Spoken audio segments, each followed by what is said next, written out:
Hello, hello, hello, hello, hello, hello, hello, hello. Can you guys hear me? Can you guys hear me? Can you guys hear me? Can you guys hear me?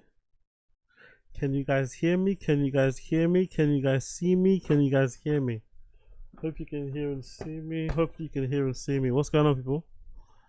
Hope you can hear and see me. Hope you can hear and see me loud and clear.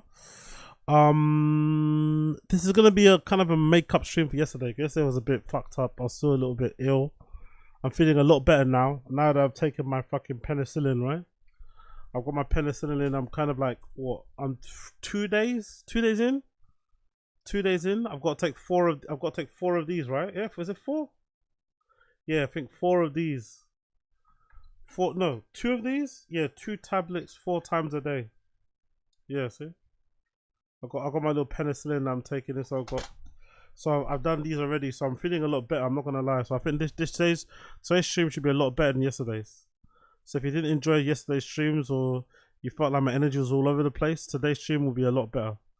I feel like today's stream will be a lot better. I'll do a much better job today. So thank you for joining me, people. I appreciate you.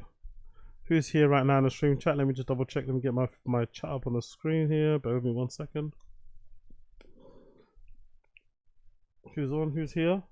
Yo, Bill Coiler, how you doing, brother? Thank you, brother. Appreciate you. Thank you for the compliment.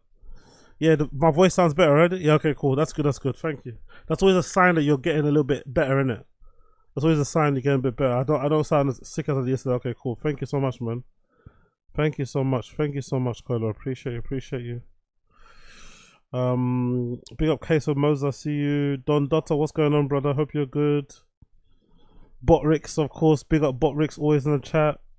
Apex Potter, I see you. Case of Moses, hilarious. No, I'm a nothing, man. The only establishment I'm a part of is the slop content creators. I'm not part of any other subculture. I'm not a part of any other subgroup. I'm not part of any other gang. The only gang I'm a part of is slop content tubers. You know what I mean? I'm a unapologetic slop content tuber. You know, slop content creator. Slop content creator. I'll wear that proudly, but I'm not in no gang. The only gang I'm a part of is slop. You know what I mean? Maybe I should get a neon green one. Actually, that's what I should get. Actually, it's not even, is it? It's not like even, actually. Maybe I should get like a neon green do-rag.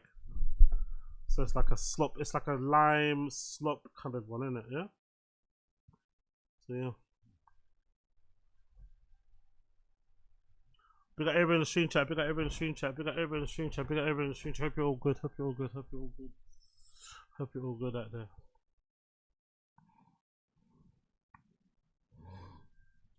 Oh yeah, tonight as well. I forgot to tell you. Tonight. For those of you that give a fuck, tonight will be my. Is it tonight? Tonight, yeah. Yeah. Tonight will be my first ever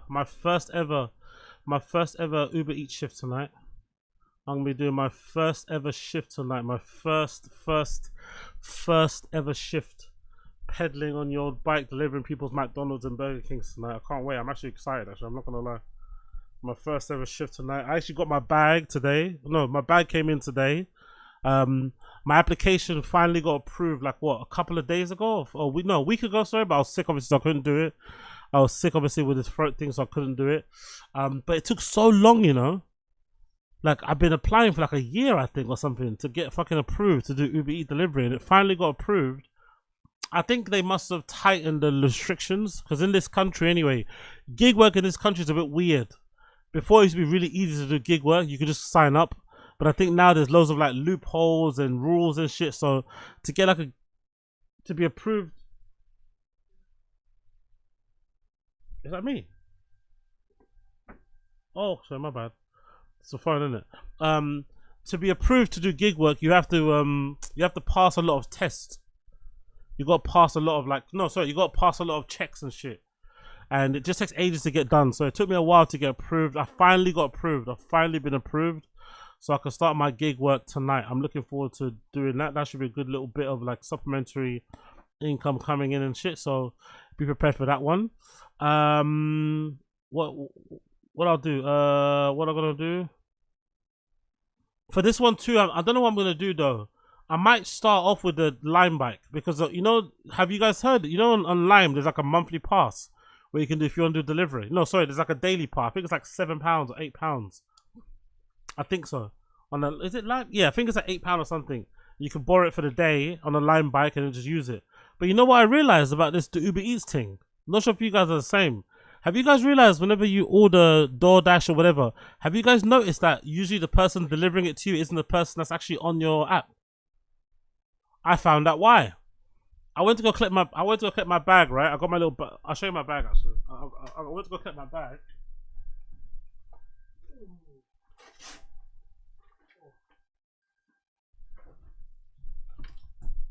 I got my little bag, right? It's not little, it's massive, right? I got my bag that I bought on fucking Vinted for like 20 quid. See that? It's fucking massive, right? So I got this huge bag I went to go pick today. And I was talking to the guy about, you know, oh, it's my first time, I haven't done it yet, blah, blah, blah, blah. And then the guy instantly told me, he started jumping on me. He was like, yeah,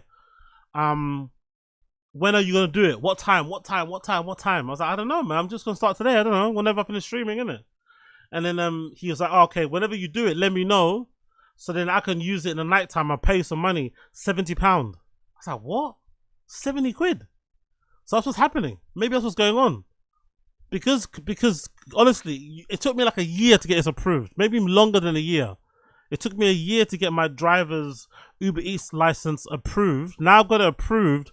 I'm hearing people are basically saying that when you're not using it, someone will willingly pay you 70 quid. And then they'll just keep whatever money they make on the app. So some random guy in a shop today was willing to give me £70 to use my application, use my account, sorry. And then they just keep whatever money they make on the thing. I was like, wow. So there's a lot of money to be made on that shit, innit? There's a lot of money, there's a lot of like hustling and shit going on. So let's see what happens.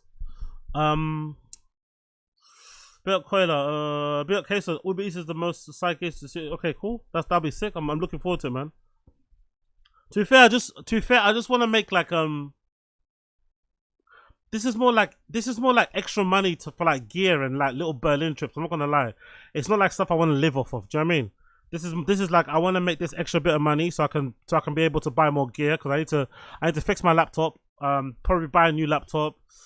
You know, studio time, whatever I need to do, and little bits of gear here and there, like a new camera maybe. Blah blah blah. So that'll be it mostly. So I'm not really doing it to like, you know, to go like super. Obviously, if I make good money, I'm happy with it. But I'm just, you know what I mean? I'm happy with the odd £50, 100 quid here. I'm not that bothered really, to be honest. Let's see how it goes though. But if people are willing to offer me 70 quid just to use it during the day, how much are people making on this shit? Do you know what I mean? Some person's willing to offer me 70, like whenever I'm not using the app, let me use it and then I'll keep whatever I make during the day, but I'll give you 70 quid. I'm like, what the fuck? Really? Huh. Belt Coiler? Yes, that should happen to me. Order was an hour late and some roadman delivered it when it was supposed to be a lady. Yeah, exactly. Yeah, so I think it's happening. I think people, because it's really difficult to get an account, to get it approved, or it just takes long to get it approved, people are now using other people's accounts. You know what I mean? So that's why sometimes you have like a lady on yours and it'll be like a little kid. Or you have a little kid and it'll be some older man, you know? So that's what's happening. I think people are just using other people's accounts. And whether you're ordering food, you don't give a fuck if the person is the person or not, as long as they give you your food. You know what I mean? You don't give a single fuck if that person are who they said they are or not. So yeah. Actually, let's get more water as well. I just drink too much juice. But yeah, that's happening later on. So today I'll do random show. I'll do Taz. I'll probably go gym. Then I'll go do my shift. And I'll report back tomorrow. Let you guys know how it went. But it should be fun, man. It should be fun. I got my little fucking MIA bag, innit? Look, it's my little MIA bag. When I saw it, I automatically thought of MIA. If you know, you know. When I saw this, I automatically thought MIA. Big up MIA. Big up MIA. If you know, you know. Big up the queen. Big up the queen. Big up the queen. Big up the queen. What a crazy lady. Alright, cool. Let's do this. So let's do this. Let's do this. Let's do this. Let's do this. Let's do this. Let's do this. Let's do this.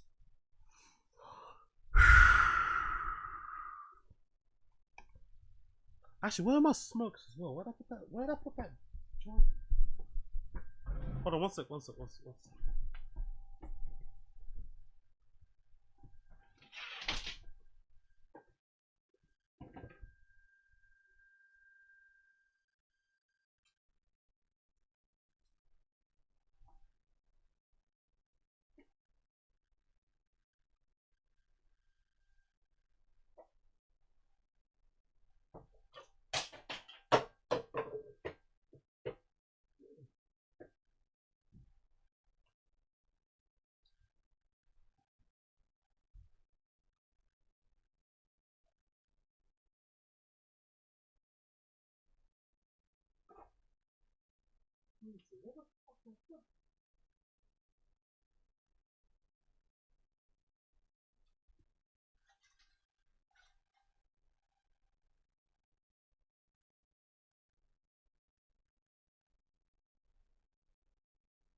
Holy shit. Big oopsie doopsie. I don't know why I put that joint.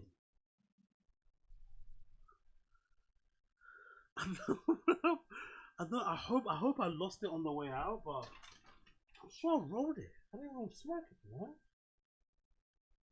What the fuck? Anyway, let's not whatever, man. Imagine losing a pre-roll joint. Oh my god, man. Oh, anyway, whatever. I shouldn't be smoking anyway. I'm ill. I should be smoking anyway because I'm ill. It is what it is now. I should be smoking because I'm ill, but imagine losing a pre-roll. Imagine losing a pre-roll. Imagine losing a pre-roll.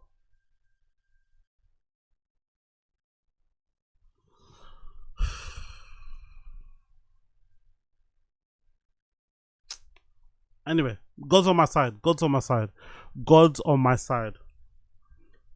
So I got taken down by Louis C.K. Gomez, or Louis C.K. not Louis J. Gomez, Louis C.K. So let's just quickly go over maybe a review.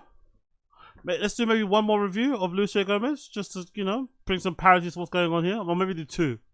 We did Guardian before, so let's do two. Let's just do one more. So I told you about watching it, right? That I really enjoyed it.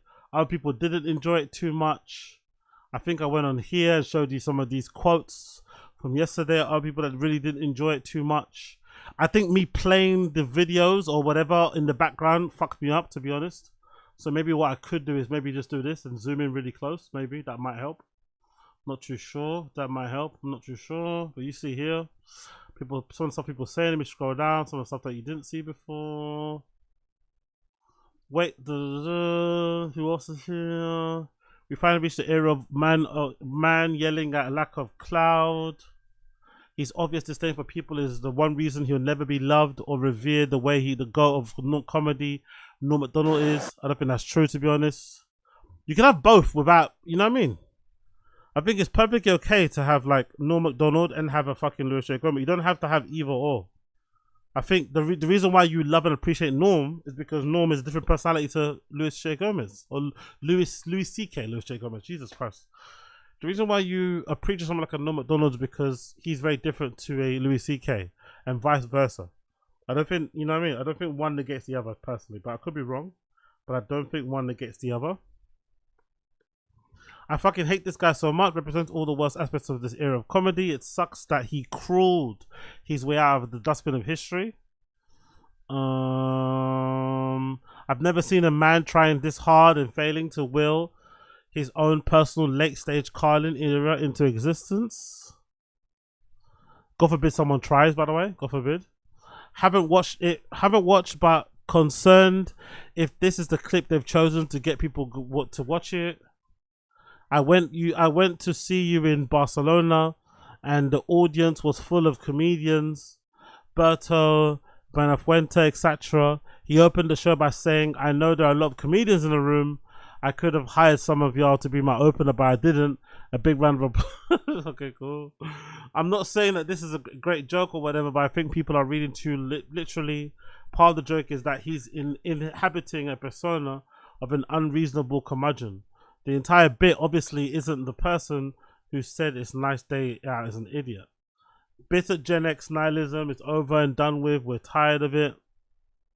Wow, this is better be a joke. A terrible view of the world is sincere. I generally never understood why people like Louis C.K. So much. His whole appeal is this forced modesty of we're all just pieces of shit. What aren't we? You have to, what's that? Inhabit the same consciousness to find it funny, I guess. Hey yo, small thing, right? Small thing too.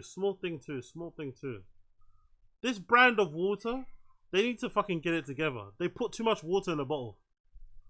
There, I said it. They put too much water in the bottle. This brand, Pina. This fucking brand, Pina, right? They put too much water in a bottle. Look how full it is. So full. When you open it, you have to make sure not to touch the sides of the fucking bottle. Because if you open it when the sides of the bottle are pressed, it's going to overflow. They fill it right until the top. Like by like a, I don't know, by millimeter, by, I don't know, like less than millimeters. Inches of millimeters. Like, look at that. It's precise. Like, they don't waste a single bit in this bottle. They put all the water in there, which I should be happy about, but God, look how full it is. You can see there. Look.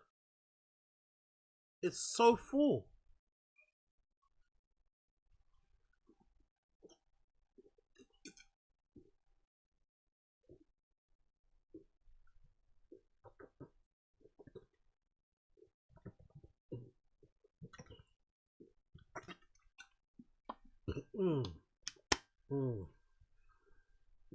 So I need that. Sorry. God almighty. That's the one thing I've done really well these last couple of days after being sick. I've definitely drank a lot of water, you know what I mean? So happy back to where I should be. Fingers crossed. Fingers crossed. I generally never understood why people like Louis C.K. so much. His whole appeal is false modesty of we're all just pieces of shit, aren't we? You have to inhabit the same consciousness to find it funny, I guess. His TV shows the most pretentious shit. It's all very bad. Am I the only person in the stream chat that likes Louis C.K.? I quite like him, to be fair. I don't really understand this like reaction to him. I understand if you don't like him because of the whole pulling his dick out in front of girls, but I don't understand like the hate for him being himself. Like, he's a grumpy, innit? He's grumpy, very negative, kind of spiky kind of character. That's kind of why you like him. You know? That's kind of his appeal, I'd imagine, but maybe not. Anyway, let's read a review. Let's go for the times. Oh, can I read that? Can I read this? Can I read you or no? Oh, for fuck's sake, the times. Let me read you. Can I read you the times? Nope, I can't read the times. Can I read somebody who's got good review? Decider, can I read the Decider? Okay, stream it or skip it. The Decider. Louis C.K. ridiculous on Netflix. A comedian slowly, crudely comes to grips with the inevitability of mortality. The gist. Louis C.K. The memorable jokes. Finding out this week that a famous former child star died of AIDS makes C.K.'s opening bit a bit hit differently. I just wanted to get some good news, he said.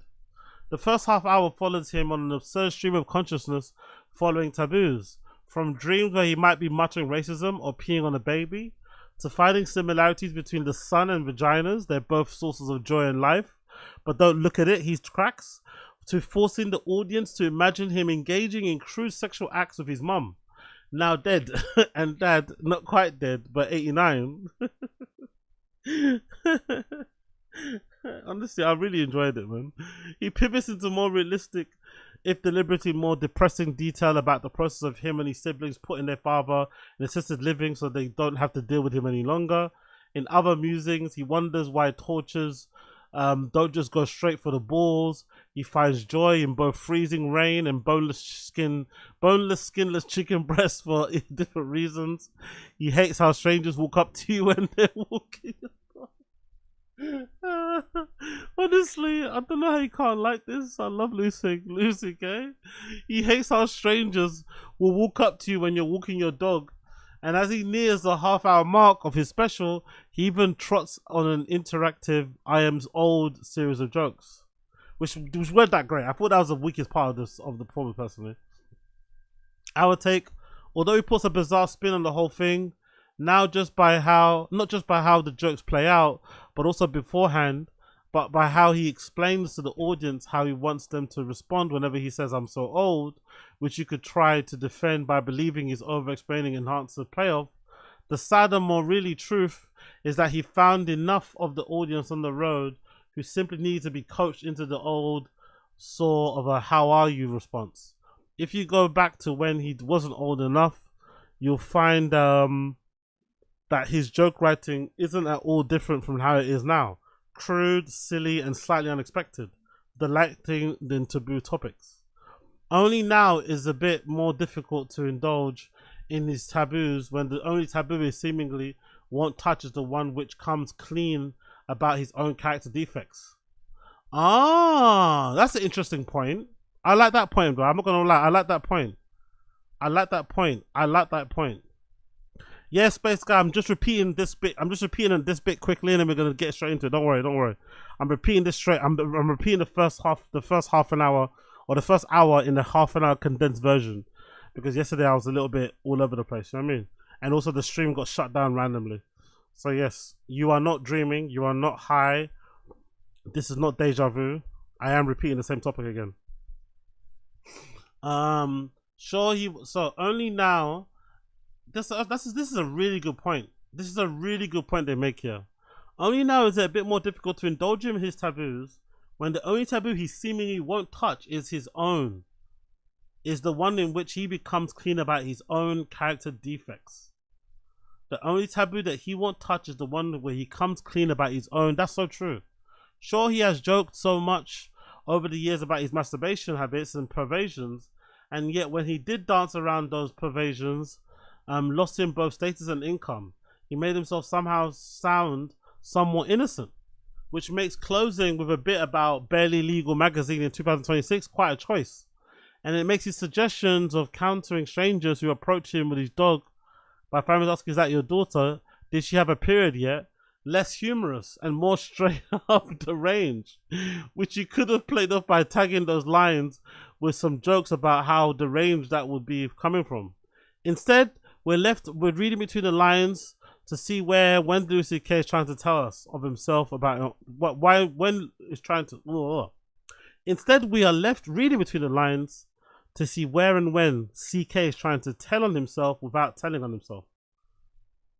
Could he get in trouble if he I'm surprised he hasn't addressed it properly, because I'm still confused why that was even big. Why it became a big issue? Because for all intents and purposes, from when I remember reading up on it, the women that Louis C.K. did allegedly masturbate in front of were willing participants. The biggest issue is probably from the power imbalance, because I think they were his openers. That's a bit strange, right? Because it's not as if they can say no. You know, it makes the interaction a bit odd.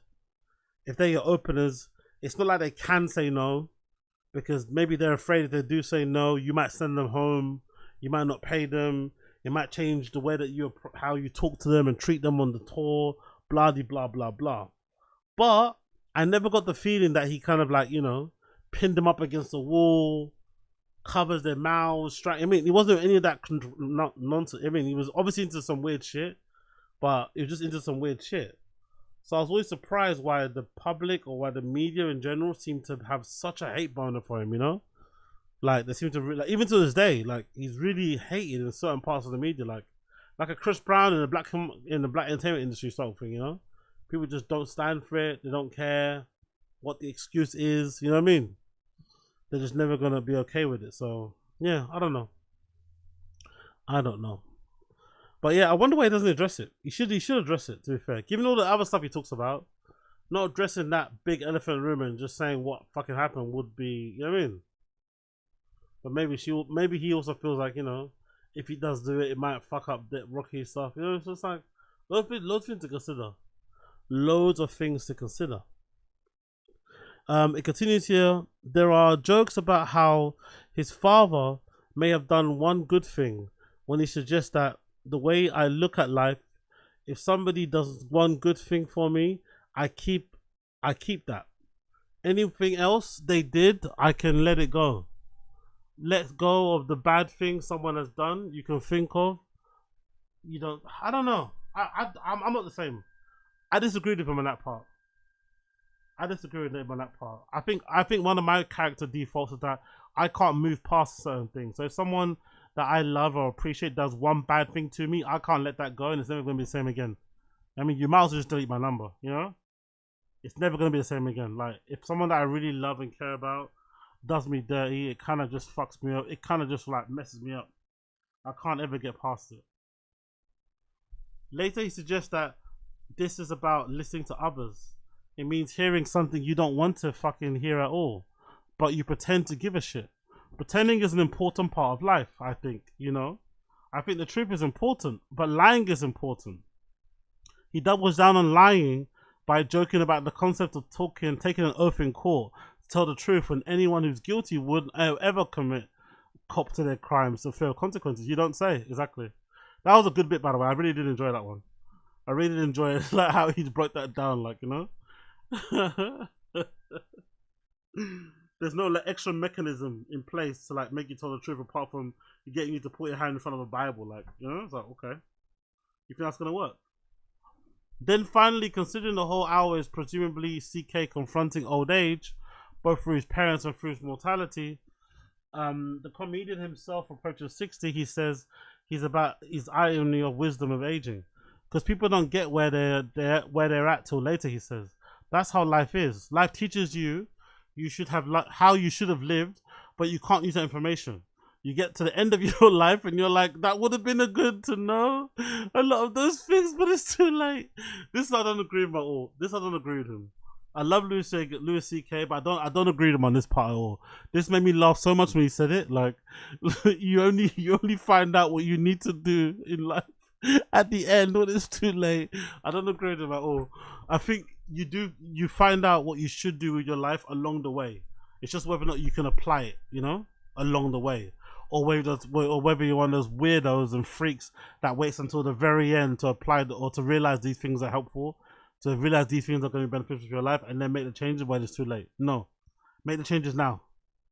You can make the changes now. As somebody that's like a serial abuser of like New Year's resolutions that I rarely follow or stick to, but I still use them as like my kind of like guardrails in terms of like, you know, guiding me through the majority of my life, especially this next 6 months or so. Or somebody that loves to write down my dreams, aspirations, and goals and shit. I think you learn every day. Every day is a learning opportunity. Can you know, would it be better to apply everything you've learned in a day, or everything you've learned up until this point today? Yes. Is that realistic? Probably not. So let's take small steps. Let's take small steps, implement what we can implement, and keep it going from there. But I think you can learn every day. I don't think there's a limit when you can learn, and I think it's kind of, you know, a little bit short-sighted to think otherwise, but I could be wrong.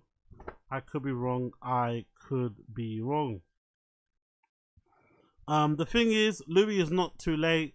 You can use the information, exactly as I said. You've learned to live better the time you have now, to joke better, to treat others better, to win back former fans. There's all time. I don't think he cares about the former fans. If you're a fan of Louis CK and you left him because of all the, you know, public masturbation scandal things, you're never gonna come back, which is okay. I think one of the best and worst things about cancel culture is that the fans should always be the judge and jury. the judge, jury, and executioners. When it comes to counterculture, it shouldn't be the media, it shouldn't be the fucking establishment, it shouldn't be networks that counter you. It should be your fans. They should be the judge, the juror, and executioner. They should be the ones. So if your fans think you're an abhorrent human being, you don't deserve a fucking career, they can all walk away and you're left there holding your nuts. But I don't like how, like, you know, I don't know. I just don't like how it's turned out nowadays, you know? I hate how it's turned out nowadays where, like, establishments have now become the, you know? Establishments have now become the fucking fans. They've now become the counselors, you know? I don't like that sort of shit. So if you don't like him because he did something that you don't like that kind of goes against what you're about in terms of wanking in front of girls, cool, no problem. You can hop off the train, but you'd have to come back. You know what I mean? Just go find somebody else you like. Cool.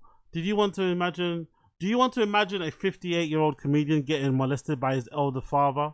Congrats. This special's for you. At this point, at least this hour of comedy isn't going to damage anyone's minds about him.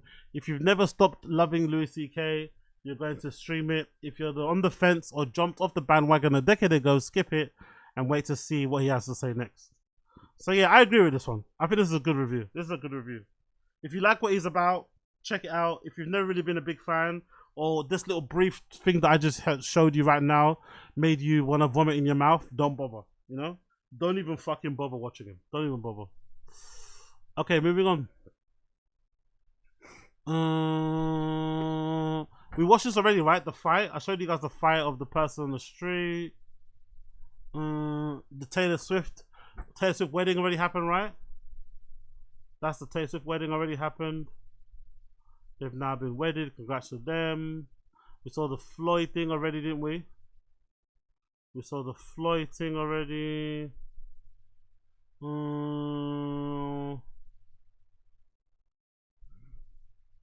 Yeah, we saw the Floyd thing. Will Smith drag Jeff. What's that? Okay, cool. Let's see this. What are you saying? This is part 2, right? So Floyd Mayweather says that he's laying low and cleaning up bullshit business, explaining that he has to disconnect himself from you if you're a liar, thief, rat or snake. He also addresses news outlets criticizing his real estate deals, claiming he's going broke. So yeah, this is part 2 of the clip I showed you yesterday, where he's trying to cope and, you know, and make sense of what's happening. Essentially, I don't think there's no making sense of it. He's not as rich as, you know, he's obviously still got money, don't get me wrong, but he's not as rich as he once made it seem as. Mostly because he just spends too much money. Simple as that. It looks like he just spends way too much money. He's made more than enough money never to work again in his life, but he's also spent a lot. So that's where we're at. It's simple as that, really. But let's see what he has to say.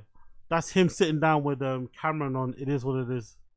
Al Heyman done all the music tours, and once I got with Al Heyman, he had stopped doing he wasn't doing rap music, but you know, the I Am Money tour, I was a part of that tour, but people don't know that. A lot of the music tours that Al Heyman was doing, I was a part of the tours. Okay. I was behind the scenes, I was getting mailbox money. Okay. So there's a lot of artists, I can name a lot of the tours, you know, but then if I name a lot of the tours just because you didn't see my name on a Jumbotron, or you didn't see my name throughout the arena, or nowhere on none of the billboards throughout the tour, people are going to say, oh no, Floyd didn't have nothing to do with that. Right. Remember, so it's no different from when people get to talking about the real estate. Oh, Floyd don't got this and Floyd don't got that. All I want you to is tell me what y'all got. Just tell me what y'all got. Everybody only worried about what Floyd got, but what do you got? Right. You know what I'm saying? A lot of times I'm like, what do you got? Right. And so, it is what it is. It's not like, I mean, if I get the name of all the shit that I own, motherfucker like, damn. Right. But then they go, you already. And again, I think the sound is, if you're wondering why the audio is so shit, if I'm not mistaken, I hear that, I can tell why that is like that. I think the audio sounds so terrible because whatever, in the gym where they're recording, music was playing probably in the background. And whoever re-uploaded this clip used some sort of like AI feature that strips away the background audio but makes it sound like this. It makes it sound super muddy and weird. But I'm pretty sure there was some music playing in the gym. Someone's got like a speaker or something that was copyrighted music. So the person who re-uploaded it stripped that background music, but then it And sounds all weird. I'm loyal to default. I have a feeling he did some scamming and got burned because he's not very erudite.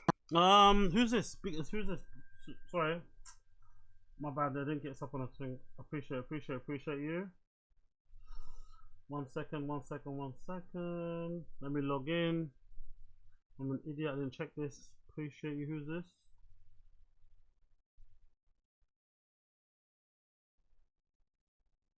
Oh, Koila, big up Koila. Thank you for the donor, bro. I appreciate you. Has Floyd been scammed? Yeah, probably. But is that the main reason why he's broke? No, I don't think so.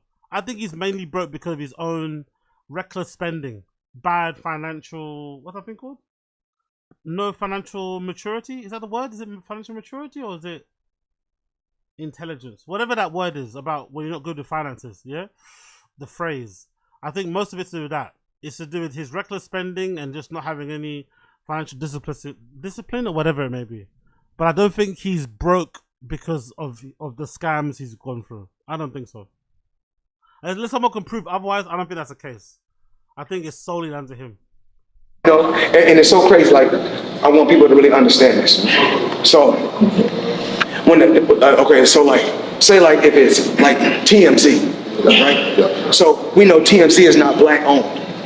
So if it's something that's not black owned, remember, TMZ reach is a lot longer than Shade Room reach. There you go. Okay? Yep. So if something was to come out on Shade Room, they're going to say, oh, it's false because it's black media. Right. But if something come out on TMZ, oh, it's real, we know because it came from them. They have a bigger platform and a bigger reach, so they're going to say it's real. So when a company called Business Insider, a guy wrote something about me and said, oh, this is about Floyd and that is about Floyd, right? But nobody is telling you the CEO of Business Insider has, if I'm not mistaken, is a con man or he committed fraud. Just do your homework on guys like this. So a lot of times people can speak on me. You know, I'm happy with where I'm at. You know, a kid from Grand Rapids, Michigan, and you know, I stayed in Jersey for a while, stayed over in New York for a while with my family. I'm a kid that comes from nothing, and I'm not educated in school. I'm educated in life, meaning I know how to survive. There you go. So one thing about me is this: if you look, and you just look around, my team, they still paying their bills. And at my age, you know, at my age, but 40, I'm 40, I'm 50 years old. We just say 50, all right?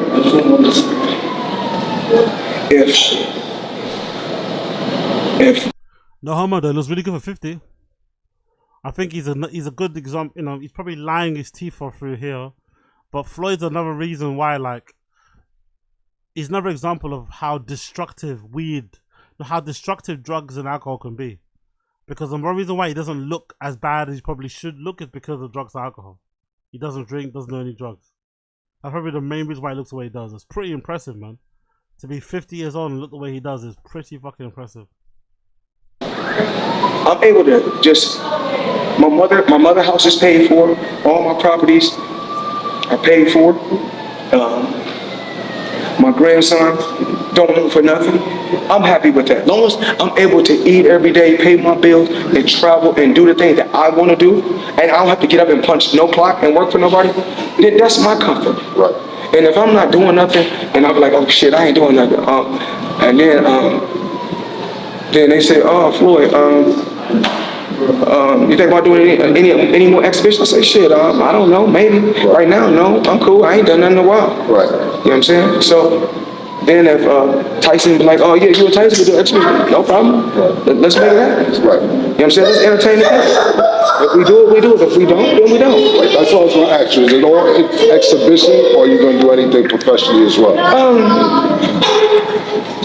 As of right now, everything is in the air. Okay. Everything is in the air. We can't just jump out because, like I said before, there's a lot of shit I'm still ironing out and I'm cleaning up. You know, and like I said, there's somebody that I'm involved with that's on my team who I thought was a friend, who I thought was a business partner, but happened to be a con artist and a scammer. And four things. If you these four things, I want you to get the fuck away from me. If you are a liar, a thief, a rat, and a snake, then I definitely got to disconnect myself from you. So that's what's going on right now. I'm disconnecting myself from certain individuals, and it's just like this. A lot of times when you want to disconnect yourself from certain individuals, they give you a hard time. Just like a scorned woman, a scorned wife, if you gave her a good life and you treated her good for 20, 30 years, and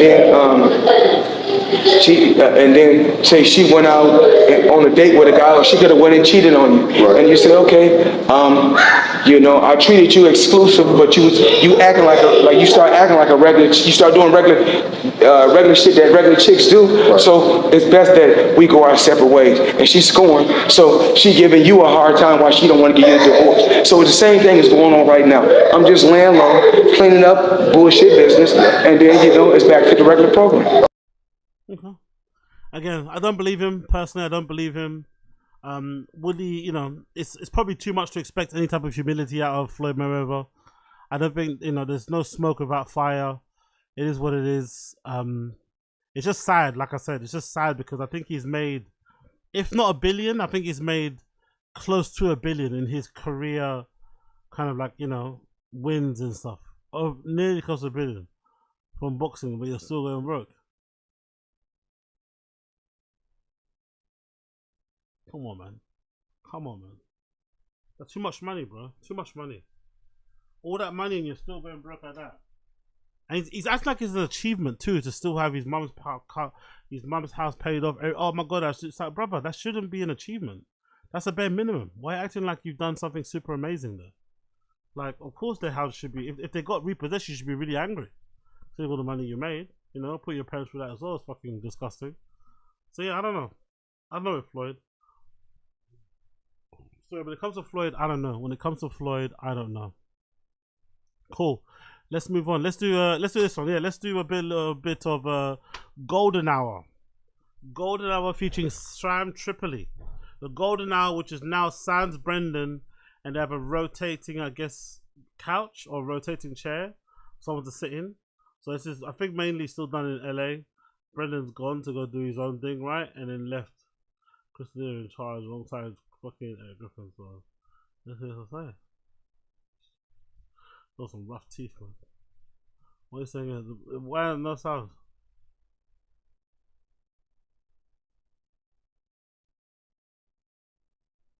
Is it working or no? Let's see. I'm talking out loud. I go, damn, dude, this cop is following me. Mm-hmm. And she's like, for gymnastics.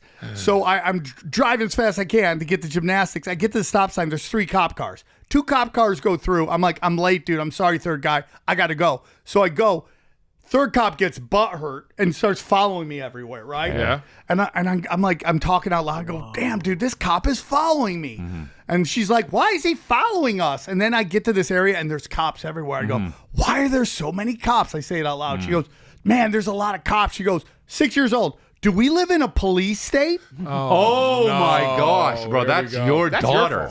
Yeah, that's your fault. Your daughter. She's listening to you talk to yourself, and she's just like, big up MM, big up MM, big up MM, big up MM. Solid power, strength, and resilience to MM. Wherever you are, Queen, hold your head up. Hold your head up. Huh. She said, do we live in a police state? You look back and she's got a podcast mic like this. Yeah. Where you go? We're streaming. Oh, dude, it's like crazy, bro. But at the end of the day, it's all manipulation. But if you get off it, like you say, it's fine. Like those riots, where were they? I didn't see any. It's all magic tricks, dude. Because they feed off your anxiety. If you could just not get into any of it, I know it's really hard. Yeah, but it if is you're hard, like, but none of this is real. Like there's a famous, I just did a podcast, and there was a story about a white guy who got stabbed by a black guy, right?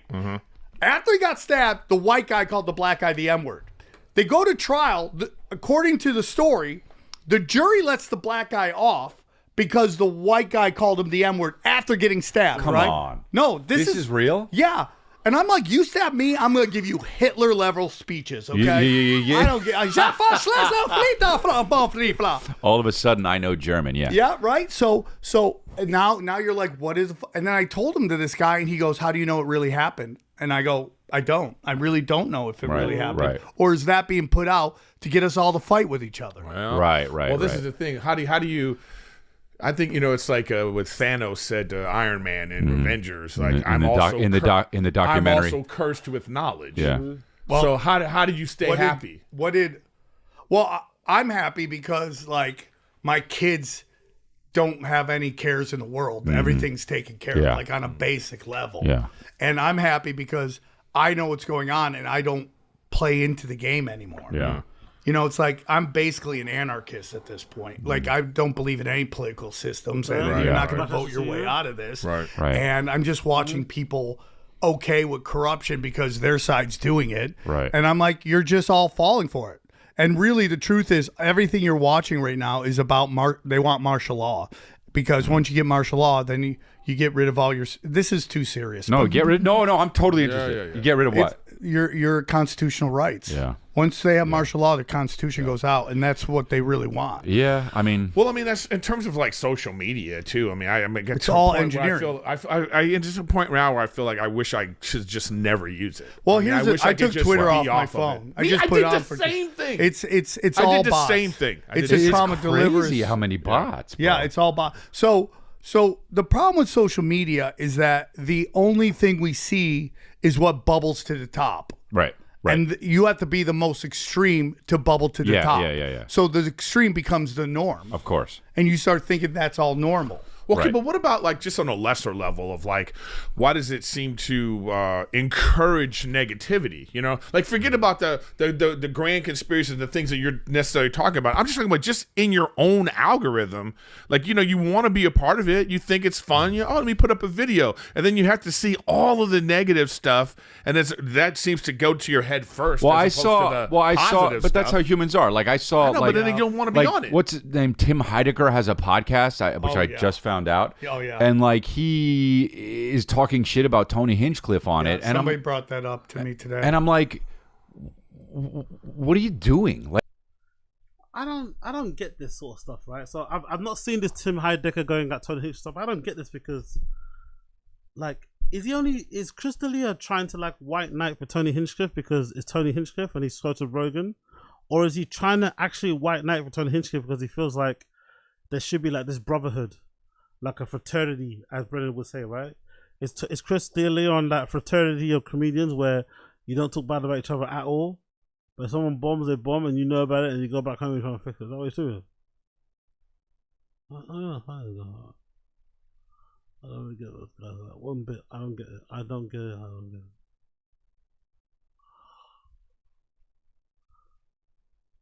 Oh. Jesus Christ. I don't know. Let's see what he has to say. Because if the roles are reversed, Tony would definitely not try and help him out. just found out. Oh, yeah. And like he is talking shit about Tony Hinchcliffe on it. And somebody brought that up to me today. And I'm like, what are you doing? Like I'm watching. I'm not particularly a fan of Tim Heidecker. I love Tim and Eric. It would change the game. It was like super. Yeah. I don't really know it that well. It's like everyone was trying to be Tim and Eric forever. And trying to do these weird pacing, weird awkward silence stuff. I don't like that He shit. kind of changed the game. But anyway, that I'm watching. I see a thing, and it's like Tony Hinchcliffe is bad. Whatever it was, negative on Tony Hinchcliffe, and I'm like Tim Heidecker, and I go, why is he doing that? It piqued my curiosity. You know, and then if I see Nate Bargatze, a clip of Nate Bargatze, and the thing is a funny story about my friend. I don't give a fuck about that. Yeah, but I love Nate Bargatze. So it's the shit where, and then I watched a little bit that Tony. So who are you blaming then? Who is he blaming? Is he blaming the person making the video, hating on Tony Hinchcliffe, or is he blaming himself for not watching the Nate Bargatze video, but instead wanting to wade in on the Tony Hinchcliffe drama because it's juicy and it's dramatic and it's gossipy? Who are you trying to blame here, brother? Maybe take responsibility for yourself, innit? Also, by the way, I love the creepy mustache he's got going on there. I love the little creepy mustache look. I love the little creepy mustache he's got going on there. I love it. I love the little creepy mustache coming in there. I love that. When he's talking about Tony Hinchcliffe, and I go, I'm not watching this shit. He's just shitting on him. Fuck this. This is stupid. Yeah. You know? And you know how to watch people? You know, guys who get paid pretty well to shit on people for their job, getting pissed off on other people, shitting on other people in like different ways, artistic ways for their job. Oh.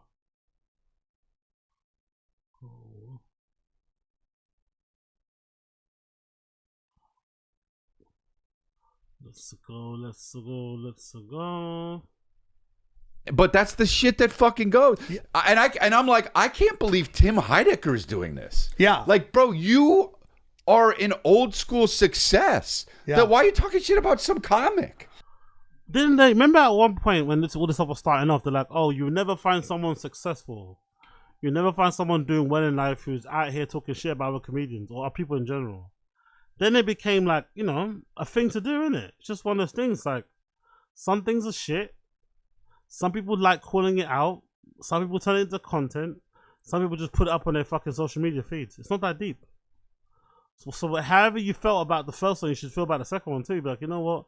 Ain't that deep. If I need the thing, I'll just, you know what I mean? Not that deep at all. Ain't that deep one bit whatsoever.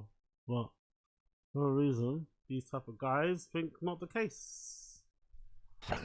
Well, because it's all about, it's like when all these comics who are progressives, when they got a new special coming out, they go after Joe Rogan because they know that. Yeah. Can you name one, please, Tim? Sorry, it's Sam Tripoli. Easy to say this, but can you name one progressive comedian who's used Joe Rogan as their fucking promo run material fodder? Name one. Name one special where they got at Joe Rogan, attacked him from a left-leaning audience or from a less left-leaning, you know, comedian. Please show me one.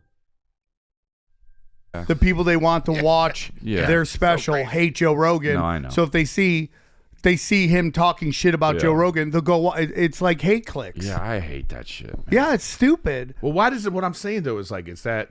Of course, Chris Lee would hate it because it nearly ruined his career, innit, when the whole like PDF stuff was going on. So I understand why Chris has a bias against those channels and shit, but again, you can't blame the channels for your lack of being able to support your actual friends via wade into the Tony Hinchcliffe drama. I guess the psychology of it is human nature is like negativity seems to like resonate in our brains. It gets our more fight than and flight anything going. else. Because it's like I find like it's like these videos people make about people. You just go, I guess nobody wants to watch a positive video about someone. Oh, yeah. You know? Well, but there's not much positive about most of you guys. That's the problem. There's not much that's positive about these guys. Like Eric Griffin's a good example. Apart from the stuff he does with Matt Rife, if you care about Matt Rife, there's not a lot of good stuff about Eric Griffin out there. You know, even his own friends don't really talk that highly of him. He clearly is a very self-admitted, grumpy, negative, dour person anyway, with a tinge of jealousy. Not much to root for. So if there's not much to root for, I'm going to talk about shit that, you know, is easy to call out. But there's not much to root for when it comes to even any of these guys. It's also that a lot of people are miserable in their lives because they took the first exit off the highway of. Again, like, I don't get this confidence a lot of these comedians have. No, actually, let me let it play now. I'll give my opinion. I guess nobody wants to watch a positive video about someone. Oh, yeah. You know? Well, it's also that a lot of people are miserable in their lives because they took the first exit off the highway of life and took a job that was going to pay them quickly, and they're not happy in it. So they love when people who are succeeding fail. And the thing about Tony Hinchcliffe is this: he wasn't supposed to make it. Yeah. Like you were at the store forever. Right. Were you there when he was a door guy? I don't know if you got in there yet, but he was a door guy. Like, and he's selling out arenas now. Yeah. Like, there's a group of people that think this is the structure of entertainment, and everyone takes their turn going, and these are the people we've chosen, and they're the ones who's supposed to make it. And when this dude comes out of fucking nowhere And it's like what Isaiah Thomas said about making it to the NBA. It's like walking through the jungle and never getting stung by a mosquito. It's like impossible, right? What Tony did is impossible, and it happened, and people are pissed about that. It goes back to this Scott Van. You ever watch Sports Center? Yeah. Scott Van Pelt, the bald guy. Yeah, I know. He said something one time that really resonated with me. He goes, I've noticed that when the experts pick a talent coming up, a can't miss talent, that they only celebrate their wins and never pay attention to whatever they do wrong. But when a talent comes out of nowhere, they're hypercritical to them and never really pay attention to the things they do well. That's the same thing in comedy. If you were picked as a golden one, they can't stop celebrating you. If you're a dude who came out of nowhere, they fucking hate that shit. You're not one of them. I totally agree with you, because I feel like with comedy, for instance, one thing I'll say was great about YouTube and social media for that is that a comic doesn't need the gatekeeper. In the beginning, it was like that. Even still, because the not thing really. is, well, here's the thing, because before the gatekeepers would decide, all right, we're going to put you on HBO, we're going to put you on Comedy Central, we're going to put you on this. And then the people would go, well, I guess these are the best people. Yes. Okay, so because they put them on this thing. So now when someone could do the thing like Tony did, they could do podcasts and they could do this kind of stuff. Now the gatekeepers aren't in charge. Now it's direct to consumer. But there's new gatekeepers. Right. Mark Zuckerberg. Now, that's what I'm saying. When it first started, it was... when Vine was out, and I was on Vine, viral. I'm like, I'll just go viral, and that's how I built my fan base. And but you can't do that now unless they won't allow it. They won't allow it because it doesn't benefit them. There was that one guy, the guy with his name's not Country Mama, but Country something. Darren. He got in a fight at JFL. I think he was one of the last, like, not really a comic to just use the Facebook algorithm and become a millionaire. And Facebook was like, whoa. We got to stop this. They just will not, like your followers do not see your stuff anymore. So I don't know even what the point of that is. But anyways, my point is, like, I think that does happen. So someone like Tony comes out of nowhere and does this thing, but it's not out of nowhere. He was doing it in front of 30 people in the belly room. Out of nowhere. And then he blows up to this thing. But it's not. Well, I call them system entertainers, right? Like, it's like in football, there's something called a system quarterback. And it's a quarterback can only thrive in certain systems. So you have these guys that have been pushed forward by the industry. And when the industry kind of abandons them, you see them flopping around trying to make stuff happen. Like, they'll start podcasts and end it immediately because they're not getting any views because they don't want you to see behind the curtain, right? So then there's people like us on the outside. Like, I bombed at the Montreal Comedy Festival in the year 2000. I was excommunicated right out the gate. And it was, at the time, it was crushing. It caused me to become... It led to me becoming a crippling drug addict and all that shit because all my friends are blowing up and I'm just spinning wheels and my career's not going well. So I start doing drugs. Now my career's not going. And it was like this vicious circle. But, me and my girlfriend, she was always figuring out ways to make money on the side. And we started doing things. We would put names on the marquee at the Comedy Store and we get more cash for it. So by the time COVID hit, I was built for that shit. I was way out of the system. And I was thriving, right? So if you're in the system and you're doing well, and then all of a sudden the system abandons you, you've never built that muscle. So that's what happened. So Tony did blow up for. I'm not saying he didn't do hard work. No, you're not. We know you're not saying that. But it's like the system didn't. He wasn't. You're saying he wasn't supposed to make it because he wasn't a system entertainer. Yes. Yeah. Well, I think the thing to remember of any comic out there right now is, if you're looking for, algorithm push, or you're looking for likes, you're looking for that, don't worry about that. The real likes are every ticket bought. Yeah. And those people don't necessarily want to be a part of the negativity. It's like when we have, even if we get negative comments on this podcast, those people don't come to shows. The people that do. Well, so what's that? I don't get that criticism as well, by the way. I've heard DSP say that. So somebody actually comes to your show, somebody actually contributes to your wages, allows you to look after your family. That gives them a right to be negative towards you. You take that negativity on with a lot more respect and humility because they did say your name. The journalist, man, I just want to know every single person's name on the team. I know. I got a word. Oh. Jesus Christ! Well, what a weird one that was. Okay, cool.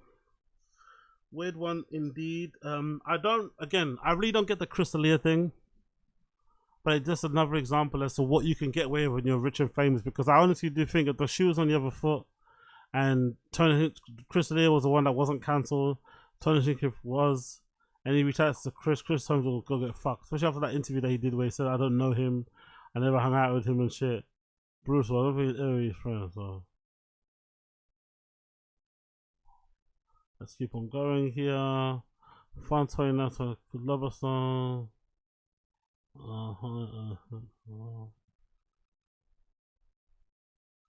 Come on, mate, show us what you got. Nothing? No? Oof. Horrendous. What's this person saying? Cover ready manager here. Jesus Christ. Just one of the worst things I've ever seen in my life. Actually, yeah, let's leave that one there for now. Golden hour. But yeah, Crystalia, don't know what he's doing there. We spoke about a kid that got his Porsche stolen, right? So I want to see the bit where he kind of does the update and he's playing on the train. Then one slap this whip reverse. What's the wax we pull up in bursts? GTC's done mileage, really can't afford to flip. Worry about. I've actually had to come. I've had to book. I've had to steal. I've had to kill. I've had to. You know how much like. I guess I'm happy to be here. I guess. As I was explaining to that they're brothers, isn't it? Right? They got the same expression. Very it's a very zesty expression, but they got a very. I think they're brothers. They're mostly brothers. They've got very similar expressions in the middle of their faces. I've had to book. I've had to steal. I've had to kill. I've had to. You know how much like. I guess I'm happy to be here. Like that bit there. They've got a lot of that expression there. I think they're definitely brothers. I guess. As I was explaining to Dan. Yeah, you know, they've got a very similar expression. Before I started the vlog, guys, I was explaining the kind of person Jed is to Dan. So they don't really know each other. I was saying he is fake bougie. It's not really bougie. He's a different person now that he's moved to America. He thinks he's American, but he's still very much a British guy. Mm-hmm. But he has a what do they even call it? When your brain doesn't know who they are. So sometimes he speaks like a Nigerian man. Sometimes he speaks like an American man. Sometimes he speaks like a British man. It's so confusing. But he's just Nigerian by blood. Left to him, he's a white man. That's why he's wearing white. Okay. So he used to be funnier. I think when I got introduced to other funny people, it declined a bit. That's crazy. my question is, do you guys think he's funny? Well, because I haven't posted on YouTube in a while, right? That's why. I've never claimed to be the funny guy. No, but I'm just saying, like, cause who? I'm not the funny one. Who? You are the funny one. No, my thing was like, you said you got introduced to more funny people. Name them. Who? Miss Dems. Jimmer. Dan. I'm funny. Dan? Of course. Dan is hilarious. Dan has style. Nah, the way he said Dan. No. Dan is a style guy. You can't be style and funny. You pick. That's style and funny. No. He's stylish. You have a gun? Probably has more style than all of us. Big up legend. Wagwan, Giza, hope you appreciate you, man. Wagwan, big up RV Sanchez, man. Long time. Big up RV Sanchez. Long time I seen your name. Hope you're good. Hope you and the family are good. Wherever you're at right now, big up RV. Where you're at right now, brother? What you doing? Hope you're good. High five. I'm living here. For my own now. High five. Hey, good girl. What are you looking for? Tell me what you're looking for. Nothing. I'm gonna have to go to the train and say that prayer. Yeah, I'm on the train now anyways. Wasn't that bad of a ride. It wasn't bad at all. This guy thinks the train is the worst thing It's still terrible though.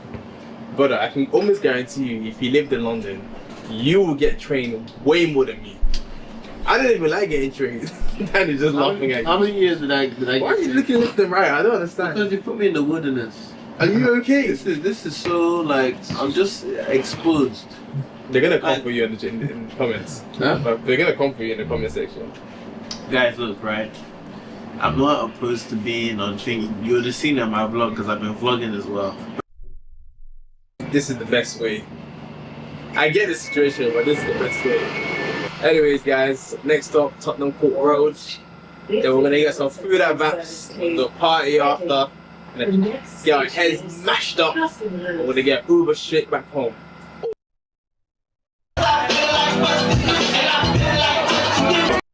And I like it because they speak over me good things. Sorry.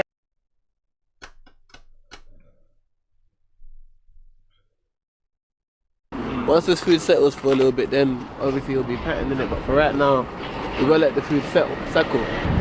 You know, whenever I got the sleeves out, you know it's a bad day. Careful, my brother. No, regardless, like, I can't just do that today. How must that be though? For people that drive cars, how must that be? If your car does get stolen, you have to start like walking around and taking public transport. Is that okay? Like, what does that do to for your mental well-being?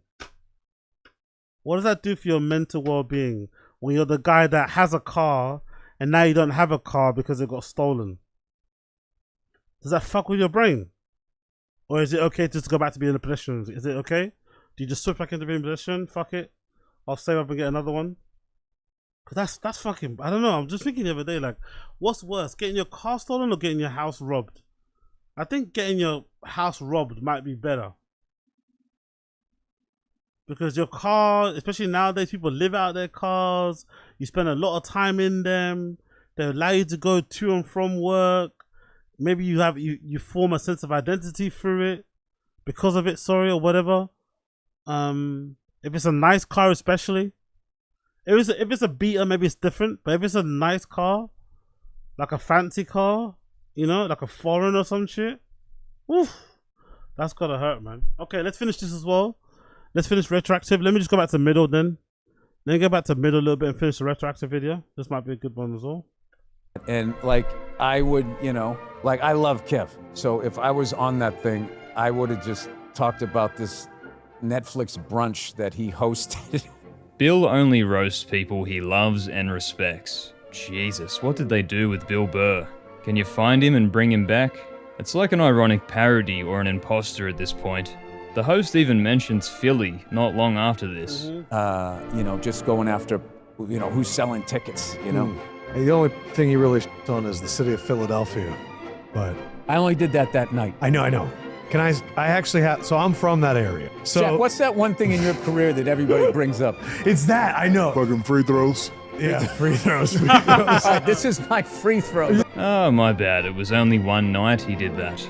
Yeah, Bill, you're very well known for that night because it embodied your act. Angry, cutting observations about people in the world, no care factor for who was offended. I'm all for maturation, but damn, it's like the bull got neutered, and now it doesn't want to run at anything. Is there something wrong with Bill Burr being a bit tired of people talking about Philadelphia so much? I get not liking his wife, right? I get not liking his wife because, you know, a lot of fans of people don't like their partners, but is there anything wrong with Bill Burr maybe being a bit over the whole Philly thing? I don't think so. Unless it loves and respects it. Something negative. I mean, I'm not in the business of on other comedians, but Rocky goes into the city, same city. Are you the Rocky of I don't comedy? need metaphors. I got booed, you know? Yeah. I mean, this video basically writes itself with how out of character the man has become.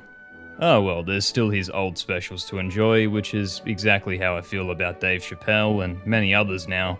How good are jokes about charging high rent to the poors in your town since you own all of the real estate? Walking down the street, minding my own business, and they come up to me with their concerns. Dave, congratulations on buying the whole goddamn town.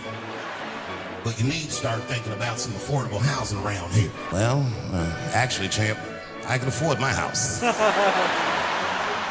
That sounds like some shit you need to worry about. Ha ha ha, classic Dave. That's exactly the type of joke that made him a legend amongst the people, of course. That old adage of living long enough to become the villain, I mean damn. It comes true so often it's mind-blowing. Not many artists stay at the top of their game decade after decade. It's a large ask and people grow and change, but Bill is unrecognizable to most comedy fans now. From one of the best around. Is he really unrecognizable? Or has he just been a little bit more accepting and opening to like his wife being a bit more of a woke and whatever person? I don't think he's that unrecognizable. People need to relax, man, with the exaggerations. Is he really unrecognizable? Or is he maybe just not as funny as you once remember him to be? he's a little bit neutered because of his therapy and the fact that he's trying to be a better person. He might be a little bit more left leaning. Come on, man. Come on.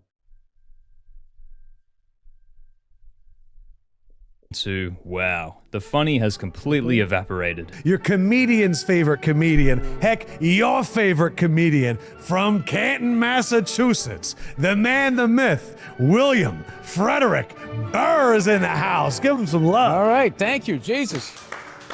One of the best intros I ever got. I don't know how much of that was true, but all right. It's a pretty sad state of affairs when Asmund Gold is reading your career's last rites to millions of people. It's a fall-off you couldn't imagine just a year or two ago. By the end of the podcast, Burr brings up NBA conspiracies. You want to get into conspiracy? Yeah. I've talked to some NBA players. The stories that they have, it's the easiest fixed game.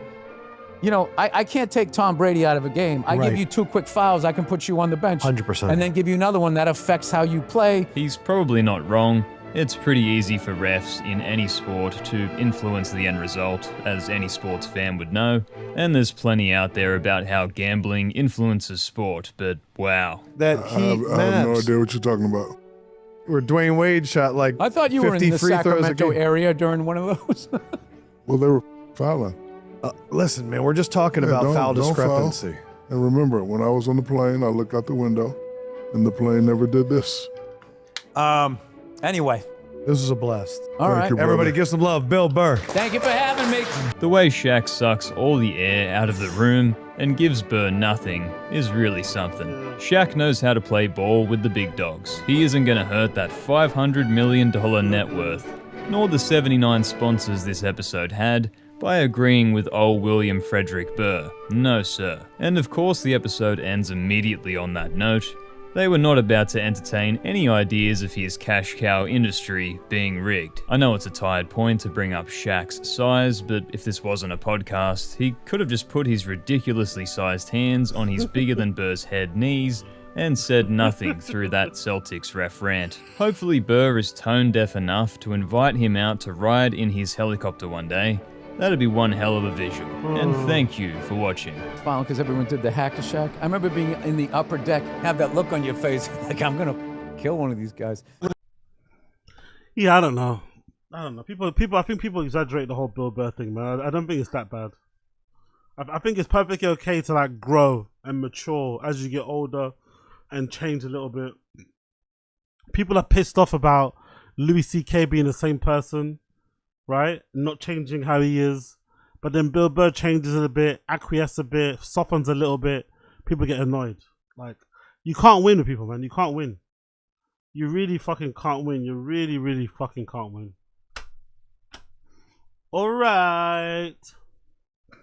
Let's do a little bit of should we? No, let's do a bit of Star. Yeah, let's finish the Starvey one actually. I didn't finish that. Let's finish the Starvey one. Starvey calls out Rogan in his entire Austin comedy scene.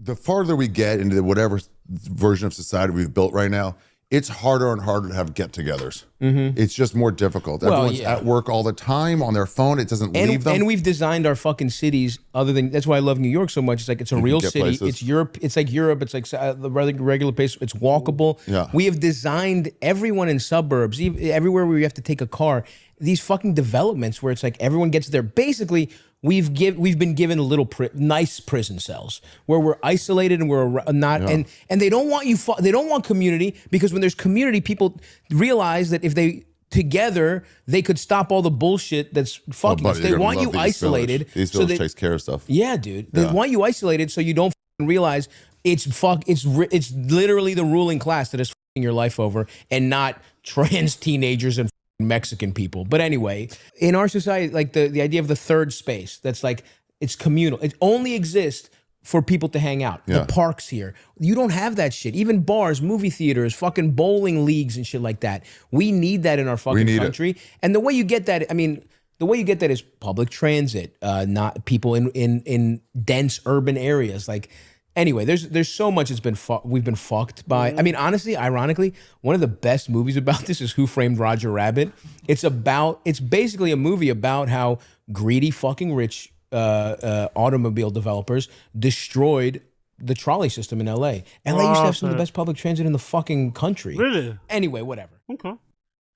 To hang I know out. that. The parks here. You don't have that shit. Even bars, movie theaters, fucking bowling leagues and shit like that. We need that in our fucking country. And the way you get that, I mean, the way you get that is public transit, not people in dense urban areas. Like, anyway, there's so much that's been we've been fucked by. I mean, honestly, ironically, one of the best movies about this is Who Framed Roger Rabbit. It's basically a movie about how greedy fucking rich automobile developers destroyed the trolley system in LA. LA used to have some of the best public transit in the fucking country. Anyway, whatever. There it is. Rogan just defended the ruling class as philanthropists and job creators, and Stubby's sitting there on his own podcast saying it's precisely the ruling class that's fucking your life over, and that trans teenagers and Mexican people are just the scapegoats being used to distract you. Agreed. Now, obviously, people are going to have different views to Joe Rogan. That's fine. The man's entitled to his own opinions. And if you've been watching this channel, you know I've spent a lot of time covering exactly why he's a hypocrite when it comes to this type of stuff. That's basically what I do here when I'm not out chasing lions in South Africa. But the reason this is different is because Stavros isn't just some random commentator. He's not Mark Maron calling Rogan out from a completely different corner of the comedy world. Stavi is from the same ecosystem. He moves in those circles, and the guest sitting across from him agreeing with every word is Ari Shafir, one of Rogan's oldest and best friends on the planet. So that's what makes this so interesting. This isn't coming from the outside. This is coming from inside the house. This is one of the top 250 going up against the self-proclaimed king of comedy. Rogan's the teacher at the front of the classroom, writing on the board, while Stavi's sitting at the back, slumped in his chair, throwing scrunched up pieces of paper at the back of Rogan's shiny bald head. This idea that it's easy to become a billionaire and that these billionaires somehow or another are the problem because they're not paying their fair share is so weird that's a narrative that actually gets pushed through. Yeah, they make more money than everybody else. Right. You could do that too. It's like, this is one of the things that America is really good at. You really can just work 20 hours a day and achieve something spectacular. Again, like,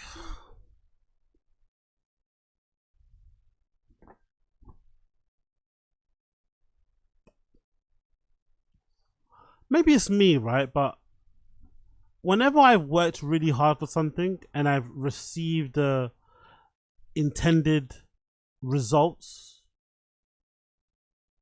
success from that thing, it's never really made me feel, oh yeah, this is why it's never gave me the feeling of like, oh yeah, this is why everyone should do this. If anything, it's kind of like increased my humility. It's made me more understanding of other people's struggles. For instance, like, if I do something really well that took me a lot of effort, I don't think because I did it, other people can do it too. Sometimes it makes me feel the opposite. Like, yeah, this is why people shouldn't do it, because look how much it takes out of you. But for some reason, in Rogan's head and other podcasts, especially these famous, super successful, rich ones, they get a bit of success in one, like, because Rogan's primary area of expertise, where he really became a millionaire, 2 times over, 3 times over, nearly a billionaire, if not already there, has primarily been from podcasting. So it is quite fun, and a lot of his podcasting success also has to do with timing, luck, speed, all that shit played a big role in that car becoming something more than what it was. But I don't know. I just don't get this way of Rogan looking at things where he thinks, oh yeah, this world is made in a way that if you want to be a trillionaire, you can be it too. Shouldn't we be trying to live in a planet where those who aren't able to work 20 hours a day can also live a good life? Now, maybe it's not going to be comparable to the person that wants to work 20 hours a day. That's where I think the free market and all that shit comes into place, right? I think if you want to work 20 hours a day and be rewarded for it, fair play. But if you don't, and you just want to live a cool, calm life where you get to look after yourself and your family, you shouldn't be put in a position where you only way to do it is to work 20 hours a day. I don't like that. And like I said, I also don't like the fact that these motherfuckers who haven't worked many real-time jobs or many real-life jobs think because they've, gained success being a backup whatever player for a big national team. That's why I'm not surprised a lot of them. You know what I mean? Like, come on, man. Some bullshit.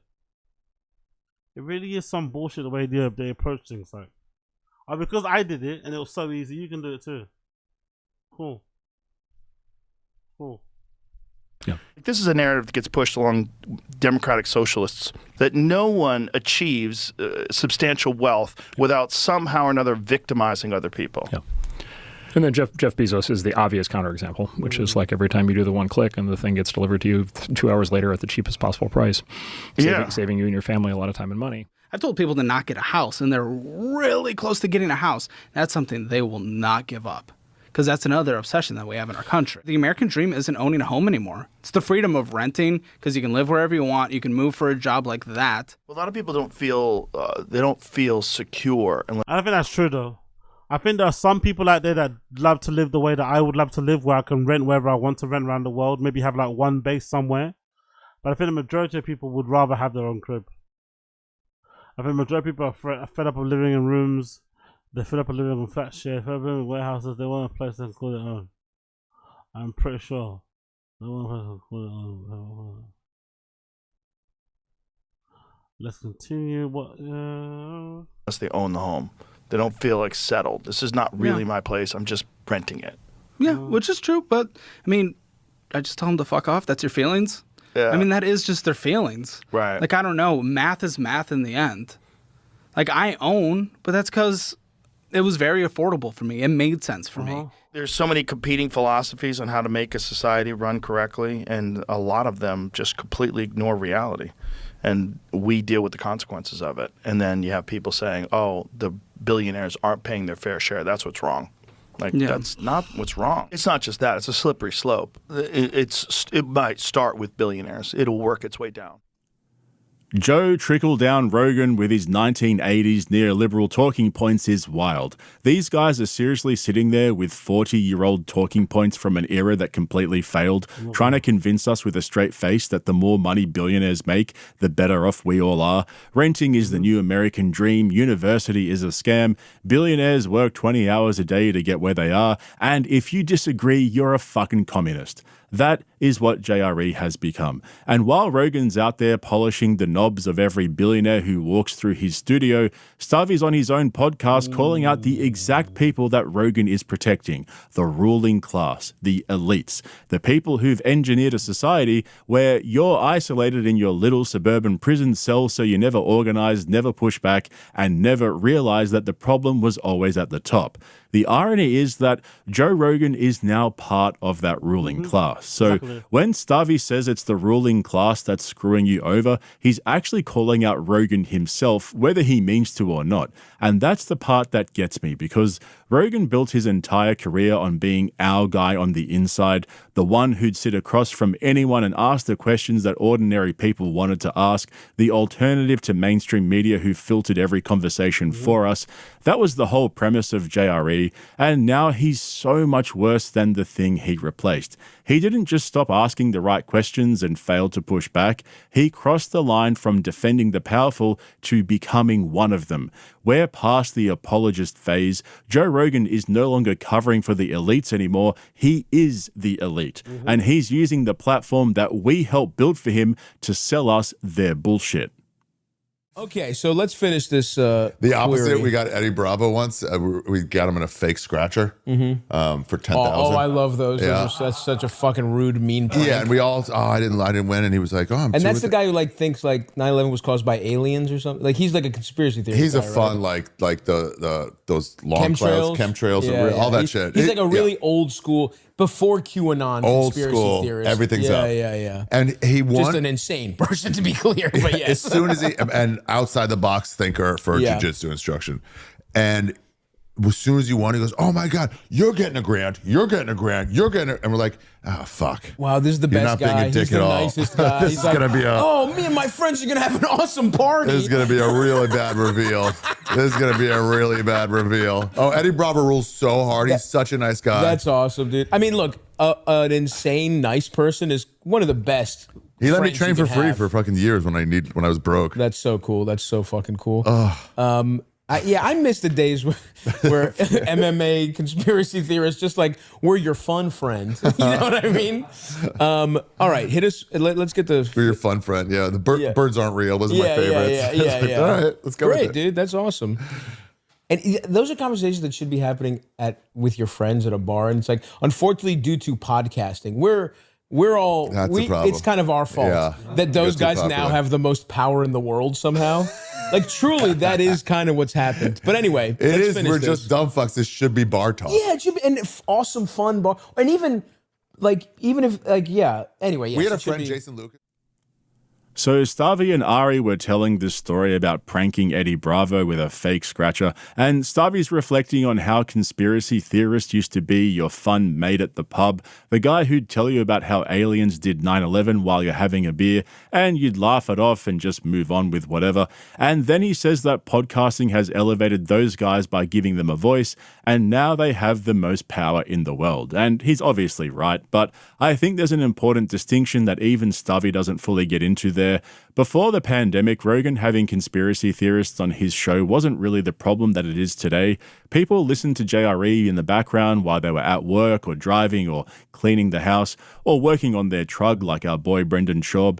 It was interesting, thought-provoking stuff in the periphery, and nobody was making life decisions based on what Eddie Bravo thought about Building 7.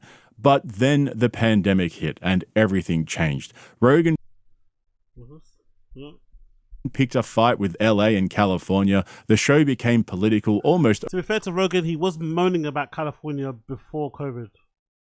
He was moaning about California a lot, but way before COVID. Let's be fair. Overnight, and suddenly people weren't just passively listening anymore, they were hanging on every single word, taking medical advice from a fucking podcaster, treating Rogan's interpretation of scientific papers as if it came from an actual expert. And I'm not saying he was necessarily wrong about everything, that's not my point. My point is that post-2020, the stakes completely changed, and Rogan either doesn't see it or just doesn't care, because he's still operating like it's the old show. He still thinks he's just a comedian asking questions and having interesting conversations. But then he endorsed a political candidate in 2024, and he's now effectively part of the administration in more ways than one. And the platform that used to be background noise for millions of people is now a direct pipeline to political power. That's what Stavi's getting at when he says this should be bar talk. The problem isn't necessarily the conversations, it's that the guy having them doesn't realize he's not at the bar anymore. Anyway, I think it's interesting how casually Stavi just calls out all these guys like it's nothing, while the rest of the top 250 comedy cucks are too afraid to not even laugh at one of Joe Rogan's dogshit jokes. I actually just dropped a video on Patreon over the weekend covering the big lie about Joe Rogan's podcast and how he's... So yeah, big up Podcast Cringe, man. Big up Podcast Cringe. A few inaccuracies there in his coverage, but overall what he said was true. Overall what he said was true and necessary. True and necessary. What else haven't we watched on here? Timberland gives... Oh yeah, this is Bert... I didn't watch this Bert Kreischer one, did I? Bert Kreischer over Shane Gillis. There is nothing like comedians reaching out to you about your comedy you put out, and what I've gotten from people is it's like a comedian telling you that they liked what you did feels like 10,000 people telling you. Shane reached out and he told you how much he liked it. Yes. And I thought that was really cool because I've known Shane longer than you have, and arguably I'm closer with him, and he never said a f***ing word about my TV show. Is Shane actually? Are they actually close? Because he keeps because the only time I hear about how close Bert and Shane Gillis are is when Bert's talking about Shane. But whenever I hear Bert talking about Shane, I don't really get love. I get like the impression that Bert's always been like secretly jealous. Not even secretly, very obviously jealous that Shane is basically who he should have been. Yeah. Like, Shane is basically who Bert should have been. Party monster. Like, people actually like him being around. Makes great money. You know what I mean? Friends with a lot of celebrities and shit. Like, he's actually living the life that I think Bert envisions for himself. He plays football, or I know Bert did play some, but you know what I mean? Like in that respect, they're kind of similar, but Shane's also way more likable. It's not even Bert's fault really. I think it's just the way he was born. You know, he was never gonna be fucking normal. You know, I just learned the other day that fucking Top Dog, right? R.I.P. No, not Top Dog. Not Top Dog. Top Dog's fucking Tom Segura's dad. Sorry, I learned the other day actually that Bert Kreischer's dad was one of L. Ron Hubbard's fucking main lawyers, the fucking creator of fucking Scientology. Do you know what I mean? And so basically, Scientology put Bert Kreischer through school. Scientology basically, you know what I mean, made Bert Kreischer's family really fucking rich because they had Bert Kreischer's dad on retainer. And Bert Kreischer growing up to be a 50-plus-year-old, like, frat boy kind of comedian. You know what I mean? He was never going to be normal. So I don't think he was ever going to be a Shane. Shane's normal-ish to an extent. Bert's just not. He's a bit of a freak. You know, he's a bit weird. But I don't really get the feeling that Bert and Tom are friends. I get the feeling more that Bert wants to be friends with Shane so badly. You know? So badly. Let's go. Show. This Shane thing seems to like really. It bothers me so fucking much that I may have to reach out to him. Well, it was a bunch of comedians. Who else texted you, Tom? In case you've missed Two Bears, One Cave this year, don't worry, so has everyone else. Tom and Bert have uploaded less than 10 episodes in 2026. The weekly schedule is cooked.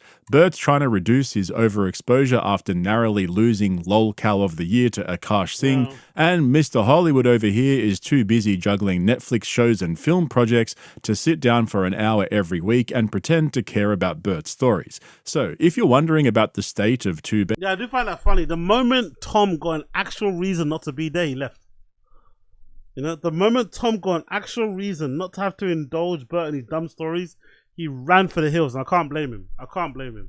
Because, you know, even being Bert's friend seems exhausting. I can't imagine what it's like being Bert's co-worker, colleague, business partner. I don't blame him. I don't blame him at all. There's One Cave. This is basically where they're at right now. So I didn't tell you from the very beginning. Guess what I'm doing? I don't know. What? I've decided to examine what's going on in my guts. So I have to shit into a bucket and then scoop that shit into little vials and drop it off at a lab. Tom Segura's bowel movements. He thought the best place to share that information was on a comedy podcast. Bro, why do we need to know about a comedian's bowel movements? How is this entertainment? But honestly, it gets so much worse. Even Bart's own dad knows how far gone this show is. Wow.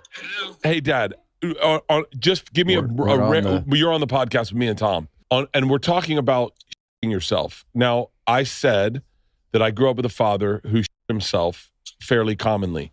If you had to ballpark... Thanks a lot, bud. I'm glad. I'm glad no one listens to your podcast.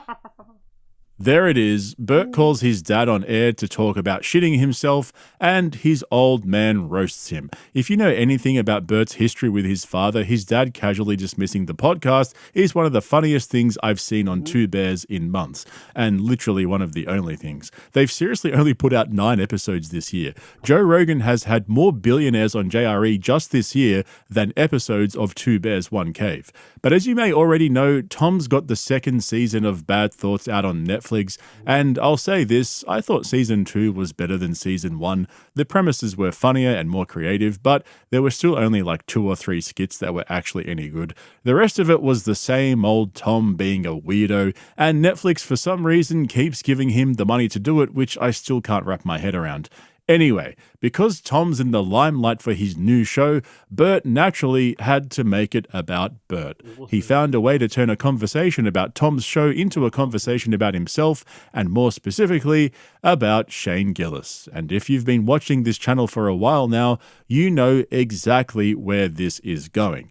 But remember, if you enjoy my videos here on YouTube, check out the link in the description to my Patreon where I post my weekly long-form videos, including documentaries and extended breakdowns. I've got some big stuff coming, so now is the time to get in.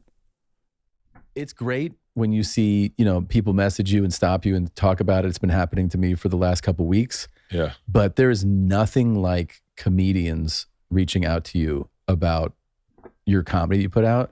And what I've gotten from people is it's like a comedian telling you that they liked what you did feels like 10,000 people telling you. Yesterday we were talking on the phone about business stuff, and you were like, and I said, congrats. I think this is his best season. This is better than this season, for whatever reason, had me laughing out loud harder than the first season. I think it was a lot of black shit. I think that's what I really respond to. I mean, in the screening when they just showed the plantation field, I laughed uncomfortably out loud. Oh, I could hear you. And there hadn't even been a joke yet. And half of those slaves were in the room. Big up El Machiv. I give it another year before Bappa fades into the abyss. Unlikely, brother. He's got rich friends. He's not going anywhere. Fades into the abyss. Unlikely. If all else fails, you can probably get another loan from the bank of mum and dad. If all else fails, he can just sell more things. If all else fails, his wife can maybe think about doing lingerie shots on fucking OnlyFans, making a bit of good money on there. So yeah, it's not, it's hard to find full subject. It's not easy finding another one. You know what I mean? Not easy at all. Those things, not easy to control. But again, like I said, I just don't get the feeling that Brendan's gonna disappear into the abyss. I think you guys hoping on those type of things are wishing on a prayer. It's never gonna happen. That's what having good friends does to you. I got your back. I got your money. I got all that shit. So let's see what's happened.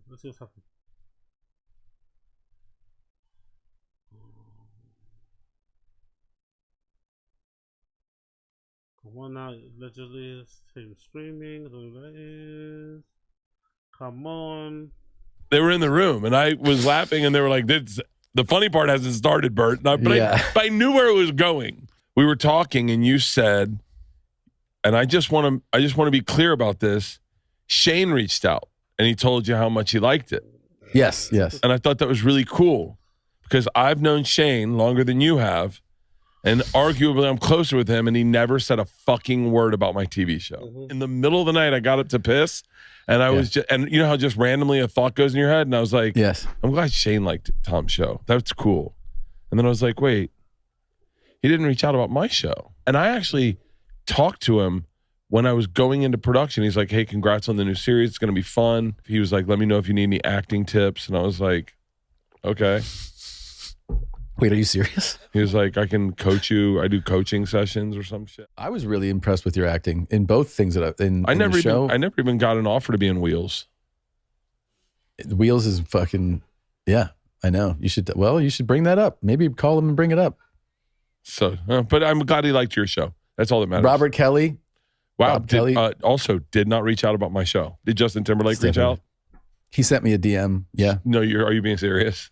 Yeah, he loved it. Yeah. Are you being serious? That was my one flex. Oh, no, I was kidding. He did not see us. JT hit me up. JT and Jay. Just to go back quickly about the whole Shane Gillis not hitting him up. Why isn't he? Is this a bit he's doing? Why is he so why is he not coming to grips with the realization that maybe Shane didn't hit you up because he didn't enjoy it? Because isn't it better to feel like it's genuine? Because Bert feels like it's genuine because he didn't get a phone call. So he knows that Shane is only calling people to congratulate him on their shows if he actually did enjoy watching their show. And Shane probably can't say the same thing about it for the first one, can she? But I really don't get it. I don't get why he's so butthurt about this. It doesn't feel as good as a comedian, though. No, it feels better. No. Does that mean Shane just got into the business? JT's been in Mickey Mouse Club. I mean, Shane really kind of barely knows what he's doing. JT is JT. This Shane thing seems to really... It bothers me so fucking much that I may have to reach out to him. He didn't even... Stefano was the first person that texted me, and the very first person, and I was like, wow, that was really cool, because I'm leaving out other people. It was a bunch of comedians. Who else fucking texted you, Tom? You look great, by the way. I feel fantastic. Tom, can I say something? At this point, this is so formulaic that I could write a script for Bert before he even opens. Yeah, it's all a bit put on, isn't it? It's a bit weird. It's a bit fake, isn't it? It's a bit fake. It's a bit put on. Yeah, I don't know what's going on right now with Bert, man. He's going out kind of sad. I'm not gonna lie. He's going out kind of sad. He's out here doing like what TikTokers and kick streamers are doing, and they're like more than half his age. Like, what are you doing? These fake crash outs, like, really? His mouth. Every single time Bert brings up Shane Gillis, it follows the same pattern. He'll compliment Shane, then he immediately pivots to how he knew Shane before anyone else did, how Shane was his opener, or how Shane looked up to him, or how he basically discovered Shane before the rest of the world did. And by the end of the story, Bert is somehow the main character in Shane Gillis's origin story. Exactly. I've said this before, it's the exact same thing with Brendan Schaub and Theo Von. But the weird thing about this Shane story is that Shane does this to other people. Shane has spoken quite glowingly about other people, other comedians, and the role that they've played in his kind of ascension, right? The role that they've played in his success. But I've never once heard Shane talk openly about what Theo did for him. Maybe he has, and I missed it. But I honestly don't remember the last time I heard Shane complimenting, going to as far back as fucking the Williamsons. Like, come on, man, get a grip, get a fucking grip. Ain't that big? Ain't that big? Get a grip. Come on now. Reason Bert is so obsessed with Shane is because Shane represents the ultimate success story of the Rogan bunch. He's the one who used the Rogan bump, by his own admission, to forge a career for himself independently. The guy has built something that none of these other internet comedians can ever touch. Shane gives that entire Austin Circle credibility just by still showing up to do Protect Our Parks and doing sets at the mothership. Without him, it's just a bunch of middle-aged millionaires congratulating each other. And that's what eats away at Bert. Guys like Rogan, Tony Hinchcliffe, Bert, and Andrew Schultz, they're obsessed with legacy. They are obsessed with their status and their position within the comedy hierarchy. They love the limelight, they need to be front and center, and they need everyone to know how important they are. Schultz has gone full political commentator, doing that New York Times bullshit, inserting himself into every major news cycle. These guys just cannot help themselves. Compare that to Tom and Shane. Those two just want the bag and to be left alone. They do the bare minimum public-facing work they need to do to sustain their career, and then they disappear. Tom doesn't give a shit about being liked. Shane doesn't give a shit about anything, really. They clock in, do the work, and go home. The difference is that Shane is not an unfunny asshole like Tom. Just saying. But Bert can't operate like that. He needs that validation, which is why he's sitting there. And he also can't share the limelight. Bert can't share the limelight. Shane's come along, similar-ish type of personality, similar-ish type of interest and stuff, right? Maybe similar-ish type of appeal. I'm not too sure. I don't even go that far, but still, Bert can't just share the limelight. Like Shane's just existence makes Bert very uncomfortable. Like, it makes him and forever. Even Bobby Lee has the same thing with Shane, doesn't he? But I feel like Bobby Lee has a bit of a hate-love relationship with Shane Gillis too. Most of it based on his success, or just the way comedians are, isn't it? Maybe just comedians by their very nature are not very good at sharing the limelight. Calling tires wheels, just like he used to say protect your parks instead of protect our parks when Ari was on Two Bears One Cave because he was bitter about Rogan cancelling Sober October. Like, Bert is so fucking petty. It's pure cope. And then there's all the backhanded compliments. Did you watch how he compared Shane to industry veterans and framed it as Shane barely knowing what he's doing while the other guys have been doing it for years? Let's just be clear about this.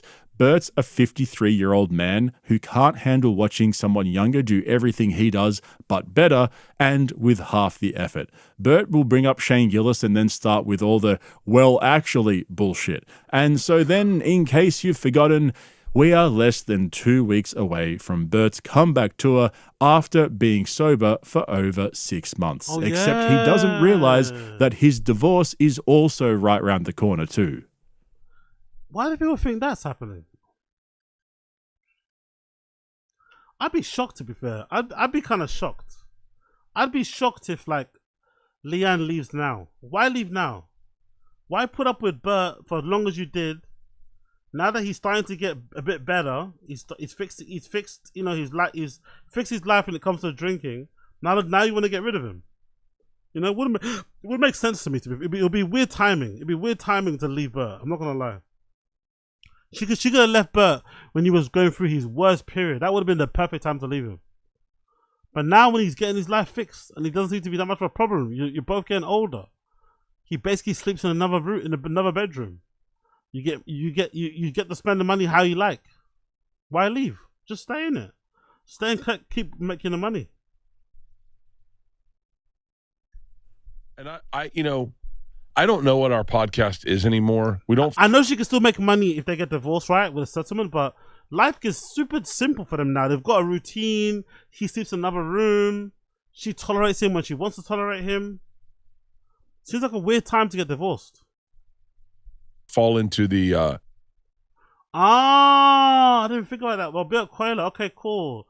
Kids out there, true. Because the kids now, aren't they like in the second year of uni? Yeah, that's a good point, Coiler. That's a very, very good point. This is their second year of uni they're going into. They're very settled down. They seem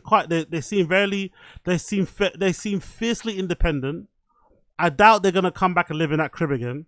I think those type of girls that, they've seen enough in that house. Once they leave that house, I don't think they're gonna come back. Those girls are the type of girls that, you know what? I've had enough growing up in the house where my dad, is half asleep in the fucking swimming pool, drunk. So I don't think those girls are coming back home anytime soon. So yeah, now the house is much quieter. Not much. They're more in each other's way as well, probably. So she's probably getting to see him a lot more than she would like to, especially now that he's sober. Yeah, I didn't think about that. That's such a good point. Bill Coiler, yeah. The kids leaving, the kids who were left already for college. Yeah, the girls doing. That's a very good point. Very fucking good point. Very, very good point.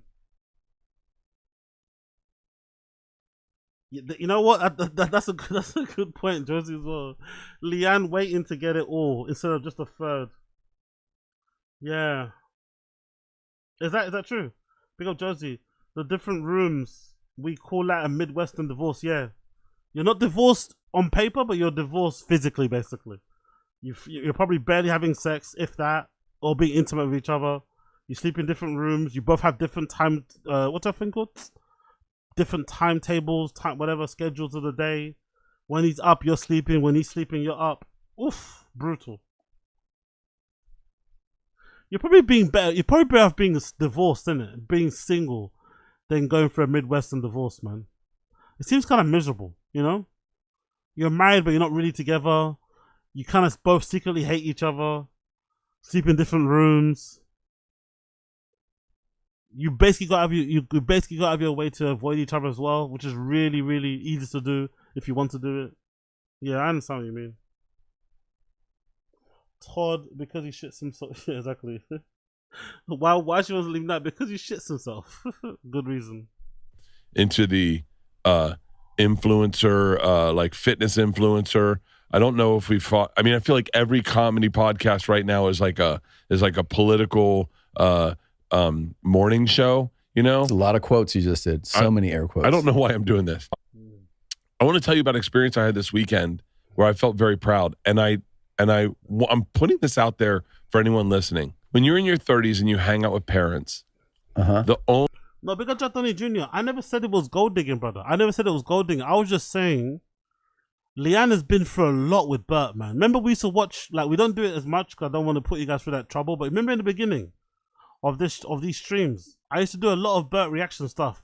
She used to go through a lot with him, bro. Now, remember he'd come back from the gym sweating. He wouldn't shower. He'd shower in the swimming pool. Then he'd jump right back into the house, sleep in the bed. She'd get pissed off. I think that's why she said no, sleep in a different room. He'd be cooking, but he'd be doing a barbecue outdoors, halfway forget, then get on a treadmill, start drinking box wine on there, just like, do you know what I mean? She put up with him at his worst. So I was just thinking, why would you bother leaving now if you went through all that shit? You should have left back then. But for what Coiler said about the girls leaving for uni, they're in their second year now, right? They left last year. It makes a lot more sense. Because there's no other people in that house. Maybe apart from their relatives, you know what I mean? Just them two and their dogs. So they're probably seeing a lot more of each other than they would have. Probably getting on each other's nerves more. There's no kids to distract either of them, so they're having to interact with each other a lot more. and you're getting reminded of things that you don't like or do like, blah, blah, blah, blah, blah, blah. Yeah, I don't know.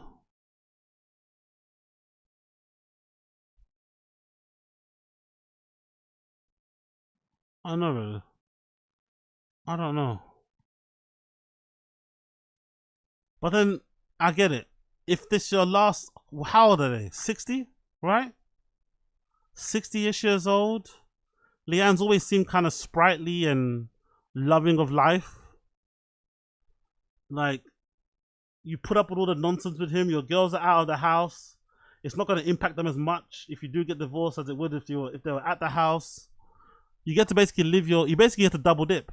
You've enjoyed all the bad times, but now you also get to double dip if you do break up properly, because you get to live the last part of your life doing whatever the fuck you want. Yeah. I don't know. I think if I was Leanne, I'll just stay. I think that's what I'm trying to get. Cause I couldn't be bothered going through the whole like papers and stuff. You know what I mean? Because not to be morbid and stuff, but this guy is gonna fucking. Do you know what I mean? This guy's gonna fucking, what's that thing called? He's gonna fucking Tetris himself, right? Let's be real. He's not long for the mortal plane. So I think if I was Leanne, I think I'll just stay and just keep on keeping on.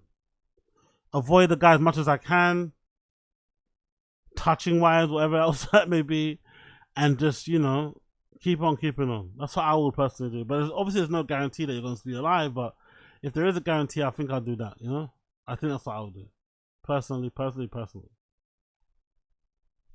Only thing you can judge each other by status wise is job and money and how they're doing that way. And then when you get in your 50s, the currency is yeah, the shampoo in the swimming pool. Come on, guys, man. Some of you motherfuckers have lived with the girls. You know how it is. I can't imagine how much trouble I'd get in something like that. Some of you motherfuckers have lived with women. You know how much trouble you'd be in if you started fucking shampooing yourself in the swimming pool. In your house. And you got, do you know how much trouble you do you know how much? That could be grounds for a breakup. Like, some women would leave you off the back of that. Do you know what I mean? If you just started fucking washing your balls in the fucking swimming pool.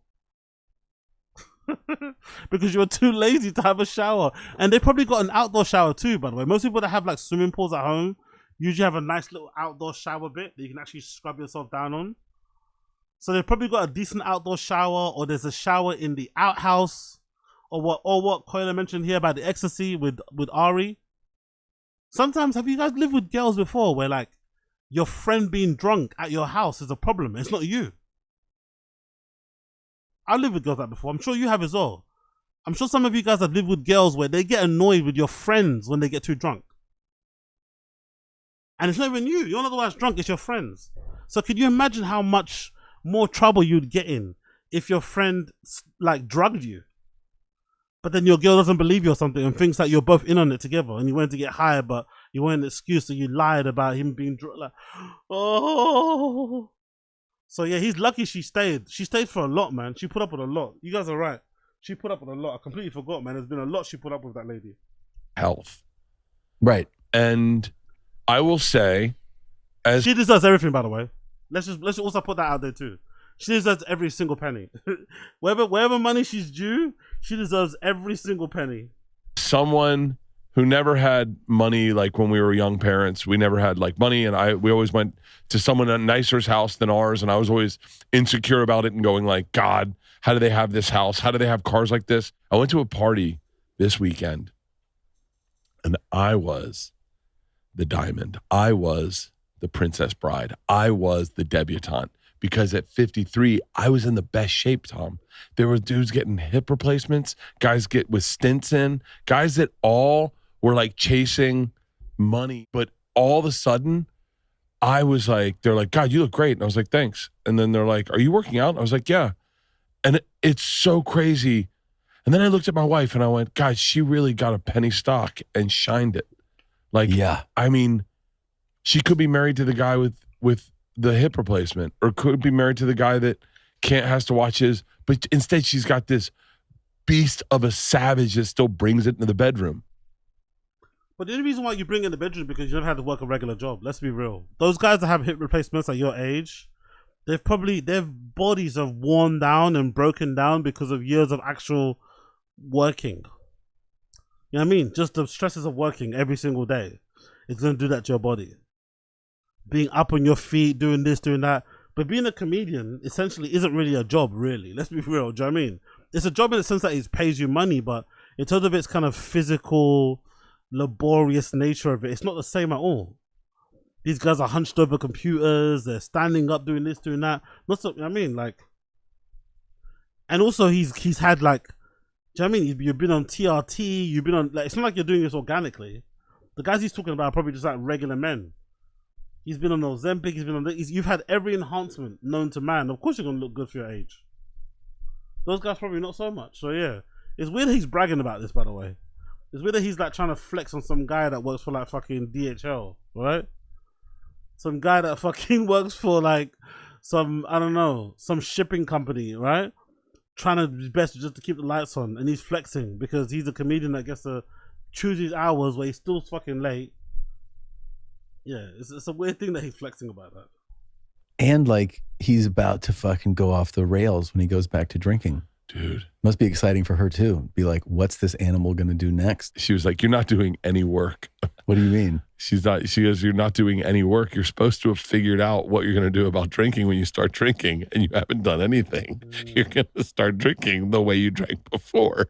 And I think we all agree that that's not what we want out of this journey. I was like, ooh. That type of language, man. When your girl starts talking to you like a HR executive, it's over. When your girl starts talking to you like a HR executive, and I think we both agreed that wasn't a part of this journey. We need to circle back, recalibrate. We need to course correct, right? When your girl starts talking to you like she's a HR executive, it's trouble's down the way. Trouble's coming.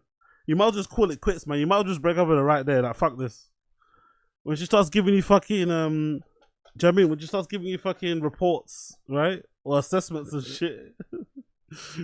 This is not what we agreed for your journey. Yeah. If he starts drinking like before, she's definitely gone. Is Bert seriously flexing about being the healthiest guy at the party? Exactly. Bro, you're on over 15 medications. You've got the most expensive piss in LA. Exactly. If you really want to flex on these guys with the hip replacements and the stents, drop the meds and then see what happens. Obviously, I don't mean that. We don't wish bad health on anyone on this channel. But let's be honest, Bert wouldn't last 6 months without his Webster pack. And then his wife at the end there, she basically told him he hasn't done any of the work. He's going to go straight back to how he was. And none of this is what we signed up for on this journey. That isn't the voice of a woman who's impressed by Bert's temporary sobriety. She can clearly smell what's coming, probably literally. I mean, the guy just admitted to shitting his pants again in this episode. So the divorce is so close you can taste it at this point. Well, Leanne definitely can. Bert's out here calling himself a beast and a savage in the bedroom, and his wife is quietly planning her exit strategy. I'm turned into a much nastier person now that I'm not drinking. Yeah, you can definitely tell. You can definitely tell he's a lot more angry. He's not more spiteful. He's a lot more spiky, you know? He's spikier, you can definitely tell. Since he's not been drinking, maybe it's because he's got more time to think. But you can definitely tell that he's a lot more spikier since he's been a lot sober. It's fucking hilarious, to be honest. He's like a proper hater now. Do you think so? Yeah. Less of a people pleaser. I start being a little nastier on texts. I know that. You can ask people at your office about that. Yeah, no, I've heard. Yeah. I feel like when I was drinking, people looked at me and they were like, oh, just don't worry about Bert. He'll do it. He's fine. Just get him a drink. You know, that kind of like, you know, whatever. Yeah, like, it didn't take me serious. And then when I've been sober, I've noticed that energy still permeates. Like they pat me on the head. And I was like, hold on. There's no patting me on the head. Well, do you have to be nasty or just be? I feel like what it is, Tom, is pent up years of me realizing this is the way they've always talked to me, and now I'm like, oh no, like no one talks to you like that. No one talks to you sideways ever. You hold a standard. I not emulate that, but I would like to emulate that. Yeah, I think you also might be conflating being nasty with just having boundaries and holding ground. I don't think that's nasty. People can be nasty and you don't have to be harsh. I don't consider that to be bad behavior. I think you're on the right track, man. So Bert's finally growing a spine. Going sober has done something to him that the testosterone, the Mounjaro, the peptides, the 15+ meds, and the vitamin IVs never. This is a comedy podcast, right? Mm-hmm. Yeah. Calm Eddie is crazy. Yeah, basically yes, definitely. Loads of calm Eddies around here, mate. Loads of lulls and loads of calm Eddies. Big up Gitsu. Never could. He's standing up to people, setting boundaries, refusing to be the pushover everyone has treated him as for years. Who knew that just not poisoning yourself every day could do all of that?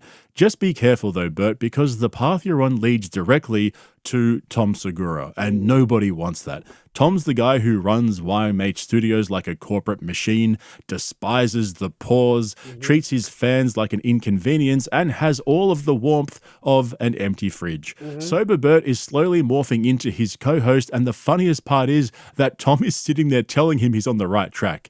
Because of course he is. Tom would love nothing more than a second version of himself to talk to every week. But then, as always, once the cringe wears off, you can't help but feel sad for Bert. Seriously, making these videos about Bert is such an emotional roller coaster. Can I tell you what I relate to the most? And this is going to sound crazy. What? Black graduations.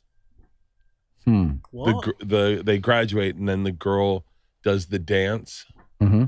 And then, like the white people are outraged.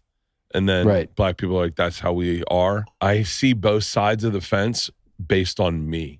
I am the one dancing, and then I'm the one whose kid is next who you didn't hear their name because this one's dancing. You know what's crazy about you is that in these last several months, all of your insights and self-reflection in sobriety are all so fucking incredible. And you still are like, and no one will tell me not to drink. Like every marker that is possible in your life to observe and note is 1,000 times better. And you're just like, I'm fucking drinking. I'm sprinting back to the old me. I know. You're so funny, dude. That's so funny. Tom's sitting there laughing like, you're so funny, dude. Nah, dude, that is not funny. That's really fucking sad. Because if we're being honest here, Bert has been improving himself this year, right? And as much shit as I give him on this channel over the years, that is awesome to see. I 100% back Bert to stay sober, keep losing weight, keep improving his marriage, keep building a better relationship with his kids. Maybe he'll even become funny at some point now that he can think clearly enough to write jokes instead of just recycling personal stories about his family. I am so here for this, and you guys know me. If Bert pulls this off, I will definitely give him credit for it. I've got no issues doing that. But he's not going to do it, right? He's been counting down to July 12th all year, and you probably know people like this in your own lives. Once you relapse, you swing completely in the other direction. It's like those people who lose a bunch of weight. When they start putting it back on, they end up heavier than where they started. They're making up for lost time, and that is exactly what is about to happen here. His wife can see it, and think about his daughters. They've only ever known him as a drunk, and for the first time in their lives, they get to see what a sober father looks like, and they can see it too. And we're all just sitting around waiting for Bert to self-destruct again. Tom thinks it's fucking hilarious, his wife is terrified, and Bert can't wait to get back to the old him. Oh man. Anyway, if you enjoyed this video, make sure you hit the like button and subscribe to the channel right here on YouTube. And don't forget to check out the link in the description to my... I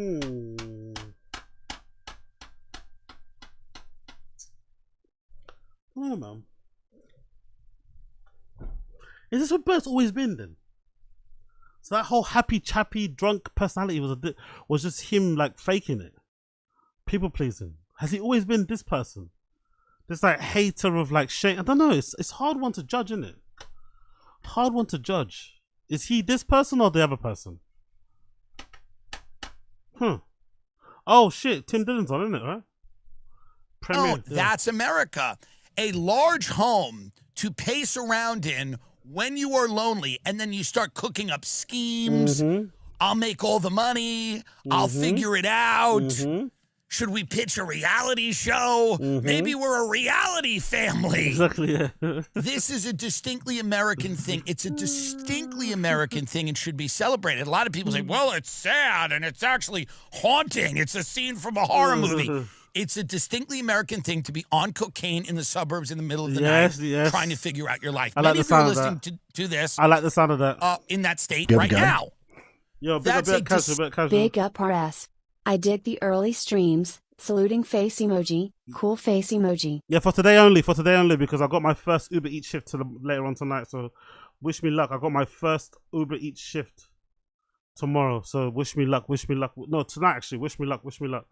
Distinctly American thing to be on cocaine in a large house with the air conditioning blasting. Fuck you, Mamdani. And you're sitting there, and then you're coming down, and you try to like jerk off, and the come down from coke is horrible. And you're in a house, and all of the other houses in the suburb, their lights are off because they're sleepy. But not you. You're not asleep, are you? Because you've got a plan. Exactly. And the rest of the sheep on this block, they're content with what they have. But you're going to go further. Actually, let me give away some memberships too. Let's give away some memberships. Yeah, I forgot to give away memberships. Let's give away memberships. Boom. Give away some memberships. Enjoy, brother. Apologies there. Everyone that got membership, enjoy. Everyone that gets a membership now, enjoy. I've got to give away some membership actually. Higher. Dude, everything they eat, bean cheese, it's gonna be big. When people realize how serious you've been your whole life, all those people that wrote you off, all those people who laughed at you, they're gonna pay dearly for it. Sitting in your backyard Dude, and having those cheese, thoughts, bean cheese, high on bean cheese, cocaine in the suburbs, in a home that your wife and children have left because you have violent tendencies, is a distinctly American and beautiful moment. And so what if people in fucking Sweden don't get it? Bean cheese, Who cares? Norway doesn't get it? Making your children stars at the expense of their mental and physical health is a distinctly American thing. I don't care if it's in athletics. I don't care if it's in Hollywood. Telling your children that they must be great at a young age, separating them from their childlike wonder and forcing them into a capitalist consumer economy where they then have to consistently prove that they're better than other children so you can live vicariously through them, then eventually hate them and steal their money is a distinctly American thing, and it's a Brendan Schaub watched this, stood up and clapped. Brendan Schaub heard this speech, stood up and clapped super loudly. Amazing. Children in the workforce, yes or yes, I'm bullish on it. Standing in the bleachers, watching your child in sports and going, if they're going all the way, they're going to the Olympics, seeing your child in the school play and going, this talent is wasted here. It's wasted here. Let's force them to commodify this now. That's America. Agreed. That's America. Agreed. Eating dinner with your daughter and going, you like being on stage, don't you? Yeah, yes, I do. Do you want to be a star? What? A star, like the people on the TV. I want to be on TV. Do you really want to be on TV? Yeah. You have to work very hard. Yeah. You take their pancakes away. I'm eating. No more pancakes for you. You understand me? Starting right here, right now at this Denny's, you make a promise to me. What? You have a gun? You promise me you're... Schaub heard this and gave the Black Power salute. Exactly. Gonna work hard, and you're gonna make it. No matter what. There's gonna be long nights of doubt. What? You're not gonna see your friends anymore. Why? 'Cause you're a star, and they're not. I don't like this. That's weakness, and I won't have it from you. Tomorrow we're going to sign you up for 75 dance classes a week. It's going to end gymnastics. It's going to stunt your growth. In fact, you're going to stay the exact same size you are right now. It's going to stunt your growth. You understand me? No. You're going to go to dance class until your feet bleed. What? You're going to go to dance class until your feet. Big up Nav. Nav want to know. Big up AZ. Was the red hat, white glasses, blue mic a coincidence? Yeah, coincidence, brother. Coincidence. Dual citizenship soon come, but definitely a coincidence. Definitely a coincidence. Definitely a coincidency. Big up Nav. Bleed. And you're going to be a goddamn star. I don't want to. You don't have a choice. It's what you were born for. That's America. That's America. And Trump understands all these things. Trump sells to the people. These are the people. Trump gets it. Polymarket goes, will Trump be impeached before his term ends? Well, what chance? What do they have there? I hope it's a 68% chance. I imagine he will, but he'll survive it. He'll probably survive it.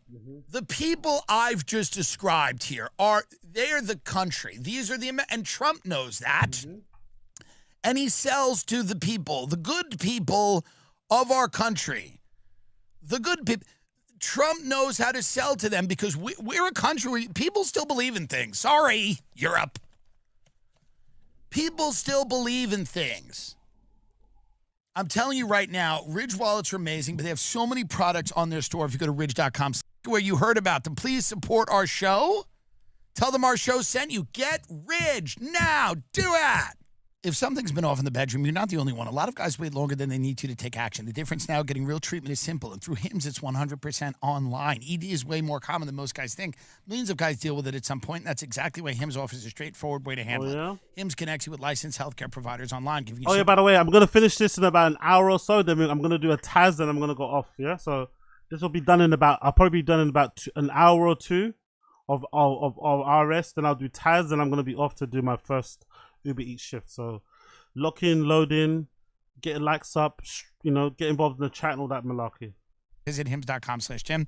Prescription required. See website for details and important safety information. Sildenafil is a generic version of Viagra. Viagra is a registered trademark of Viatris, Viatris Specialty LLC. Hims is not affiliated with or endorsed by Viatris. The Taylor Swift and Travis Kelce wedding is going to take place at Madison Square Garden. So many people whose maturity stopped at summer camp, who have riddled themselves with pretend anxiety disorders, have diagnosed themselves with fake autoimmune diseases, have refused to grow up for whatever reason, are invested in, they emotionally and intellectually froze when they were at some 8th grade block party. People like that, people with that capacity and I'm not saying you can't be a fan of Taylor or whatever, Travis. I'm saying the people that are overdoing it out there, the people that cried at her engagement, the people that are sick, they live amongst us, but they're ill. Those people this is Woodstock for them. This is January 6th for them. For those people who their attachment to this woman and by the way, it's like there's the same thing with people who feel this way about Trump. Like this guy came into their lives and saved their life. I know people like this. Trump walked down the escalator and their life was saved. They can't imagine a world where he's not in it. And Taylor Swift has done this to people. That Eras Tour saved people's lives. Okay? They went to that thing. Many of them went multiple times. They drained their bank accounts. They, sold their frozen embryos that they were going to have make into children. Whatever they did, they went to see this bitch. God love her. God bless her. And they stood there in the arena and they go, I remember the first time I heard this song. And usually it was, I was in 9th grade. I had a crush on a guy. I heard this Taylor Swift song, and that's where I froze. Emotionally, I froze right there. I was like, I don't want to hear nothing about nothing else. This is where I'm. And now they're 40, and they're still that person walking around 9th grade, listening to the song, You know, and those people, this wedding for them is going to be a big deal. It's going to be a big deal. And if Israel wants us back on their side, they will bomb this wedding and blame it on Iran. And look out for that, it's coming. Oh, big up Purple Pitch. Just a bicycle, brother. Nothing too crazy. Just a little e-bike thing. I've got my own fixie. I want to ride, but I don't have it with me yet. So I'm just gonna do a little e-bike thing. Nothing crazy. Just a little e-bike thing. I don't have a license, or I can't. Well, I can drive, but I don't have a car, or whatever. But so yeah, I'm just gonna jump on a little e-bike. It's a little e-bike thing. But soon I'll probably do it on my fixie because I want to get shredded. So I'll probably be doing it on my fixie, so I can get shredded. There's discussions, there's high-level discussions in Israel going, should we bomb this thing and blame it on Iran because it's... Where you going, Game Bread? You going out of 7, yeah? Where you going, brother? Share with the class, bro. Where you going, Game Bread, huh? Saturday night, yeah? Where you going? The only thing that'll unite everybody. Yeah, renting the e-bike, I don't have my own one yet. Let's see how I do first. It'll be my first trip. Everyone's telling me I'm gonna make a lot of money. I don't know why everyone's so giddy about this. Like, everyone's like that I spoke to about it. The guy at the shop earlier was saying that if I don't want to use it during the night, let him use it, and you give me 70 quid. So you got, I mean, everyone's like acting as if it's like, I don't know, it's like I don't know if that's gonna be that easy. But let's see if it starts off well, and I can afford to get a proper e-bike. I'll probably get my own one. I wouldn't mind one of those what's that one that everyone I saw reviews of it. I like the shape. It's like a beach buggy. Is it a beach buggy? Let's see if I can find it. It's like what's that shape? There's one particular that I like the shape of. So I might want to get one of those. What's that? Is this an e-bike? Is it shape? Is it like a beach cruiser? It's like a beach. Yes, a beach cruiser. I want to get one of these ones. If you guys in the stream chat know better than me though, some of you guys in the stream chat I know are like big e-bike guys. Let me know. What do you guys think? I want to get, maybe in the future, if it pans out, this whole thing, I want to get one of these ones. What's that shape? Is it an e-bike shape? Yeah, is it this shape or is it that shape? I think it's similar to like this shape. Whatever that shape is, it's like a motorbike type of thing. It's like a beach. Is it a beach cruiser? Is it a cruiser?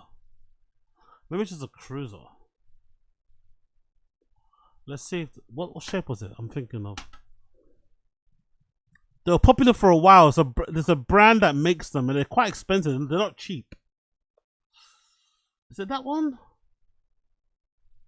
Let me just do best e-bike.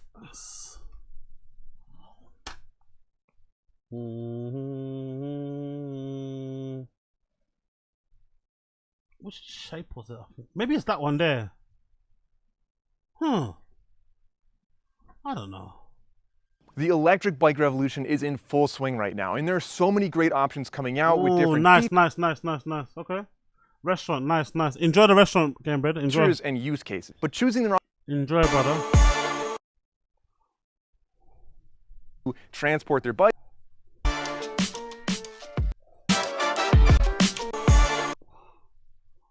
For the rest of Hey yo, I'm not gonna I had a little bit of a mad one. Like, is it I ate it anyway because I thought, you know what, I saved it I'll save it for tomorrow. So I ordered a smash burger from a place, right? Like a double cheeseburger. I don't know. I feel like I got ripped off. Let me know stream type I got ripped off. I went to have my cheat meal today, right? For my cheat meal today, I went to get like a smash burger, a nice double cheeseburger. It was really nice for this local place near me. Nothing bad about it. I called them up. I said, hey, I want to order a double smash burger. Sorry, a double cheeseburger. Sorry. Double cheeseburger, yeah. No meal. Just a double cheeseburger on its own. Cool. I'll be there in about 5 to 10 minutes. Popped into a shop, got some juice, got some water, went over to the shop to go pick it up. Waiting to go pick it up. Oh, no, it's not ready yet. Just wait. Cool. 10, 15 minutes later, it's done. I go to pay, and it says £13. Like, £13 for one burger. Whatever. Do you know what I mean? I didn't want to make too much, but the bag was already like closed. Do you know what I mean? As well, that's the thing that was also making me feel a bit like, did I get scammed? The bag was already closed. So I whatever, it's 13, but I tapped it, I went away. I came back home, I opened the bag, like 2 double. I didn't want 2. I wanted 1. So I wonder if the guy mistakenly heard me and thought I said 2, but didn't want to double check because you already made the other one because it made fresh, right? He didn't want to ask me and say, hey, did you say 1 or 2? He didn't say anything. He just said 1. He just said like pay. So when I went in, I was like, oh. But I feel like I got bumped. I feel like I got scammed a little bit. I feel like he knew, but he didn't want to double check with me because I would have said, no, I don't want 2, I want 1.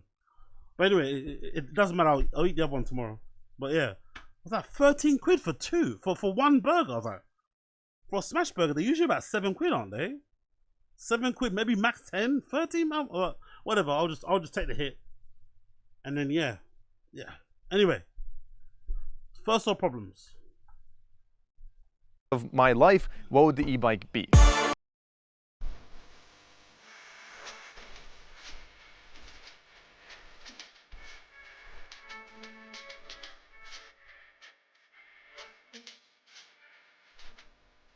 Yeah, see what I mean, Casual? Like, that's expensive, but at the same time, things are like that now. I think they might have hustled you. No, I don't think the hustle, I think, is them not hearing. Like, I clearly said on the phone I wanted a double cheeseburger. I never said I wanted 2. I said I wanted 1, no meal. So I think the hustle is maybe him not hearing it or misremembering it, not wanting to clarify, because if he would have clarified, most likely I would have said 1, but he's already made 2, which then would have, I mean, that, yeah, so, do you know what I mean? Like, so I think that's where the hustle comes in. So it's kind of like, it's a hustle, but it's not a hustle, but it is. So I kind of feel like I got hustled. It's like, why? Like, whatever. So let's start off with the first category being the best folding bike. And folding bikes are going to be great for anybody who... Yeah, Addy Z, man. Yeah, I'm jumping on it really late. but I'm jumping on it.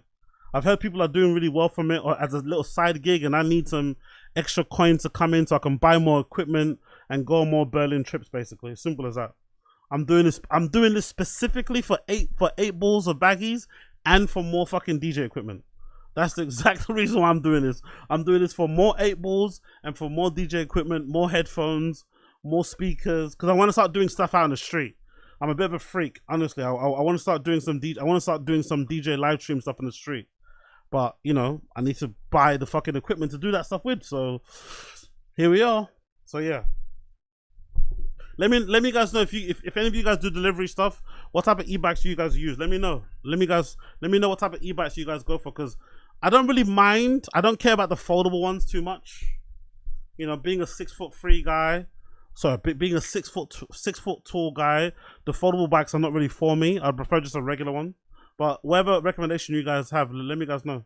Doesn't have a hitch or a truck to transport their bikes, and maybe you can't ride directly from your house. You have maybe a hatchback or some other vehicle. A folding e-bike is going to be perfect. In fact, no problem, Dank Williams. Appreciate it. Dank Williams live. No problem. Thank you for being a part of the fucking stream, brother. I appreciate you there. You have a gun?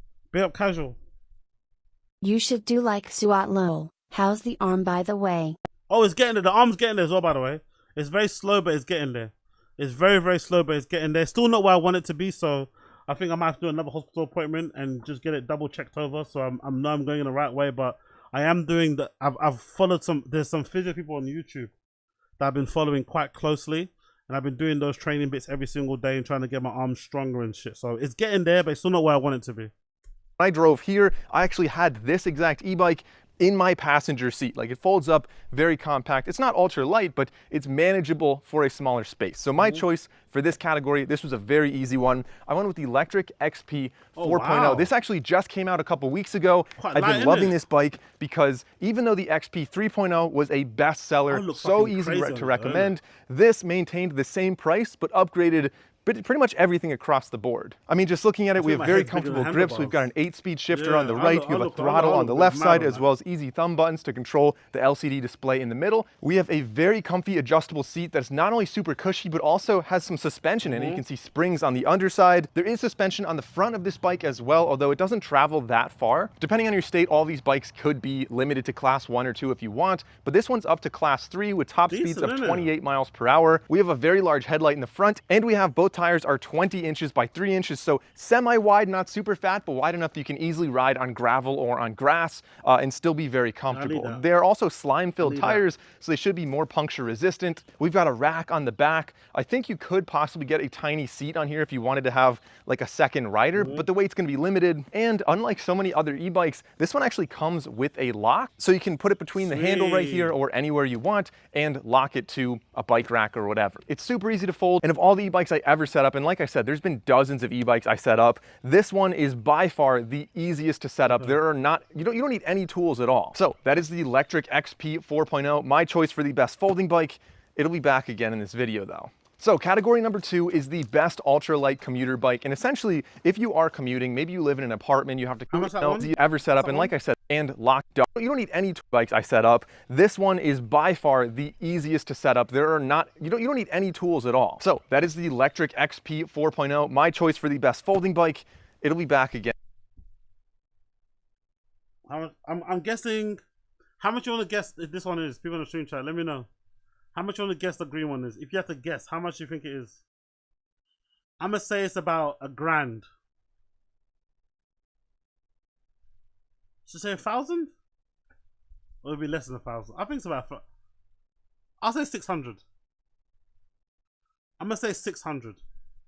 I doubt it, but I'm going to say 600. What do you guys think? £800 at least? 3K? I'll say 600. Let's see how much it is. Oh, wrong thing. Get your guesses in. Get your guesses in. Get your guesses in. See how much this is. 2K, 3K, £800. Okay, cool. Let's see. Shopping. Ooh, 700, 800. Okay, there you go. It's about that. I think it's the same sort of style of bike. About £800. It's around £800, it seems like over here. It's about 800. Not bad, isn't it? Not bad, not bad, not bad. Okay, in the US, okay, cool, there you go. In the US, it's a bit more though. They're saying in the US, it's 1,299. But there's similar types of bikes like this style in the UK for 800 quid. Similar style, isn't it, right? Hitway. That kind of works the same, I think. Cool. I'm gonna be one of those guys, isn't it? I'm gonna be one of those e-bike riders. I'm gonna be one of those e-bike rider guys. Yeah, I'm down, man. I'm down. I'm gonna be one of those. I'm gonna be one of those e-bike rider guys, isn't it? Look at what I've become. Look at who and what I've become.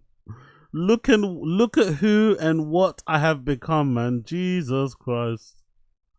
Where is it? Where's that video? Live humbly. What are we breaking? What the fuck is it? Oh. What's that video? Where is it? Where are you? I don't know. Was I just watching you a second ago? What the fuck is it?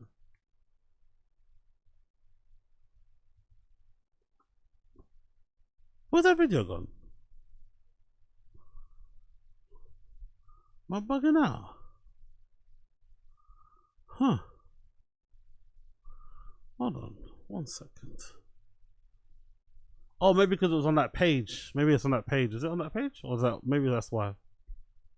Yeah, that's it. Let's see another one. Let's see a couple more, then we'll move on.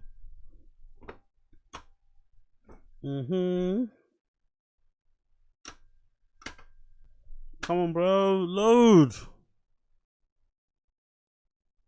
Okay, cool. We'll just skip it. Fuck it.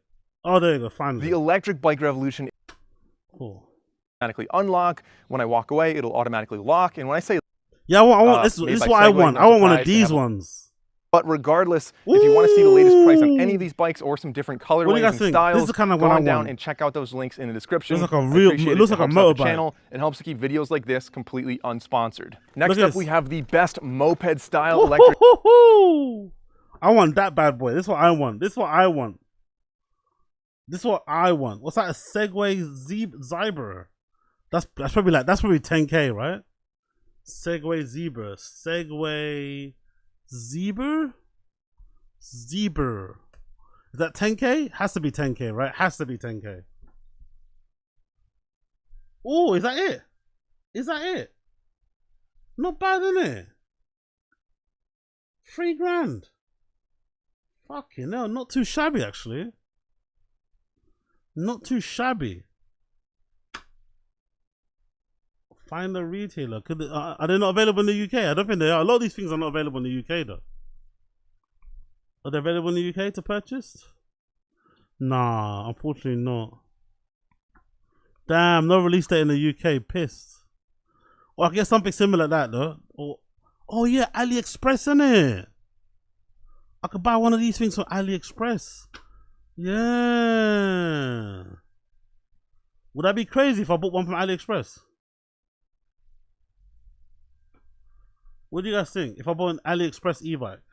Bike. This thing is an absolute beast. It looks like a motorcycle. Of all the e-bikes I've ever ridden, this is the one that easily gets the most comments because it's a beast of a bike. This goes up to about 35 miles per hour. It has a nice throttle on the right side. You have pedals. You're not really ever going to use the pedals on this bike, let's be honest. We've got a really cool light on the front. So remember, this is the Segway Cyber. So this, made by Segway, no surprise. They have a lot of really beastly scooters, and this one is their top-of-the-line e-bike. It also has a cool cockpit with a lot of features in here. So Apple Find My, as well as some really cool lock and anti-theft features.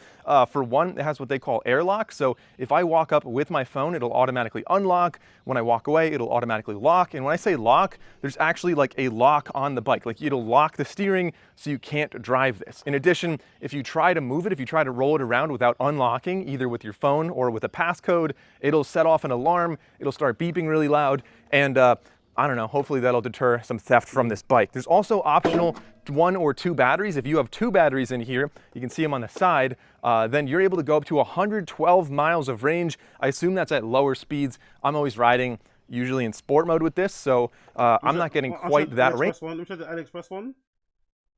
This is the AliExpress one, right? This is the AliExpress one here. Is this the one? Ride Star. Yeah, that's the AliExpress one. Let's see what they're saying. This is the TST electric bike, and I've been putting real time on it to see where it shines and where it stumbles. I picked it up because I like the moped style look, the full suspension, and that big... Yeah, allow the AI voice. I can't do that one. Let's do this one. Let me just do AliExpress e-bike. In this video, we're going to be unboxing. I bought the cheapest 20-inch e-bike on AliExpress. Let's see what it's saying. Yo guys, Dim here.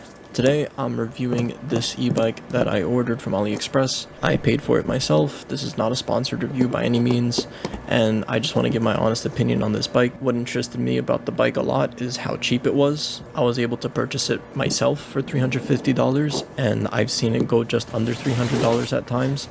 The price definitely fluctuates, and you'll have to watch out for that, but this is just my brief and honest review on this bike. This is the charging port right here. It has some kind of key right here. It appears that the battery is off right now, so maybe if we turn that to on, we will get some power. Yo, big up, run it up. You have to lose more weight if you do, so it won't explode when you're riding. The things we get away with to saying to each other as men is crazy, isn't it, no? The things we get away with saying to each other as men is insane. Could you imagine saying that to a girl? Even your sister, you could say that to. Even your sister, if you said that to, that would cause such a big argument. The things we can say to each other as men is crazy. We can really say some shit to each other. You have to lose a lot more weight though, because it might explode. Like what? What the fuck? Honestly, the shit we say to each other as men is so awful, man. We're so mean to each other as men. We're so mean to each other, man. But big up, run it up. Big up, run it up. I appreciate you. I appreciate you. So the first thing I want to check before I cut everything out is make sure that this battery is working and that I can charge it. So I'll do that real quick. There seems to be a little bag here. Let's see what's in here. It's like a brake light. I'm guessing the charger and whatnot is going to be in this box. Okay, so in this box are some pedals that we're going to have to screw on. A toolkit, that's pretty neat. Just like a little reflector that you're probably going to attach to the handlebars if you want. Little bell. Here's the skewer to attach the wheels, and just a couple zip ties in there.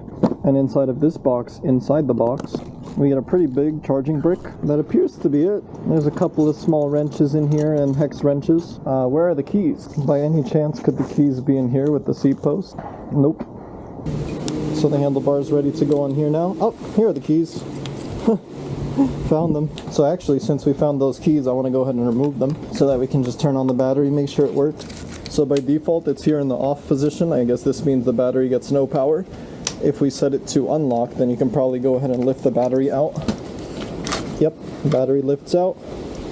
And then if you set it to off, that locks the battery in place. Battery doesn't come out. And if you set it to on, then I'm guessing on this power indicator, yes, you do get to see the charge. So I'll go ahead and set it to off again. It's currently at half charge, which is usually how lithium-ion batteries are supposed to be shipped. And this rack actually tells you it can hold a maximum of 25 kilograms, which is really good, honestly. That's pretty sturdy for a rack. Not enough to hold a human, of course, at least not a teenage or adult human. But that could be good for getting groceries, doing food. Minus and a plus here. I guess hold M to turn it on. See what it looks like. Yo, Battery for out. $300 e-bike, it looks pretty decent, really isn't it? Might be For $300 thing, it looks pretty. I want to see how it rides. $300, it looks pretty decent for $300 e-bike on fucking AliExpress. Doesn't look too shabby. Will the battery explode overnight when you're charging it? Maybe, but it looks like a solid little thing for $300, man. It's not as good as the fucking as a Segway one. That Segway one I want is really hard, but not too shabby. All right, so we now have the battery charged up fully. I'm gonna see what speed I can get. Pick up Young Old Vibes. We stealing is crazy. You coming in now and just saying that is insane. Why are you looking at e-bikes? We stealing. Get it up to going uphill. My other e-bike, which had a higher watt motor and a bigger battery, could only go about 20 going uphill. All right, we're on maximum pedal assist, and I'm gonna pedal and throttle. Let's see what speed we can reach.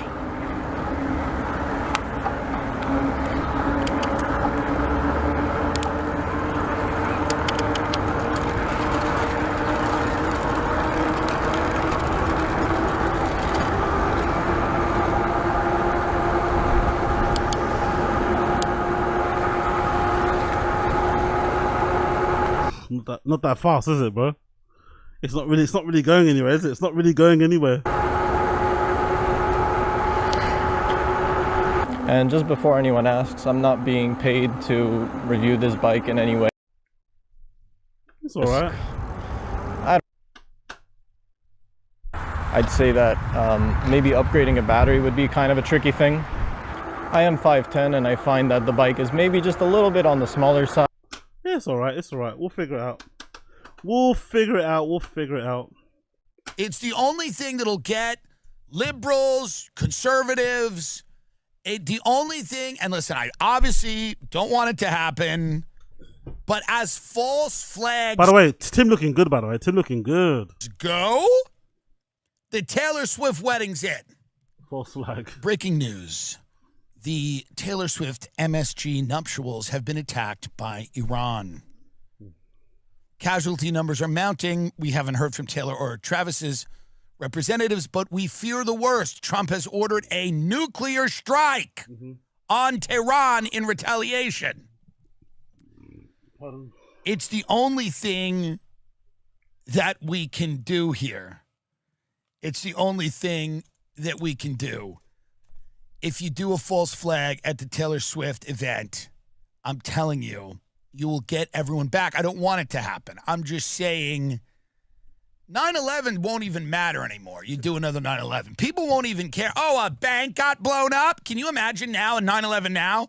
Oh, a bank got blown up? Good. Good. People will not be that angry if you blow up a financial institution in Lower Manhattan. I'm telling you, they just won't. They just won't. Shoot up L.A., nobody cares. You know what I mean? You do something in Nashville or Texas, the other people aren't going to care about that. Taylor Swift's wedding's the only one. It's the only one. Now, obviously, I'm not saying they should do it. But it's very hard now to pick a target that's going to unite people, because if they light up a building in Lower Manhattan, it's not going to work.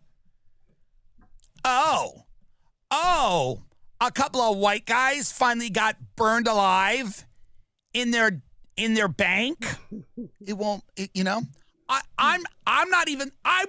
won't even be that mad about it.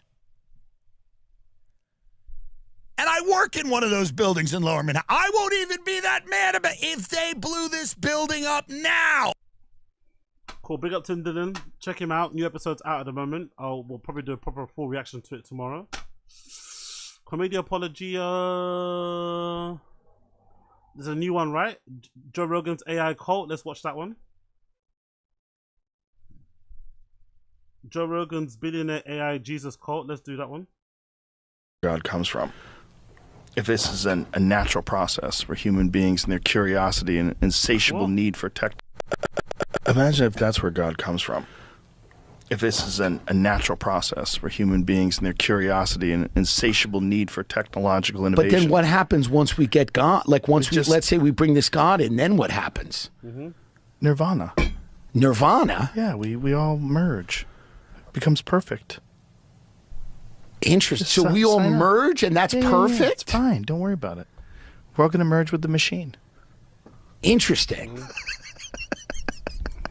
So Joe Rogan has transitioned from the guy who questioned everything to the guy who openly promotes his billionaire tech friends Peter Thiel, Elon Musk, and their AI god. Anytime one of his friends bring up Peter Thiel or AI, and it's been a lot of them lately, Tim Dillon, Kurt Metzger, Theo Vaughn, Joe instantly does damage control and will say how smart Peter is and that he really isn't a bad guy. Now I think most non-conspiratorial minded people would just see that as Joe being a nice guy, knowing he needs to keep a cordial working relationship. But Joe has gone far beyond that. He's now regularly pushing this idea that AI can become God or even come back as Jesus, which is beyond aggravating to more than 1 billion people. And to me, that points to one of two things. Either Joe is one of the dumbest people of all time and genuinely can't comprehend how a large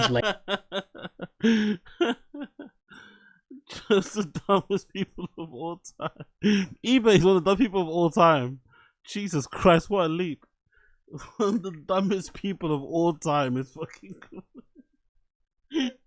Big up Apologia Comedian. Absolute legend. He's the dumbest people of all time. It's fucking insane to say. One more time. That got me real good.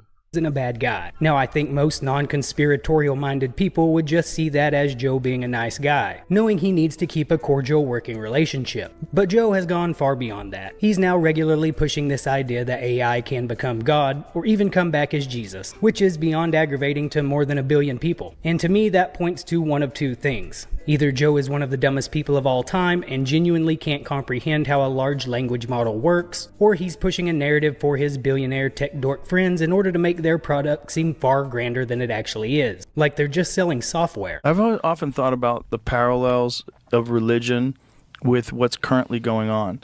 And one of them being like Christ was born of a virgin mother, right? So Christ was born without and emerged. Like what else is born without a mother?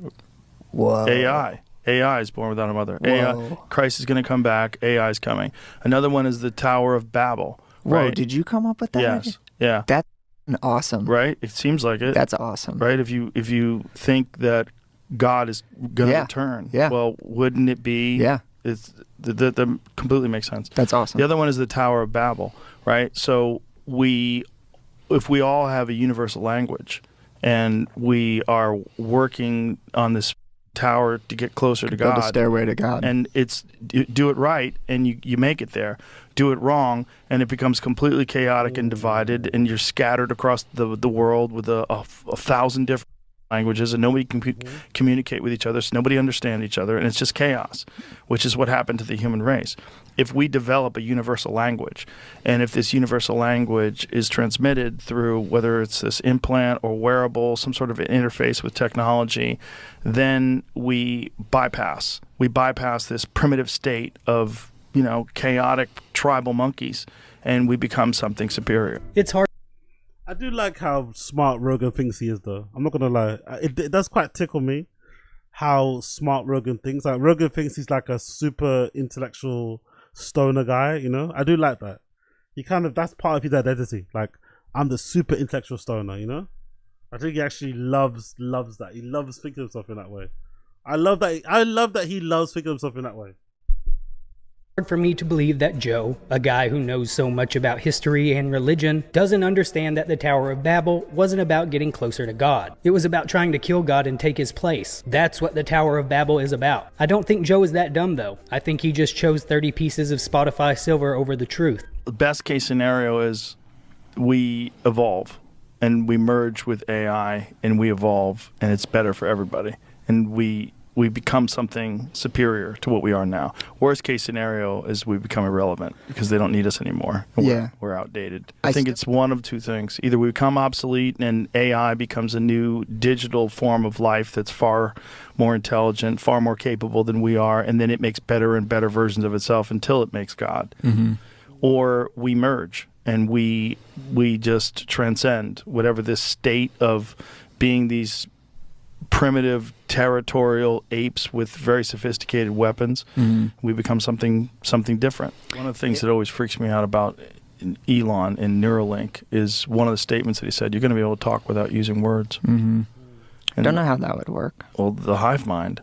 Yeah. We're going to be able to interact with each other. The idea that a large language model, something created by a man, could ever be compared to the creator of our literal existence is beyond making grilled cheeses at night. It's purposely spreading a terrible narrative to benefit his tech dork friends and their AI businesses. And what really makes it feel like a talking point instead of a genuine thought is that Joe's started to repeat it every chance he gets. The real question is, who's Jesus? That's the real one. And one of the weirder ones that people think this is a stupid take, but I don't care.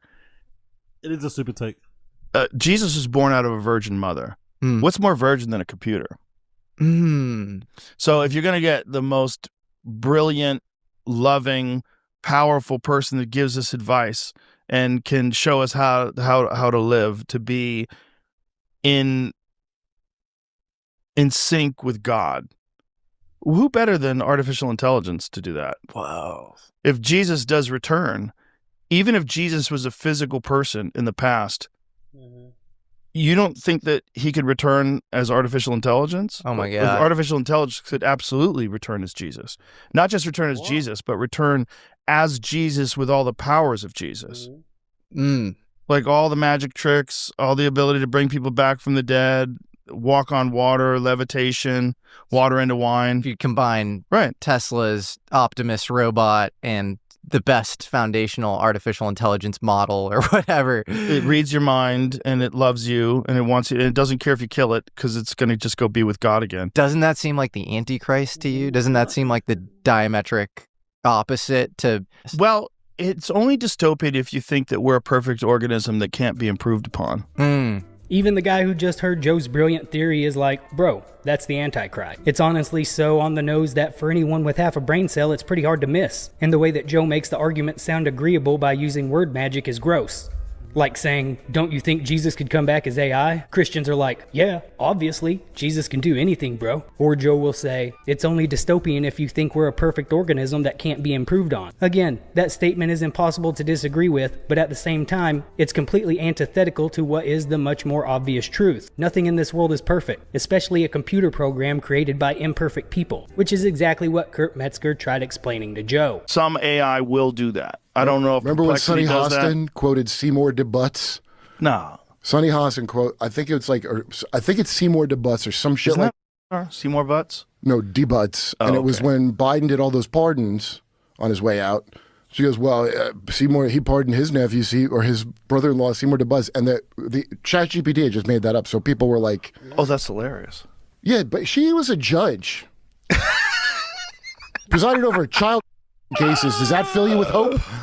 Yeah, but I'll bet that was good to have her in charge of something like She was that. probably tired from a long day of hard work at The View, and ChatGPT lied to her. Look, cut her some slack. The point is, this is why Jesus won't be an AI, because Jesus isn't a liar that you got to tell to go back and look stuff up. Eventually, he'll get it right.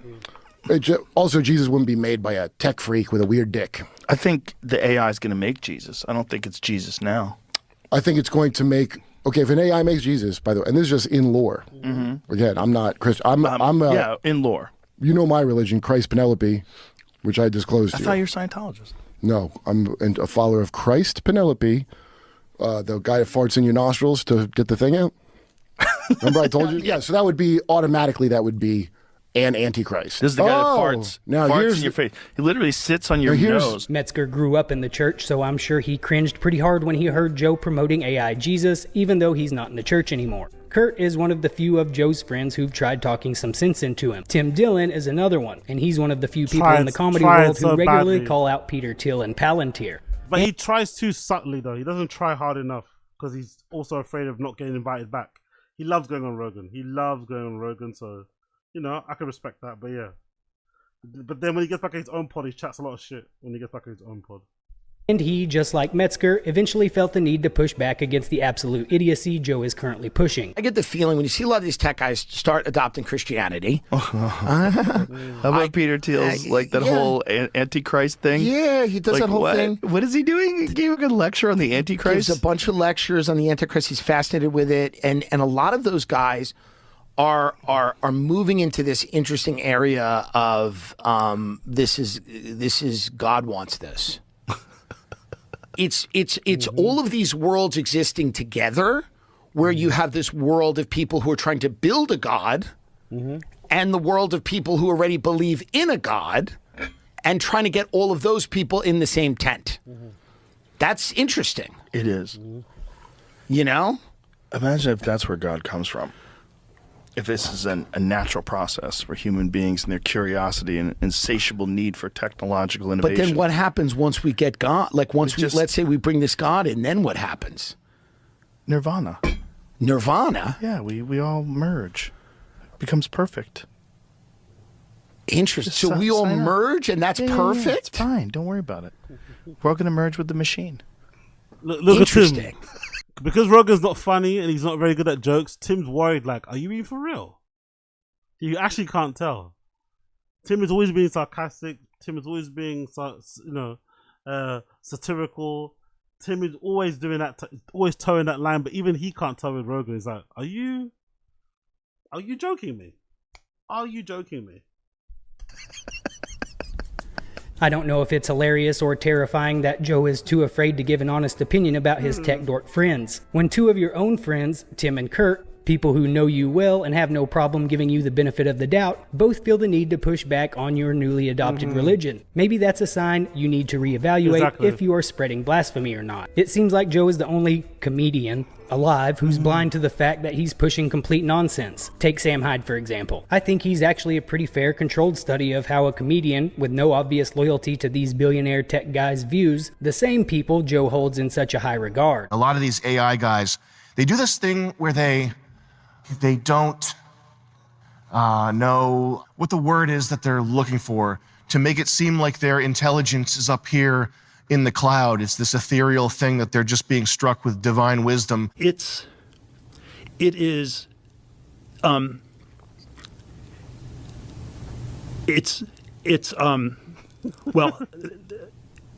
come on, man, spit it out.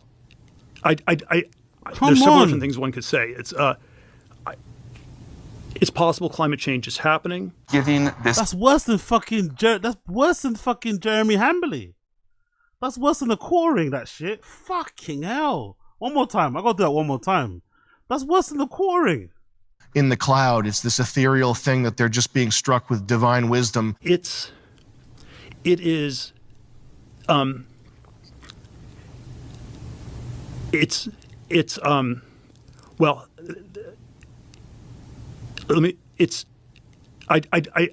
There's several different things one could say. It's possible climate change is happening. Giving this new kind of infrastructure at massive scale to people and trusting that the democratization of power, of wealth, of opportunity, of agency will continue to do this incredible story of civilization going forward. And like the ass CEO of actually cut that part out, because I actually think that guy is petty enough to kill people. But this thing where they're like rocking back and forth, autistic. Well, the thing about AI learning models is that they're actually... When we began talking, annoying each other 10 years ago, hopefully I'm annoying you as much as 10 years ago, or more, when I made you know this, every decision Palantir made. Joe Rogan thinks AI can be God. What if AI was... Is that what you gotta do to be smart? You don't have to actually say smart things. You just gotta act a little bit like you're on a spectrum. Or you have to act the way you think people on the spectrum act. And use maybe some big words here and there. And people immediately think you're like, you know what I mean? They think you're touched. They think you're gifted. I might start doing that, man. I might start doing that.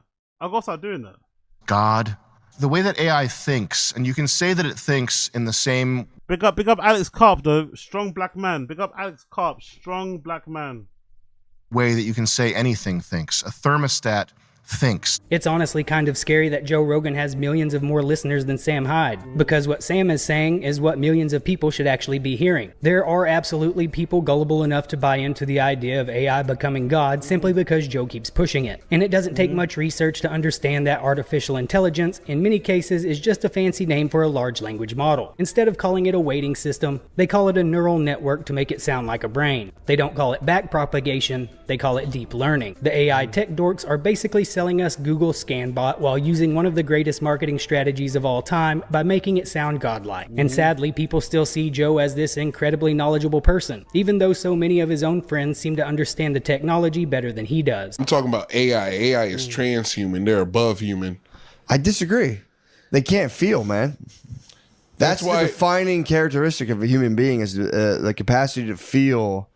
You know what I mean? Like I agree with you. That's why it's super Google, man. That's all I'm trying to say. I totally agree. Every time they're like, yeah, they're speaking a language we don't know. It's like, yeah, like electricity. Yeah. Yeah, like the way their things are communicating. They're like, no, it's being like, I turn this switch on and it talks to the lamp. And the lamp turns on. There's something deep in my core. I understand AI is gay. Can I? And I don't respect it. There's guys that are saying like one day we'll have such good automation that everything will be on demand, but we'll be like it's like luxury communism. Just like, yeah, sure. Let me know when you guys figure that out. Yeah, we're 1,000 years away. I know. I know. Like we're not close. Exactly. Yeah. Rogan was talking about last night because he loves the AI, and I'm just sitting there like, I'm not worried about it. Is he worried, or is he's like AI just and he talks to those guys. Yeah, those so they're guys. all like Peter. I don't know. I fuck with it here and there, and it's like it just seems like super Google to me. And we're back to that original question. Is Joe really that dumb, or is he just doing the bidding of his tech dork billionaire friends? I honestly wish Matt or Shane would give Joe a hard time next time they go on JRE. Shane is one of the few who could actually bully Joe into talking about his weird infatuation with billionaires and AIG. But he just shuts down. That's the thing with Joe. When someone pushes him back on the type of things, instead of engaging and having like a spirited debate, he'll just shut down or just won't want to talk about it, and they keep ignoring it until the subject moves on. You know, it's a bit boring when it comes to this type of things. Jesus. Theo, on the other hand, has already tried. Anytime Theo brings up Peter Thiel on JRE, which has been a lot lately, Joe pushes back and paints Thiel in a positive light. He'll always find a way to defend him, even if it means marginalizing the entire human race. The humans are on the way out. I know a lot of people hate it when Peter Thiel says it. Like, Peter Thiel is a terrible person. He's evil. Do you think he is? No.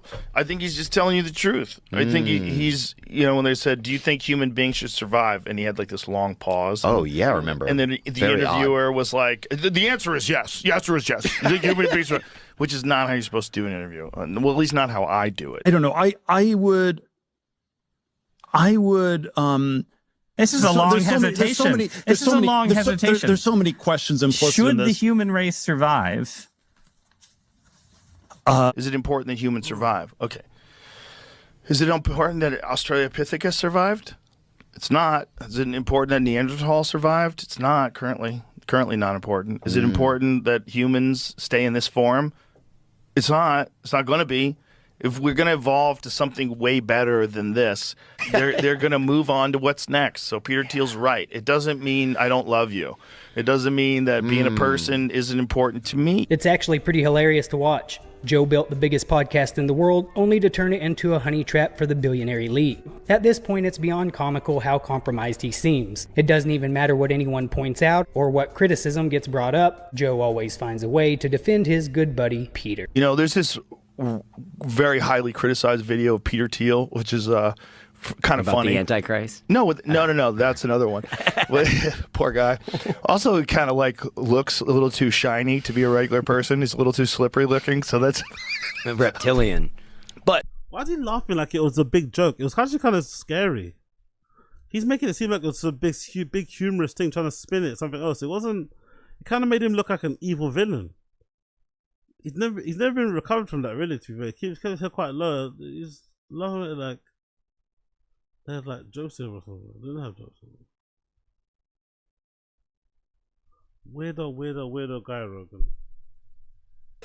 he's a thoughtful person. And when I was asking him any question on the podcast, he has these long pauses before he answers. This is a part of his speech pattern, part of his thinking.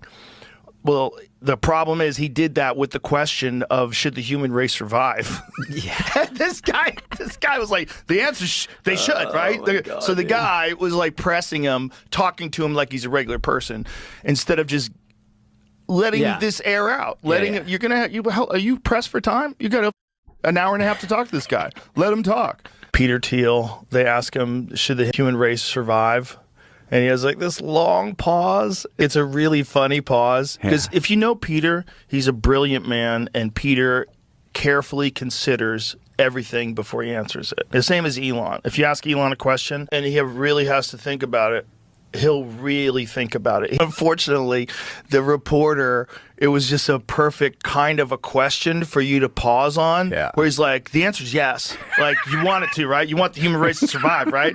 But I get what he is saying, and what he is saying is clearly something is going to happen. We don't exactly know what it is, but clearly there's going to be some kind of an integration with us and technology that we don't understand yet. We do understand it, and I think the majority of people would probably agree with Shane Gillis. AI is gay. Can I? Elon Musk is another one of Joe's billionaire friends that he puts on a pedestal because he's got money. I don't know. And Joe does the exact same thing with Elon that he does with Peter Thiel. He treats him like this unquestionable genius and never pushes back, no matter how stupid the conversation gets. Or you took on a more fatalistic attitude. Like, what was there any specific thing, or was it just the inevitability of our future?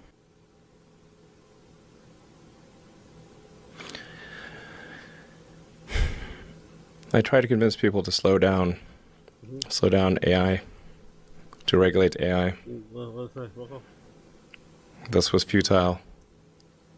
I tried for years. This seems like a scene in a movie where the robots are going to take over and you're freaking me out. Nobody listened. Nobody listened. No one.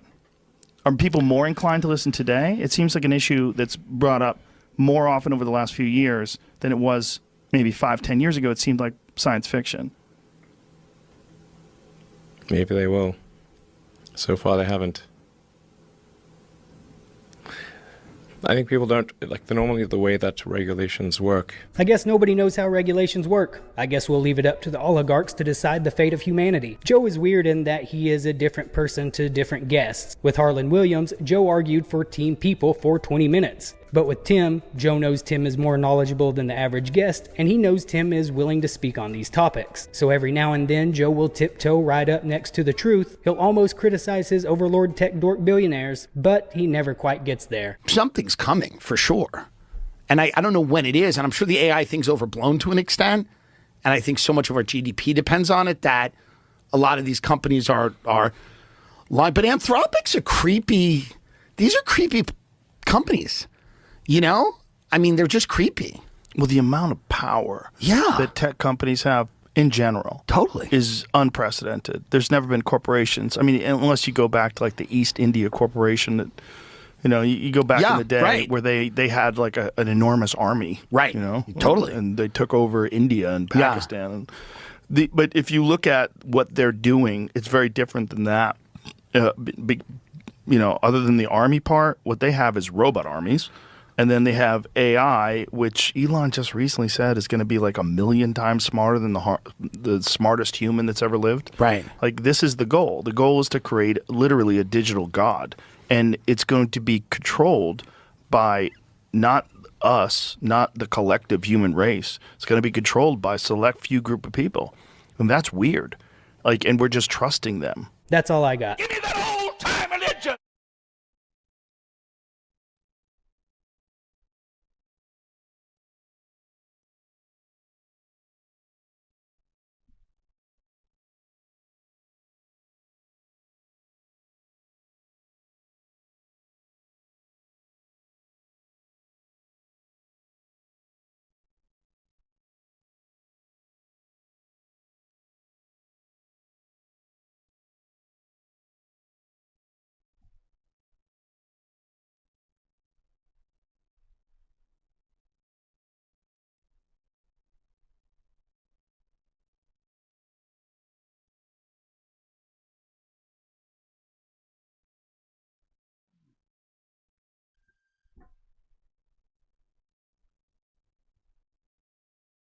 Oh shit, that just conked out there. Holy shit. Unked out there. Oh fuck. How long did that unk out for? How long did that unk out for? How long did that unk out for? How long did that unk out for? How long did that unk out for? How long did that unk out for? How long did that unk out for? Damn. How long did that unk out for? 90 minutes? Nah, no way. Big up the uncut. Big up the uncut. Imagine if that's where God comes from. Big up the uncut. That was good. Woo! I needed that. I needed that. I needed that.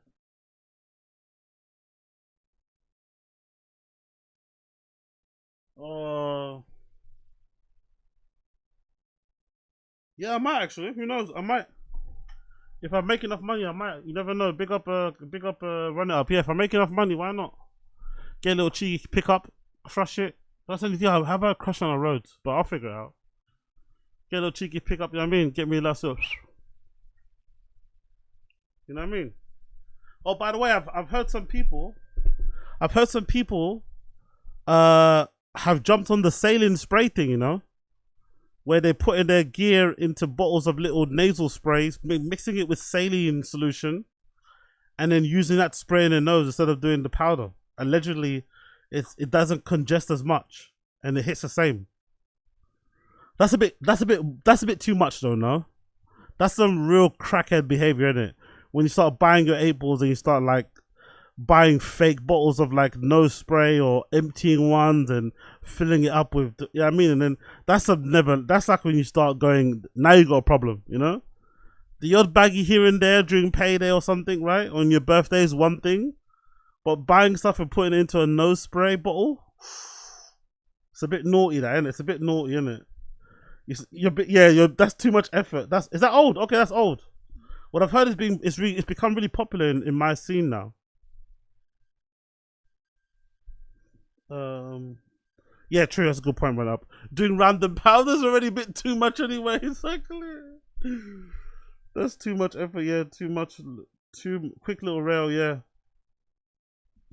Wow, man! Big up the little kip. I need that little kip. All right, cool.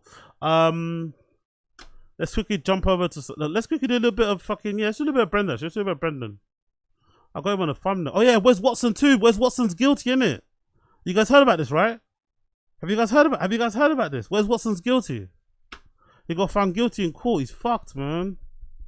42-year-old Watson is charged with aggravated battery and felony battery from a fight last December at an Elevation Fitness in Miami-Dade County. In this incident, arrest documents say Watson told responding officers he was working out when the victim approached him saying he wanted to fight.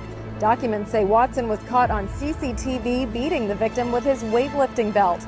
Watson is a convicted felon and also faces several separate charges, criminal charges. So it's been a long time coming, since we heard anything about that case with Peggy and the 7-foot monster. Remember when Peggy and his little butt buddies ran a train on that poor guy and beat the shit out of him in Elevation Fitness in Miami? Well, that case has been dragging around for over a year. Well, when I tell you what happened this morning with Peggy in court, you know how I call, the monster a poor one, right? It's a poor 7-foot monster. We may be calling him a very rich one, because what happened today, it's gonna affect everything. Social media fitness influencer Wes Watson appeared before a judge today here in Miami-Dade court for a plea deal related to a violent incident that happened back in December. So yesterday I posted some news about the case, and I said, that Peggy was debating on taking a plea bargain, and he either was going to plead not guilty or guilty. And he was leaning towards pleading guilty. And the reason how I knew this was because you guys remember I took the trip down to Florida and I made connections with officials. And you guys know me. I do these things because I want some information that others can't get. Yeah. And when I was talking to them yesterday, they relayed to me that they offered Peggy a really good deal and that he was leaning on taking it. And there was a development this past week where Peggy was caught on the jail phone, because you guys know how he never shuts the fuck up. Well, they caught him saying incriminating shit again. So I think Peggy knew he was fucked. No, what did he get caught on the jail? So what's he saying on the jail call? Comes now, Catherine. CT scan reports available for copy. So was he like trying to sell drugs, organize something, organize a hit? What was he fucking saying on recorded jail calls? Honestly, some of these people, they just belong in prison, innit? They're just too dumb for regular society. They're just too dumb to be in regular society. They just belong in prison. Because how are you in prison making threats or conducting any kind of illegal business over a jail call? Are you for real? So he took the deal. Now, let me go over these details with you, and then I'm going to tell you how this affects everything. Social media fitness influencer Wes Watson, I like to call him Peggy better, pled guilty Thursday to aggravated battery in connection with a violent confrontation at a Miami-Dade County gym last December. Watson, 42, appeared in Miami-Dade court as part of a plea agreement stemming from an incident at Elevation Fitness. According to arrest documents, Peggy told responding... Again, this is all his fault, by the way. Because he's a fucking baby with thin skin that can't handle when people have a difference of opinion, can't handle when people maybe hate on him a little bit. He decided to do this whole challenge of like, oh, if you're a hater and you want to say something, come to the gym and I'll fight you. Some kid on the spectrum, some black kid on the spectrum decides to call his bluff, turns up to the gym and says, yeah, I want to fight. Peggy, like a pussy, decides not to fight him and get all his friends to jump the kid in the gym on camera. In the gym that has fucking cameras, him and his friends jump this black kid excessively. Peg hits him over the head with something as well. Then they get arrested. Like such an easily avoidable thing. So easily avoidable. Officers, he was working out when the victim approached him and said he wanted to fight. Investigators say surveillance video captured Watson beating the victim with his weightlifting belt during an altercation. As part of the plea agreement, prosecutors offered Watson a sentence of 21 months in prison. That's decent. Including time already served. That's not too bad. Considering he's already been there already for like more than a year, I think, right? It feels like already. That isn't a bad deal, to be honest. Considering how fucking dumb he is. Followed by 7 years of probation. That's the hard part. The 21 months, plea deal You plead guilty, plus time served. You might get out tomorrow, whatever. That's cool. But 7 years probation. 7 years to stay out of trouble. It's impossible. He'll back in prison again. The sentence is good, but the probation part, he was fucked. There's no way he stays clean for 7 years. There's no way he stays clean. He might just stay there. He might do the whole bid. Oh, he's got more charges. Oh, he's fucked. Okay, cool. Oh, that's not the only charge. He's got more. True. Yeah, he's got that charge with the girl in it as well. The girl he beat up. Oh my god! I just remember he's got that charge of his fiancée in it. Oh no, he's fucked. Plus whatever he got caught in a jail call saying, he's fucked. And mental health treatment. Yeah, he needs a lot of mental health treatment. In Thursday's court appearance, Watson pleaded guilty to aggravated battery in that December gym incident. The state offered a sentence of 21 months, including time served, and 7 years probation and mental health treatment. He's lucky he got a 21-month offer. At first, they were offering him 3 to 5 years. And he's lucky they offered him this 21-month shit, especially after they caught his ass flapping his mouth on the prison phones. During Thursday's hearing, Watson's attorney argued the circumstances leading up to the fight were unusual. There's been a lot that's been argued in this case. We've done stand your ground. What this case really is about, and it's unique, is you have an alleged victim that sought somebody out because of his presence online.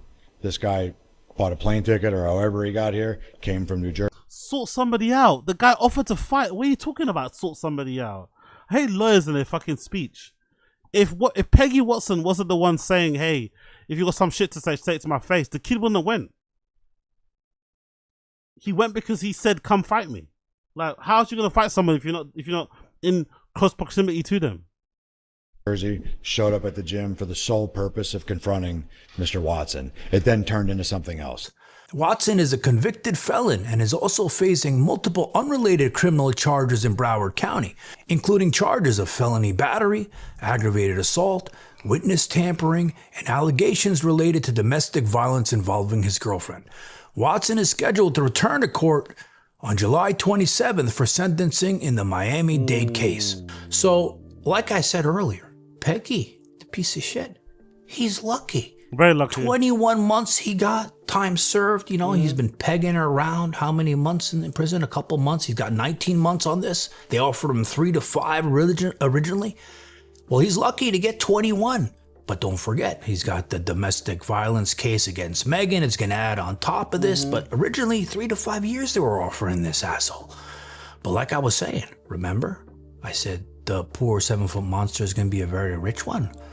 Well, remember, he has a civil case going on with him. He's suing the shit out of Peggy. Wow. And when you plead guilty in a criminal case, it affects the civil case. But keep in mind, you guys remember my last video I showed you guys, Peggy was trying to hide all the money, spend all the money so nobody gets shit. Well, we're going to see what happens. And babe. Fucking no, he's fucked in the ease. Fucked. Okay.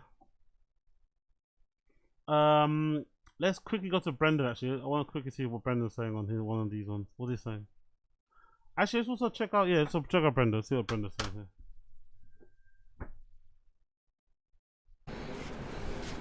Ride through the city like Brendan Schaub. I'm on a mission to get it all.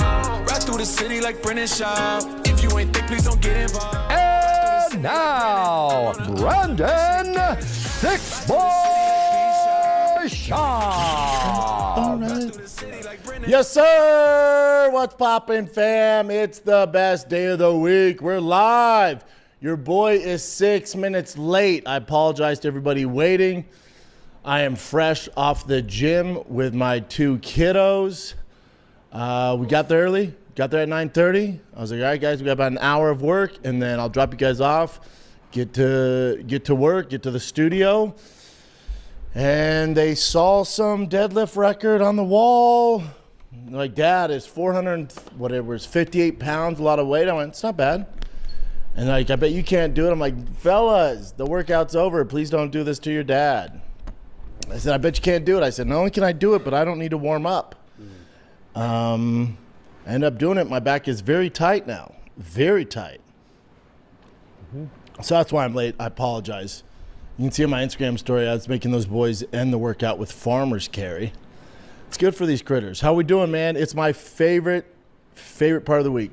Chatting with you guys. Friday's live chat is my favorite thing to do. Trying to build a little parasocial connection there with the fans, yeah? I see what he's doing. Trying to build a nice little parasocial connection with the fans. Fair enough. Is the dog Cody? What up, man? Let's go, guys, and Gemma. Like there's only one girl. Mikey Mukai, happy 250th. I know, right? It's my favorite time of the year, man. July 4th in Texas is so cool.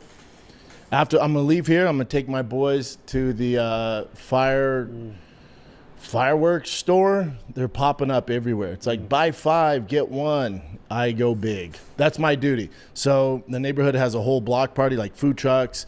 I'm in charge of the fireworks, and I go all out. Hold on, the new place you just moved into. Why is it acting like this is like the yearly tradition? You just moved there, didn't you? This new place you just moved to, or you talk about its old place. Are they going to go back to the old place to do the fireworks there, or is this new place? Because it'd be strange how he's acting as if like this is like the yearly tradition when you've just moved there.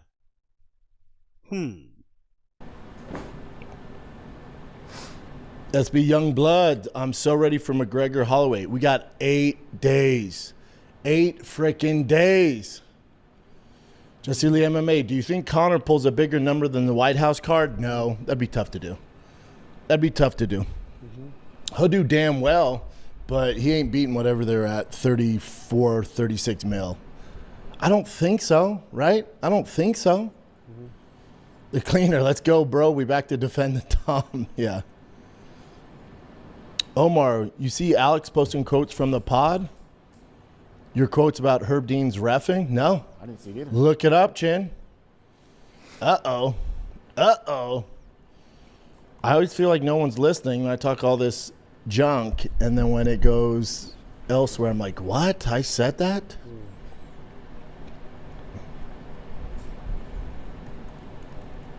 Kel Brambo, why haven't you been on the last few golden hours? So I can do these live chats, and it sucks zooming in, but I'll jump back in every now and then, but those boys can handle it. It sucks for me to zoom in. I feel like I'm messing up the flow, but those boys are great.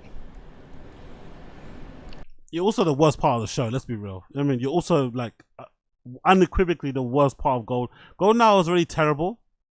Golden Hour is already really fucking bad, but Brendan makes it way worse. Even in the studio, on Zoom, it doesn't matter. He's fucking terrible on there. He's really fucking bad. He's really, really fucking bad. I don't know exactly. I don't know why exactly. I don't know why in particular he's really bad. Like it's more striking how bad he is at podcasting on that show. I don't know why in particular. Because it's not like the show is good. It's not like without him the show is better. But he makes it much worse. Gravy Legs, we have a big festival and fireworks show here in Houston. It's going to be lit. Yes, sir. Oh, big up Olisa. Really? Okay. I'm enjoying it. Okay, fair enough. Big up Quayla. Lying on your kids is so fucking weird. Filmed his kids, but not the... Oh, yeah, the world record, isn't it? Do I believe that? I don't know. Do I care? I don't know. Fair again. I am fresh off the gym with my 2 kiddos.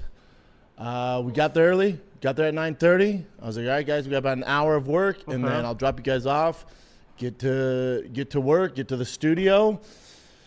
And they saw some deadlift record on the wall. Like, Dad, it's 58 pounds, a lot of weight. I went, it's not bad. And like, I bet you can't do it. I'm like, fellas, the workout's over. Please don't do this to your dad. I said, I bet you can't do it. I said, not only can I do it, but I don't need to warm up.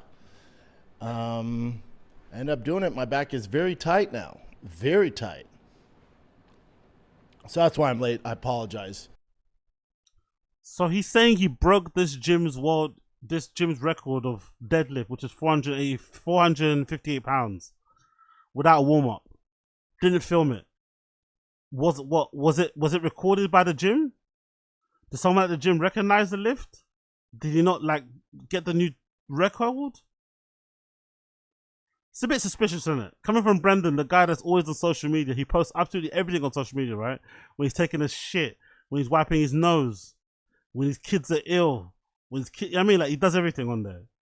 He wouldn't. Why wouldn't you want to record that? Why wouldn't you want to get one of your kids, not both, one of your kids? You got 2 kids there. Why wouldn't you want to get one of your kids to just record you quickly? Or put the phone right up against a fucking pair of dumbbells like we all do, right? Put a dumbbell up against itself, right? Standing up. Put your phone leaning up against it. Press record. It's a little bit fishy, isn't it? It's a little bit fishy. But something that is so, like, if this is true, this is a pretty good achievement. I also don't get the brag of like not being able to warm up. I don't get that brag. I don't get why that's a brag or why that's a stunt. Oh yeah, I didn't even warm up.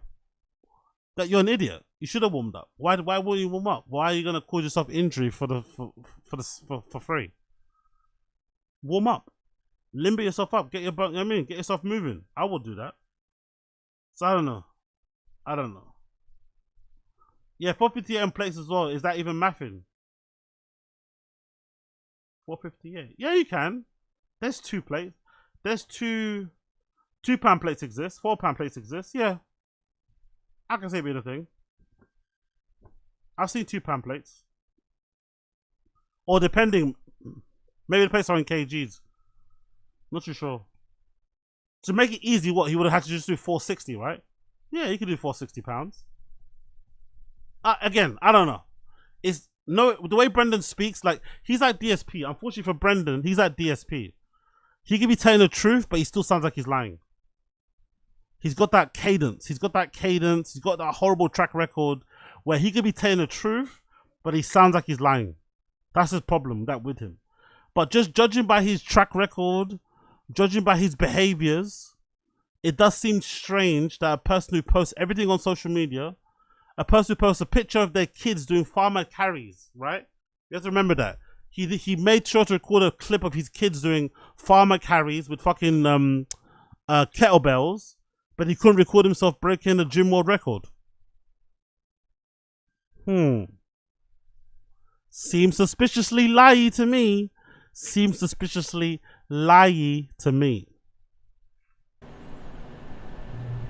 Justin Lee MMA, maybe USA wise, Connor's number is bigger than the White House card. God, it's tough though because all the promo that they've done, and it reached so mainstream. The numbers can be. Do you remember when Brendan said the White House card is going to be bigger than the Super Bowl? Now someone in the comments is saying Conor McGregor's card is going to be bigger than the White House card. Dumb numbies, good numbies, but I can't see it beating the White House. Can you ask him where he found it at? What's up? Can you ask him where he found it at? Chin's asking where you found Poton posting the quotes about Herb Dean and me. Checked his Twitter and his check his IG story, Chin. Usually if people put quotes, probably be on his IG story. Come on, Chin, man. Is it really that difficult? Hey, person in the chat, could you tell me exactly where you found it? Hand deliver it to me in my hand, please. I can't look. Have you checked all these social media?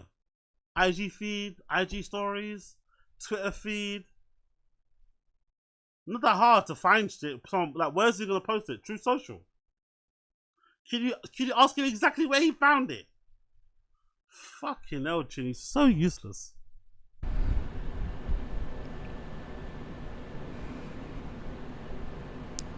Keep going. There we go. Of course, I can't read it though. And you can't tag me, Poeton. And you're using a picture. Whoever's made this, you're using a picture from that's probably 12 years ago. Yeah, Omar says it's in his story. Chin sent that to me. I got it. I don't speak Portuguese though, so who knows? I thought you were going to say porkages. You said pork, innit? You said pork. Yeah, Omar says it's in his story. Chin sent that to me. I got it. I don't speak Portuguese though, so who knows? You don't speak English either. He said pork, innit? Portuguese. I don't speak Portuguese. Chin sent that to me. I got it. I don't speak Portuguese though, so who knows? Portuguese is crazy. We upstairs. SB Youngbloods, shouldn't you supplying that Korean barbecue this week for your fam? This fam's not out here. I know, that's the thing. My parents aren't here. Tyler, welcome to the club, big dog. Omar says, yeah, Brandon, it's an IG story. Yeah, usually put in the IG story. God, can you tag me, Poeton? Can we do that? Tyler06, welcome to the club, big dog. Aaron Rainbolt. There's a translation, Brandon, if you want to read it. So this is a quote in Portuguese. The only reason you'll watch these 3 fights back to back is because those guys know Herb Dean isn't going to do a damn thing. Your name. Oh, meaning like the fighters can get away with it. Yeah, I stand by it. All right, they didn't misquote me. I'll take it. The Portuguese translation is not English. That's fine. Oh, dude, we got a new logo. Our boy Gorilla, is it Gorilla Design? Graphics, I believe. Gorilla Graphics. So if you look at the podcast art, we have a new logo. And we also got some merch ideas from the gentleman. Graphic Gorilla. Shout out to Graphic Gorilla. Last live. Gorilla Graphic. What is it? I believe. Gorilla Graphics. So if you look at the podcast art, we have a new logo. And we also got some merch ideas from the gentleman. Graphic Gorilla. Shout out to Graphic Gorilla. Last live, he said he's going to make something. Boy, did he make something. It's pretty lit. So if you look on your Spotify, Apple, on the YouTube, we have a new logo from our boy Gorilla. They pay him? Thank you, Gorilla. And he made a dope-ass shirt. It's a play on the Diet Coke text. Super creative, by the way. Super creative and super out of the box. Karen Sutherland says, the new podcast picture on Apple and YouTube says Brendan Schaub minus the C. Heads up, dude. Look at it now, Bubba. Look at it now. Time to, Don't worry, it will update. Look at it now. Honestly, man, like, imagine not being able to spell your own name. I can't speak Portuguese. Yeah, you can't even spell your own fucking surname. Way cleaner. Scott Dopes, I'm praying for a U.S. versus Canada matchup. Me too. We're gonna dog walk you boys. I think we both have tougher games to get through. Eduardo, welcome to the club. Slowfit, hell yeah. Yeah, Gorilla killed it. Drew Casablanca, hey, B, you spelled your name wrong on the logo. I didn't do it, but also Graphic Gorilla crushed it, and it's fixed now.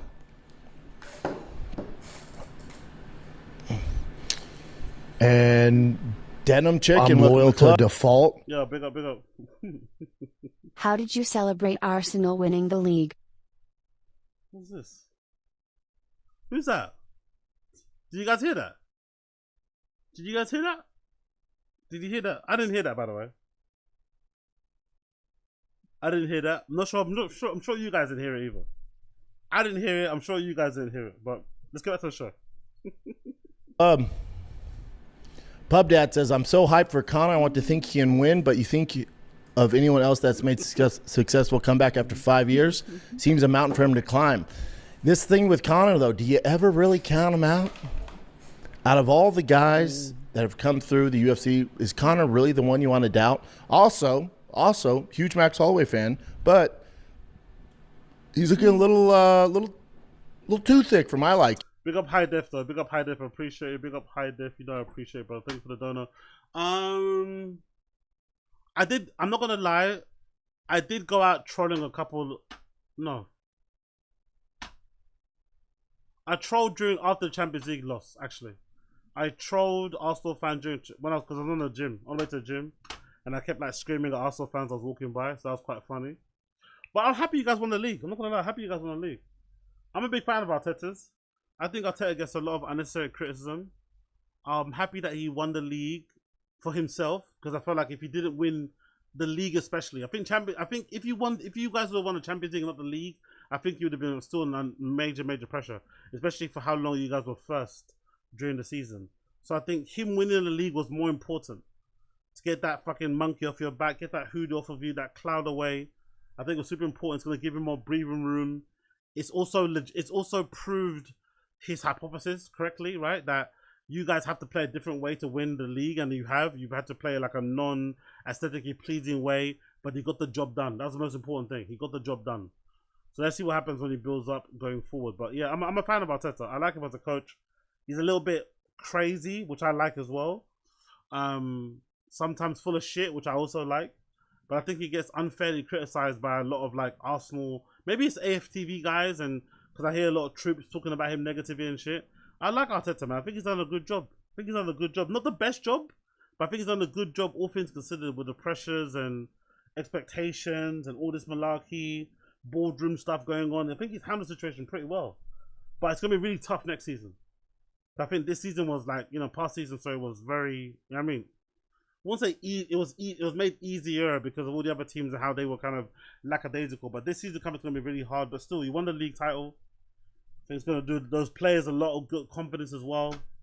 So yeah, I'm happy for Arteta. Not so much happy for Arsenal because I hate Arsenal, but I'm happy for Arteta. Big up high def. For Max Holloway fan, looking a little too thick. Connor looks damn good at 170. Damn good.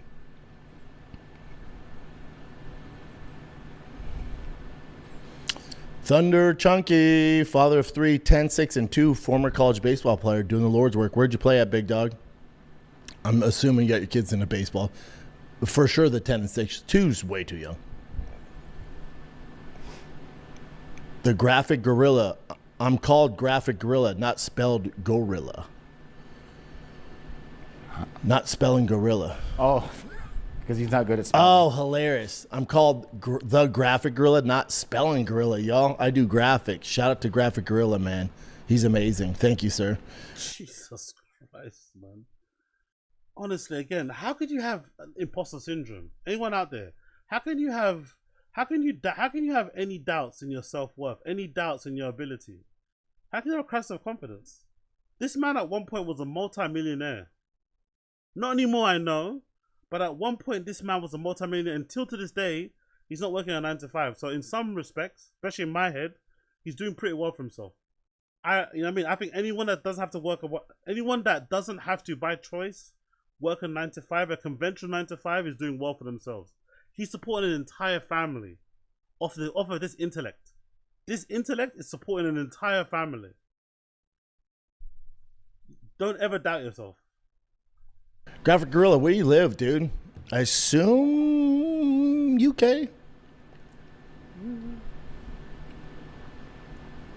Okay. Mikey Mukai says, let's keep all our fingers and toes this weekend, right? Right? Abe, am I late? Nah, you're good, man. I was actually 6 minutes late. Kyle Carson Schaub, when you were younger, did you and your friends cause havoc for absolutely no good reason? We had a 9-iron named the Widowmaker that we used to tee off the mailboxes with. We'd like moon people, ding dong ditch. We used to TP people's houses, but nothing, like some kids like, I was throwing rocks off the highway. Like, what? No, we weren't trying to kill people. But I love how Brendan doesn't understand the question. Like, at that age, you don't think you're killing anyone. You're just having fun with your friends. Obviously, when you get older, you realize you're being dumb. But at that age, you're not thinking throwing rocks off a bridge is killing anybody. You're just trying to be like, you're trying to be dangerous. You're trying to be funny. You're doing a thing that you're not meant to do. Chicken says, yo, there's some BS trying to get on here. Had to use a VPN. Really? Interesting. Does anybody else having problems? Gravy Legs, ever think about going live on Twitch or Kick? You pull more numbers on YouTube than a lot of the new live streamers in those platforms. Could lead to a gambling deal too. I feel like I'm too old for Kick and Twitch, but I just do this and you get destroyed on there too. Don't go on Kick, mate. That chat will destroy him. Don't go on Kick, brother. There'll be whatever social don't go in there. That chat will be just full of people just trolling relentlessly. And Chin just airs it to Kick or Twitch. Let us know more about it.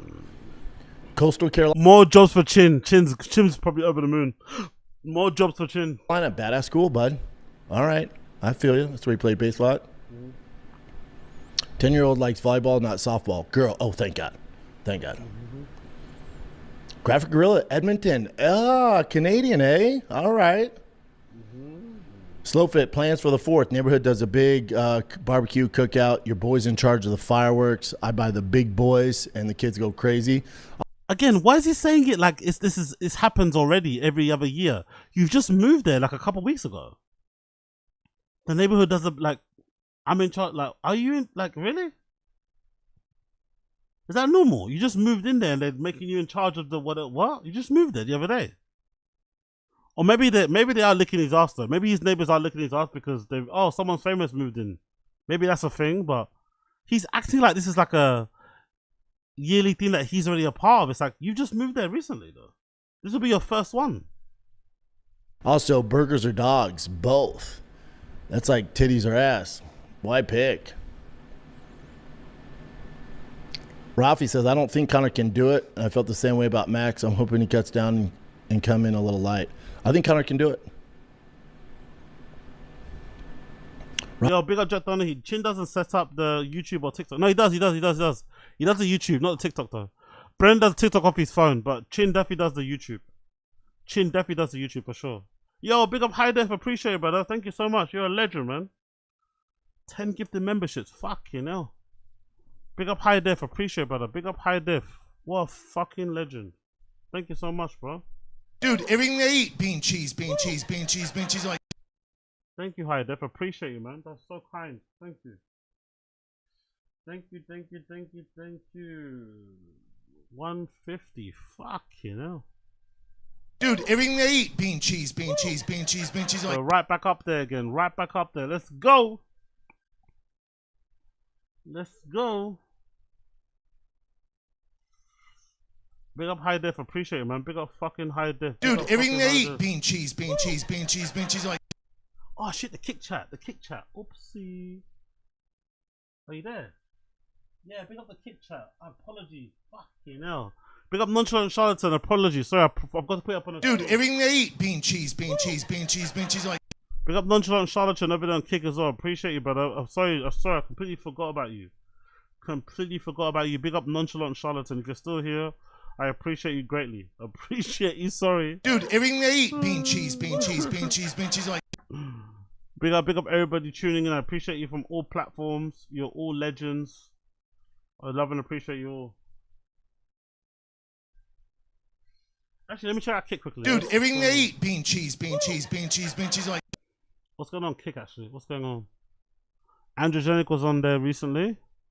What's Kavika doing? That's all it is. Because people get super nervous. Like, dude, everything they eat, bean cheese, bean cheese, bean cheese, bean cheese. Like, that's a good song.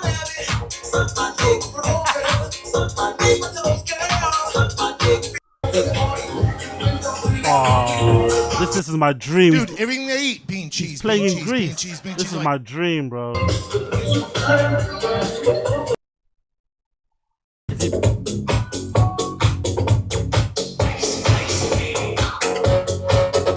Yeah, once everything they eat, bean cheese, bean cheese, bean cheese, bean cheese. Like, real high def. Once all this Uber Eats money comes in, I'm gonna start doing a lot more fucking live streams as well, out and about. Maybe I'll live stream later tonight. Actually, I'm gonna start doing more live streams out and about, man. I ain't start getting on this. Dude, everything they eat, bean cheese, bean cheese, bean cheese, bean cheese. Like, speaking of.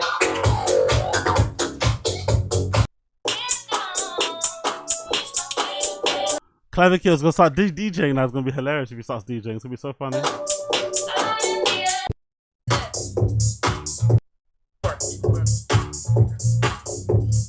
Go now. 1, 2, 3, 4, 1. There you go. He's struggling. 1, 2, 3, 4, 1. Go. There we go. That's it. Hold on. That's it. Hit the mix. 1, 2, 3, 4, boom.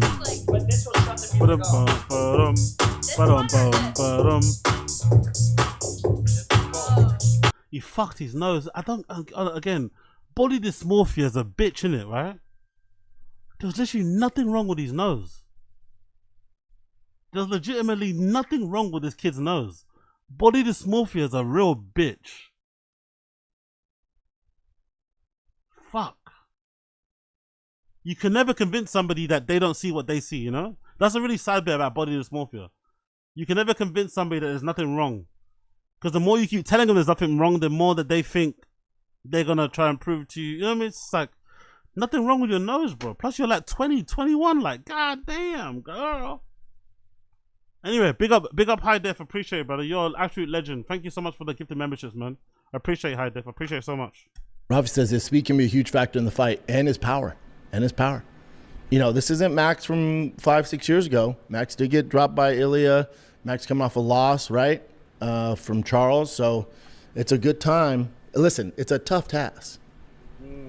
Drew Casablanca, question me: Are you finally going to have some white American barbecue for July 4th, or is your lady bringing Mexican heat to the party? Nope. I put all a halt to that.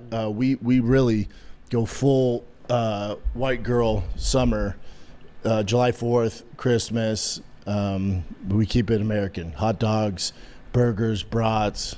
My neighbor makes the best barbecue. It's all white, dude. We're talking deviled eggs, egg salad, potato salad. Come on, son.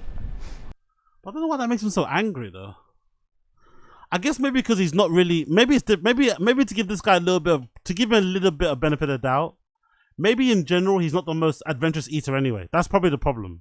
Maybe outside of his whole xenophobia and, you know, very, very casual racism, maybe he's just not a very, adventurous eater.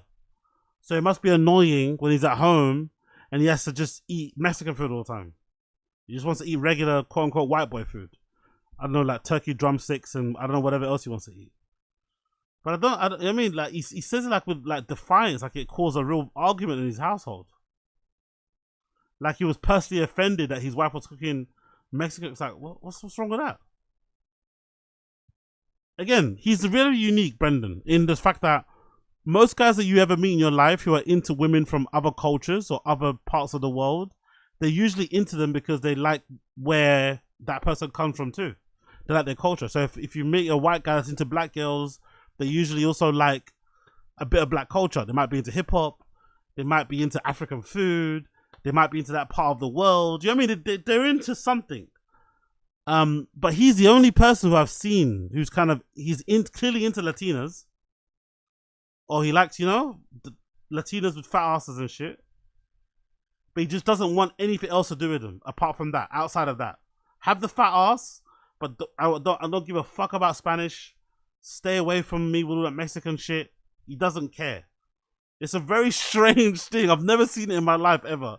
Usually it goes hand in hand. If you like Asian girls, you know what I mean? You're out here speaking Korean and Chinese and Japanese and shit.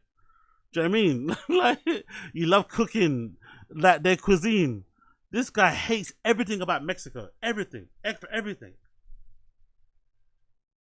And the mad thing about Mexican culture too, not to be like, not to simplify Mexican culture, but like, especially American Mexican culture, it's not even that like exotic.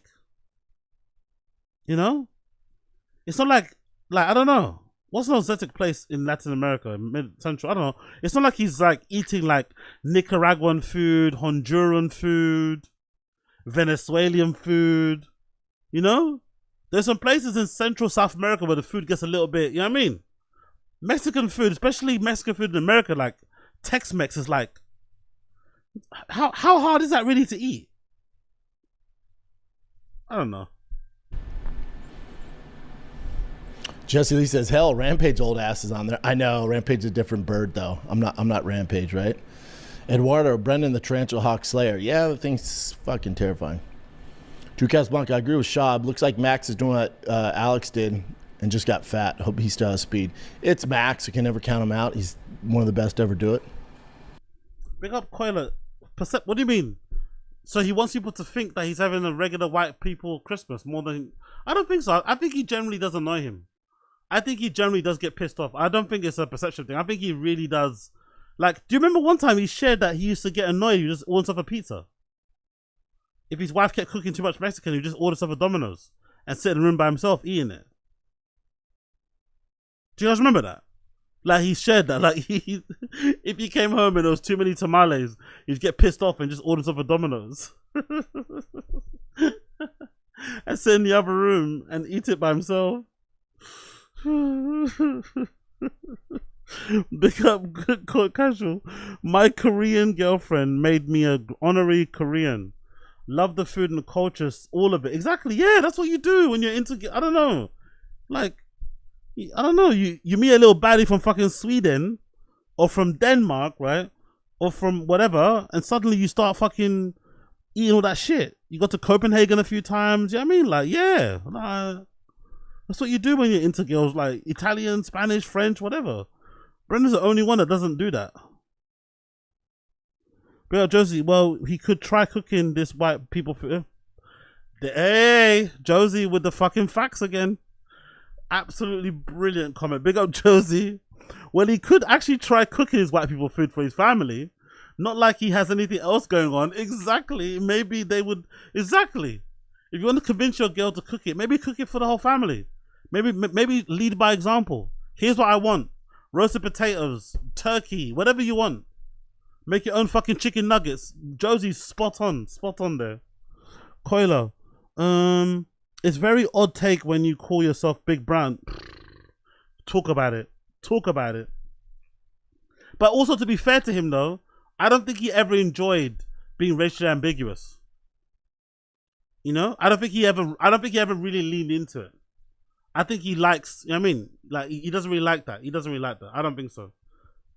You know, he entertained it, but I don't think he really played into it. Because most guys that play into it. He never really played into it. Also, Jojo redacted to, she has Italian, yeah. No, but isn't she half Italian? That's the point though, isn't it?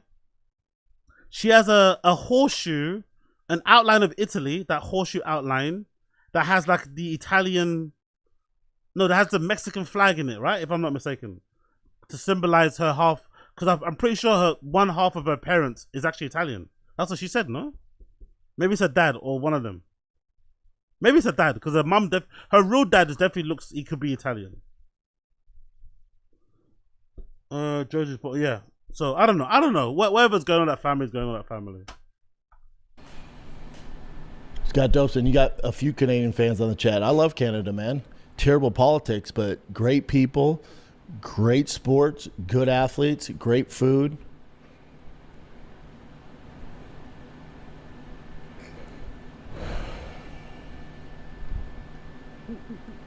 You have a gun? Yo, big up Abe Martinez. What's going on, Tfatk is still going. Let's go. Hammer emoji for America B-Day. Yeah, for America B-Day. 10 more minutes, I'm going to switch the ties, yeah? 10 more minutes, I'll switch the ties. 10 more minutes, I'll switch the ties. I'll do a nice little 4-hour chunk. Or maybe let's do half an hour more, because I did nod off. Let's do half an hour more, then switch over the ties. Half an hour more, switch over the ties. Pub Dad, who do you want to win the England versus Mexico game? I know your missus is Mexican, but you have English lineage. Come on, England. Yeah, I'm going for England, man. Don't tell wifey, but I'm going for England. Azuna, you see Max get his new Mustang delivered? He's living that lavish life. McGregor sleep in the gym, baby. Bring that up, Jim. What kind of Mustang did he get? Tell me he got a GTD. Or did he get the new Super Snake R? Hopefully something cool. Hopefully he didn't get some basic ass like Dark Horse or fucking. No, I think I got a Dodge GT. Is it a Dodge? I would assume it's a Dodge if it's the UFC. Dodge hasn't released really anything new. Do you get a Demon? I think, let me see. I saw the post earlier. This one right here. Is that it down there? It says Dodge official. What up, guys? Max Besala here. I'm proud to announce my new partnership with Dodge. Shout out to Dodge for hooking me up with a 2026 Dodge Charger Scat Pack. It's gas-powered with a 550 horsepower engine and the classic muscle car design.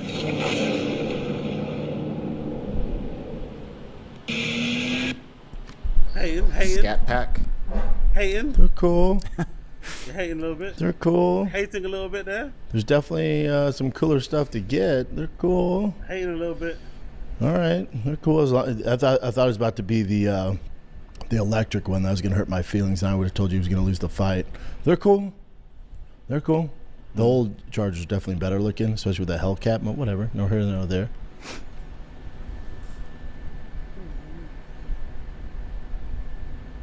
Scott Dobson, I was trying to avoid watching soccer, but man, these games have been good. Oh, dude, they're so good. I'm not the biggest soccer fan either, but World Cups must see TV. Muzzy TV. Alfie says, yo, Brent, looking to get my kid on creatine, but the missus isn't so sure. How did your girl feel about it? She trusts me. I'd never do anything to hurt my kiddos. But tell your girl, like, hey, are you cool if they eat steak? Because there's creatine in steak. So it's just a different way of delivering it. And it's good for their brain. Like, you want them to do better. It helps if your girl's dumb as Slojo, though. If your girl's dumb as Slojo, it works. I don't know. I think most women might have a bit of a problem with you feeding your kids creatine, but, you know, do you, man? School? You want to be jacked? You want to get chicks? They need creatine. That was my sell.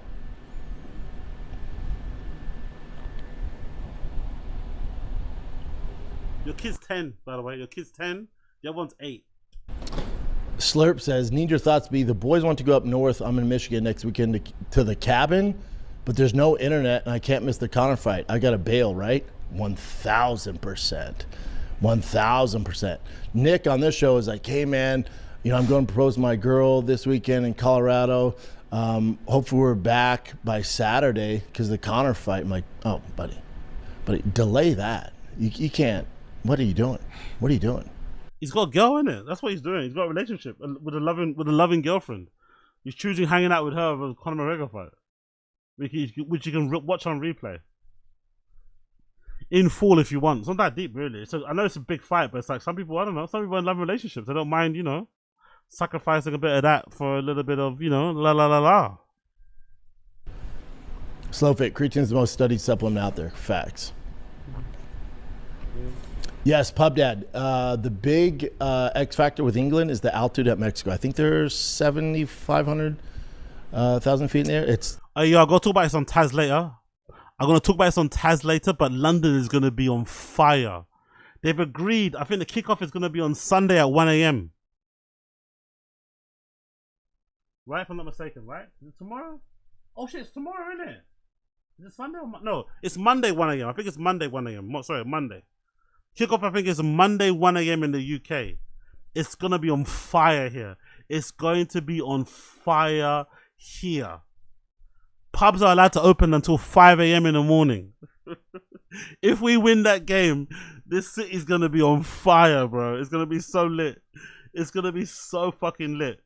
It's going to be so fucking lit. The games are 1 a.m. on Monday. Pubs are allowed to open until 5 a.m. Yeah. Let's see how much money I can make tonight with Uber Eats. Let's see, because I'm going to be outside. I think I'm going to be outside on that Sunday. Actually, I might do it. Maybe I can live stream that, actually. Maybe I'll live stream that. Maybe I'll do a watch along on that one. Maybe I'll do a watch along for that. That's going to be fun. That's going to be fucking fun. It's going to be tough, but I think they can do it.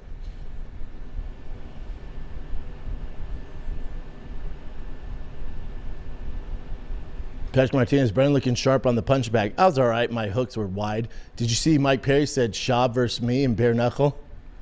And I respond back and said, I'm down. I don't know how they're going to sanction that.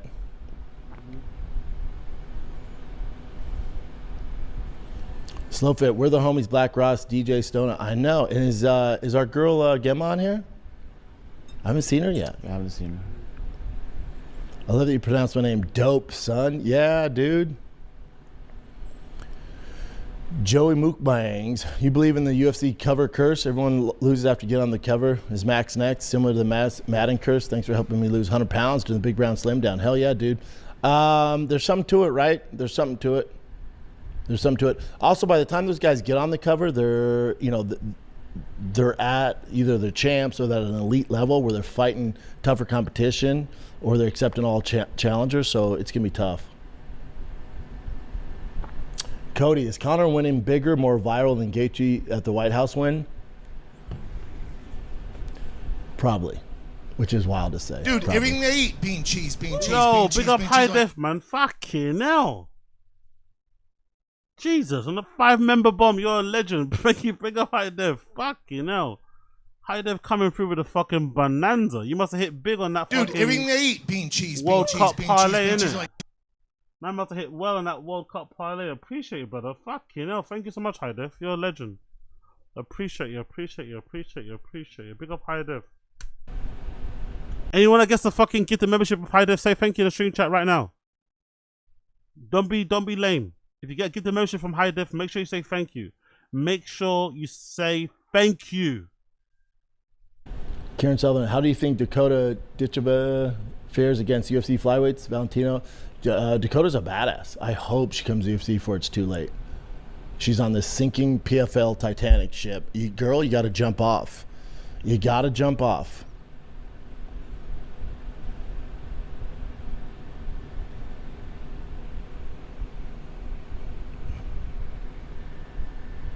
Dice Game Network. Panties get juicer if he's going to hang. Yeah, I don't know what commission's going to clear it, but I'd be down. Say something, man. Fucking hell, Brendan. Loads of dead air out here, bro. Josh, welcome to the club. Drew Casablanca, the regulars are probably working just like us. Yeah. Mm-hmm. Chris, welcome to the club, big dog. Thank you. Mm-hmm. Welcome to the club. Welcome to the club. Anything else? Drew says it's 108 in Palm Springs today. Stay thirsty, boys. Whoa. Yeah, there's like a heat wave all around town, right? Or I'm sorry, all over the nation. Realize that. What up, Schaub? I was going to ask a question, but years ago, they tried. You want to read an excerpt from your book? He's like, yeah. One of the greatest clips of all time. Mm-hmm. Omar, Max cover curse loss already happened to him in the Charles fight. Yes and no. That fight was some bullshit. Charles Oliveira needs to give up that BMF title. That was some bullshit. Jesse, did you talk about Usyk wanting to box John Jones? That's wild. Bones would get boxed up bad. Yeah, I did. I don't see it happening because remember, Jones still under contract with the UFC. Chris says, do you have any desire to compete again in the fight or even a BJJ match, or we just want the bag? I don't know. It was like the right opportunity. I don't know. Right matchup maybe, but not really. Not really. I'd have put everything on hold, so I don't know. Mm-hmm.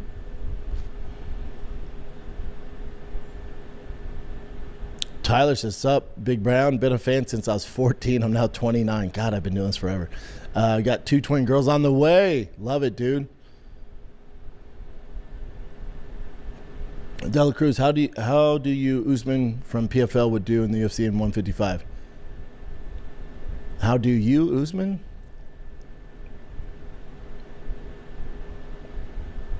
Where we at? I think it's around here somewhere.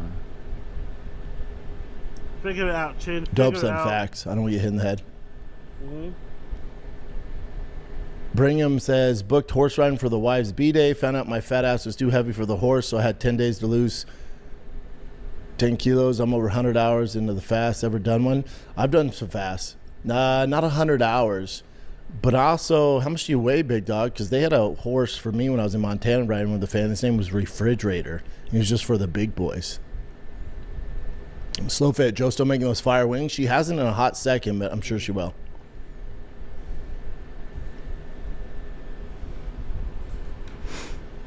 The Graphic Gorilla, man, working ain't so bad when there's a Big Brown live and it's a Friday. Facts, dude. Cody, small business owner, flooring installer, nothing else I'd rather listen to while working. Thanks, brother. Super fun, man. Years Super ago. Fun. Super fun. Super fun show. What up, Andrew? Scott D's nuts. Welcome to the club. AJ Reese, thank you, sir. Thank you. You too. Happy. Okay. Happy 4th.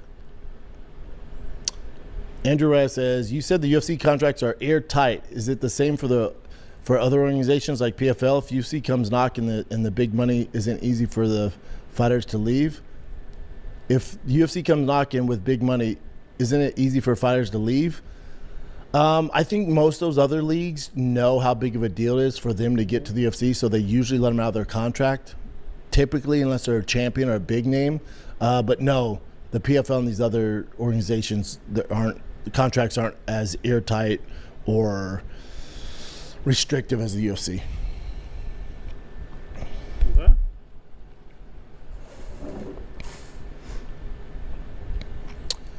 Josh, yo B, theoretically, if I just bought a 2500 Cummins, would a def delete increase the reliability long term? Theoretically, of course, absolutely, dude.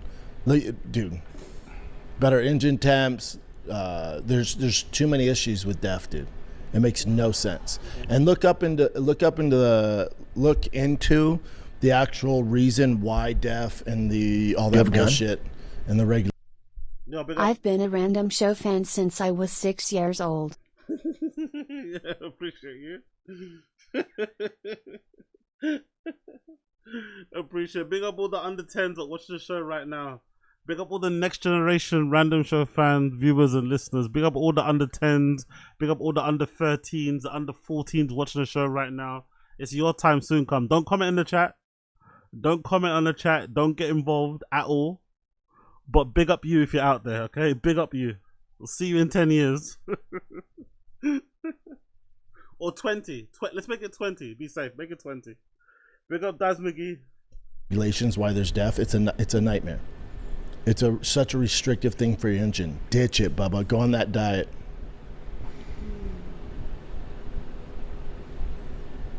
Joey says, do you remember doing stand-up at the brewery in Bakersfield? I seen their way back. Been a fan since the tough days. Yeah, it's one of the best spots, dude. That brewery out there in Bakersfield, that was a great time. Pub Dad, out of the current UFC roster, who could make a legitimate run in boxing? Anyone? No. Like, actually be like a legit contender in the boxing? Nobody. Just like no boxing come to the UFC.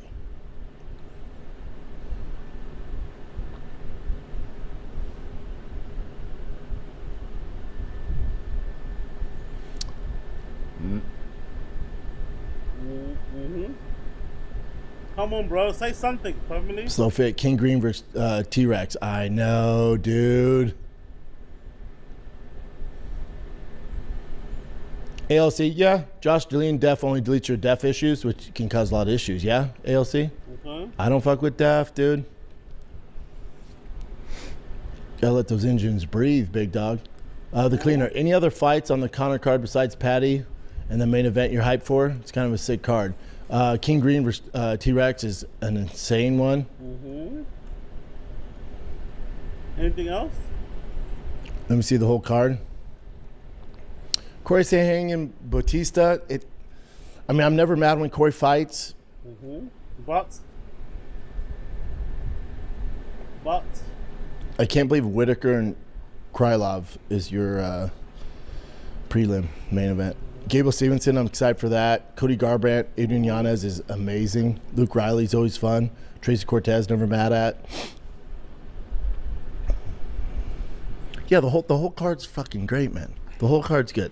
Those prelims are so lit. For once. Brandon Royval's back. Positivity. Good.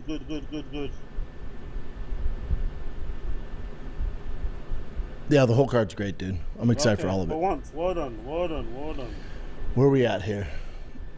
Down here.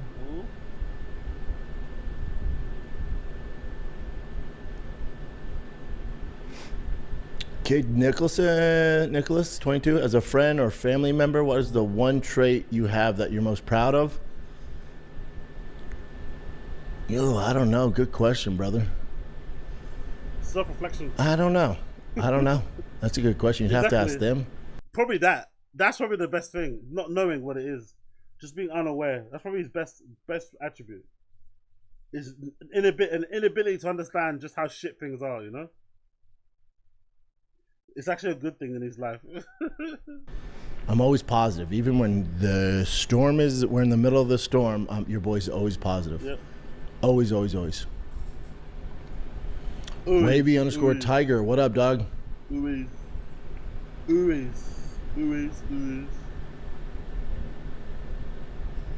But also, Stevie G says, what up, squad? Schaub, busting with the boys guys, they just did a tight end university with all the pros and brought some kids out to learn. Yo, big up. We need Drunk Schaub back. Never come back again, unfortunately. It's never coming back. He's never coming back, man. He knows it was too lucrative. He knows we got too much juice out of that. He's never going to do that again. He's never going to bless us like that again. Actually, let's go on the Reddit quickly. He's never going to bless us like that again, man. He's too, we need him back on the source so badly. Another story about Brendan threatening people.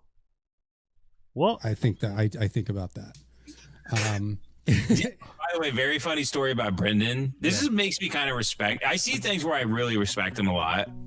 There was this one story I heard where apparently Schultz, I guess Andrew Schultz made some sort of joke about him on his show or behind his back or something. Okay. And Brendan called him up and he goes, "Keep my name out of your fucking mouth. You make a joke about me again, I'm gonna come down there. I'm gonna break all your fucking cameras. I'm gonna fuck you up." Really? And Andrew's like, okay, I'm sorry. He's like, every single one of your little lackeys you got sitting there, I'll bust their fucking jaw. I'll break all 9 cameras in your podcast studio. Then I'm gonna fuck you up. And Andrew's like, okay, I'm sorry. And then Brendan just hung up, and I was like, he should do that more. That's actually kind of badass. It's actually true. That's actually kind of badass. Especially the Schultzy type of guys, where he pretend to be your friend, and then later on he's like, because Schultz, there was at one point Schultz was heavy in the forums. There's at one point Schultz was heavy with the fucking homeless cat stuff and the memes and the PF Changs. Nah, don't have me on your show and then start fucking trying to troll me in front of my face. Either we're friends or we're not. But I do find it funny how Brendan, the comedian, just finds it impossible to just troll back. He can't troll back, he can't joke back, he just goes straight to violence. You know? That's the only thing he knows. He can't do, he can't go like blow for blow, bar for bar when it comes to that sort of stuff. If you troll him, he just has to fucking cry, He just cries and wants to fight you. That's really interesting.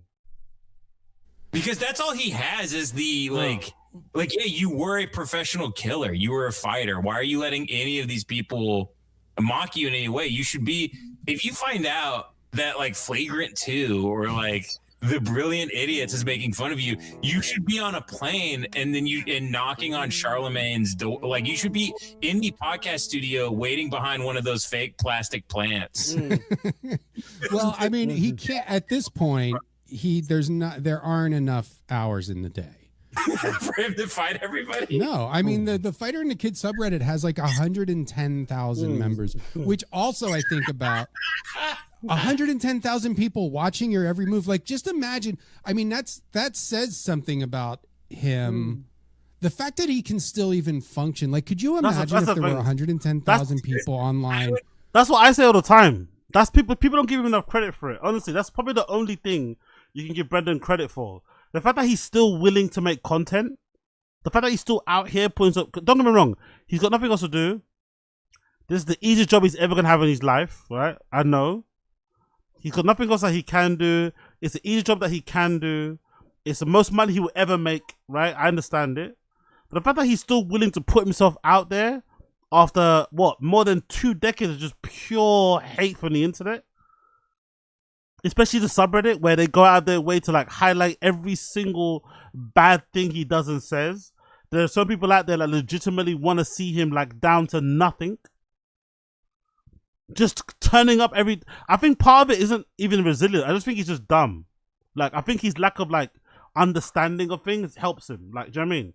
He doesn't really have the emotional or intelligence bandwidth to really process just how much he's hated.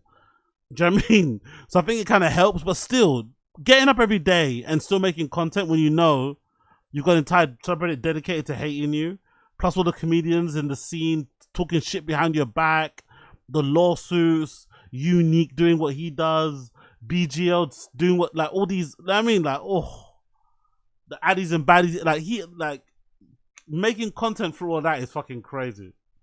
No, wait, I would change my name. I would move.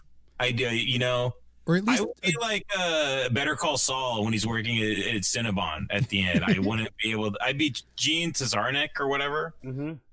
Yeah, I agree. He doesn't get enough credit for that resilience. I know it's hard to give him credit, but yeah. Is it? Who's that guy, by the way? Who's this guy? Who's the guy, Coiler? That's a very good point he made, a very good point. There's not enough hours a day to beat up all the trolls. And also, Brendan doesn't get enough credit for, like, still turning up. Some of us, myself included, you have one slight bad day, you took off a fucking week. This guy's getting trolled mercilessly every single day, and he still turns up. It's pretty admirable, to be fair. It's pretty fucking admirable. The misspelling of his own name, logo, fuck up. SHAUB. Oh, dude, we got a new logo. Our boy Gorilla, is it Gorilla Design? Graphics, I believe. Gorilla Graphics. So if you look at the podcast art, we have a new logo. And we also got some merch ideas from the gentleman. Graphic Gorilla. Graphic Gorilla. Shout out to Graphic Gorilla. Last Okay, live, Brandon he said he's Walsh. gonna Alright, make cool, something. Boy, did he make something. It's pretty lit. Big up Brandon so Walsh. if you look on your Spotify, Apple, on the YouTube, we got You have a a gun? new logo Big up. Psychologically, he thinks he's so cool. He has no idea how hated he is. He's a leotard wearing dumb buffoon. Average fighter that thinks he can just threaten someone hurts him. Zero credit. Yeah, that's fair. That's the thing. Maybe his framing is so hard. Like, he's like DSP, where DSP not only lies to his audience, but also lies to himself, and he convinces himself that's true. So maybe Brendan's framing is so rigid that he actually doesn't see himself as a loser. You know? Doesn't matter. Like, everyone's got it wrong. I've got it right. Everyone's got it wrong. I've got it right. Doesn't matter what you guys say. Doesn't matter the evidence. Doesn't matter all the facts. Doesn't matter. I'm right. You're wrong. That could be part of it. Yeah, you're right. That could be part of it. Our boy Gorilla. Thank you, Gorilla. And he made a dope ass shirt. It's a play on the Diet Coke text. Karen Sutherland says the new podcast picture on Apple and YouTube says Brendan Schaub minus the C. Heads up, dude. Look at it now, Bubba. Look at it now. Don't worry, it will update. Look at it now. It's way cleaner. Scott Dopes, I'm praying for a U.S. Okay. Tiger Thick on sale. Really? Okay. $60. I need to get a bottle of that still. Is Rogi start at the mother? Jesus, what? If Rogan asked you to set the mother set tonight, were you remembering the sets? I'm like, no. If Rogan asked you to set the mother set tonight, were you remembering the sets? I'm like, no. If Rogan asked you to set the mother set tonight, were you remembering the sets? I'm like, no. If Rogan asked you to set the mother set tonight, were you remembering the sets? I'm like, no. Jesus Christ, man. Jesus. It's your own show. Take your time. Why are you rushing anyway? Why are you rushing speaking? It's your own show. Take your time. Deep breaths. No rush. No one's going anywhere. It's your own show, bro. It's your own fucking show. It's your own show. Ay. And again, multi-millionaire at one point, can barely speak English. Mothership. Talking about North Korea with a green room? Yeah, it's like a laser tag place, but I'm gonna do it. Is that what it feels like in It there? feels so much like a laser tag place. Really? My issue with that club is, listen, the audience is incredible, the room is set up great, and there is a man who walks you upstairs who is a Navy SEAL, basically, like surrounded in guys with like fucking AKs and shit on them. Yeah. And you get to the green room and they're like, anything you need, and you're like, I would like some water. Yeah. And maybe my rider. And they're like, yeah, anything but that. We have mushrooms and and dust that you can use for alpha brain. And I'm like, what is going on here? So it's really, when you go there, it is like, you're like, buckle up, and you have to go on that strip that's really fucked up with all the homeless people. Yeah. And you go in, and then there's 12-year-olds running the place, and you're like, and there's people coming into the green room that you've never met who are high, and and you're just like, this is so weird. Yeah. Wasn't she the woman that was like sucking it off on fucking Starvy's pod that one time? Now she's done a complete 180. Isn't that the same lady? Wasn't she the one that was like doing the whole, like, she was going through whole like how much she hates and Starvy called her out like, are you like doing your rehearsal for fucking Rogan or something? Are you going on Rogan soon? She was going through some like trans bit. I guess she's seen the light now. The green room thing is a thing that's always kind of perplexed me about the mothership, because from what I've heard about these comedians talk about comedy clubs, the reason why the green room was so fun because it seemed loose. Yes, some of them got annoyed by randoms strolling in and like friends of friends come and take pictures, but the reason why a lot of them used to like love the green room because it usually was like a little safe enclave for the comedians to go to and not be disturbed by fans, to do their little gossip tit, do their drugs, do their drinks, and keep it moving. So I don't know why Rogan has turned his one into like a super tight, like, you know what I mean? Like super high security level clearance situations. Like, it takes away all the fun. It takes away all the spontaneity of being in the green room. If he's going to be in there, like, with his security and shit. I don't know. I find it weird. I find it weird how that's like what they're doing going forward. I would have thought you'd be like, no, okay, cool. Obviously, I'm not gonna make it as loose as the other place because I can't. I'm fucking Rogan. But let's at least make it, you know, a little bit fun. It sounds terrible, man. It sounds everyone that talks about the green room in there, it sounds so tight. And what, you can't get your rider. So you have a rider, but you can't get it. No, we have what's available here. So what's the point of that then? Isn't that also a big part of a comic's life? Don't a lot of stand-up comedians say if a club gets your rider right, it kind of sets the mood for the whole night. Oh yeah, cool. They got the rider right. They think, you know, instead of getting me the fucking instead of getting me the fucking Jameson red, they got me the Jameson black. Yes, you know what I mean? They're paying attention. Instead of getting me the fucking regular Coke, they got me the diet cherry. You know what I mean? It gives you confidence that the rest of the night is going to be good because it means people have got their brain switched on. You know what I mean? So even if they don't eat it, they're going to be happy. Yes, the rider got sorted. So it's weird how they don't sort it out with your rider. You know, just choose from the most likely you know what's really cheeky as well? I bet you the snacks that they've got in a green room are the snacks that Rogan gets for free or that he gets sponsored by. That's what's really cheeky. That's what's really cheeky, right? You got your own rider, but then Rogan says, nah, just choose from the selection of the sponsor, what do you call it? The approved sponsors. Some fucking beef jerky brand or something, you know what I mean? Like, I don't want fucking beef jerky, man. I want fucking nachos. What the fuck is this? Oh, it sounds so miserable, bro. It sounds so fucking miserable. Rogan's Club. I also love what you said about having to walk past all the homeless people. Rogan used to complain so much about the homeless population and the problem, in LA, right? Part of the reason why he left was because he was afraid of homeless people. Then he moves to Texas and opens up a comedy club, and he opens it right on the strip where all the homeless people are. That you have to walk past. You can't even avoid it. You know what I mean? I find that super, super, super, super, super funny. So it's a sausage fest. No girls allowed. Not even the lesbians. Crazy. I love how he gets his name wrong. We don't get it unless you're 120. Why would a lazy pothead comic want to hang out with Navy SEALs? Complete opposites. Yeah. No, I just think it's part of that kind of like LARP, innit? Or wanting to be an alpha male. So for those, I don't know why comedians especially, I think they're like top apex predator of alpha males is like Navy SEALs. I don't know why that is in particular. Do you guys know? Is that just like maybe that's just like an old school link? Because I know comedy back in the day was used as a form of way to kind of like uplift the soldier spirits, right? They'll send comedians in to kind of lift the spirits of the soldiers. But I wonder why comedians in general have this thing of like, they see the highest form of male fucking manhood is to be a Navy SEAL. Even the ones that aren't in Rogan's crew, they all think Navy SEALs are the apex predators. So they like having them around just because, you know, it makes them feel manly. Maybe because telling jokes on stage makes you feel like a jester, you feel like a pussy, I don't know. But most comedians love Navy SEALs. They fucking love them.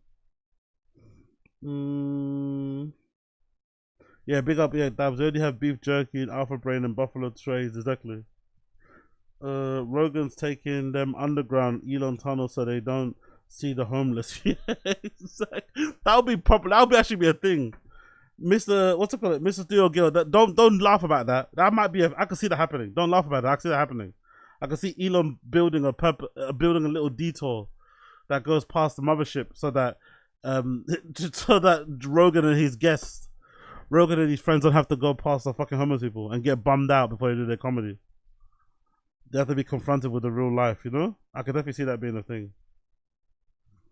Oh my god. Anyway.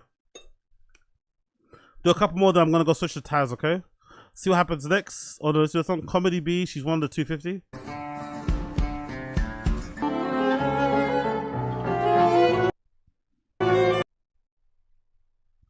Oh my god, the dog got kicked in the head. Watch out the dog, watch out for Donnie, man. Donnie's been through a lot already, man. Donnie got kicked in the head.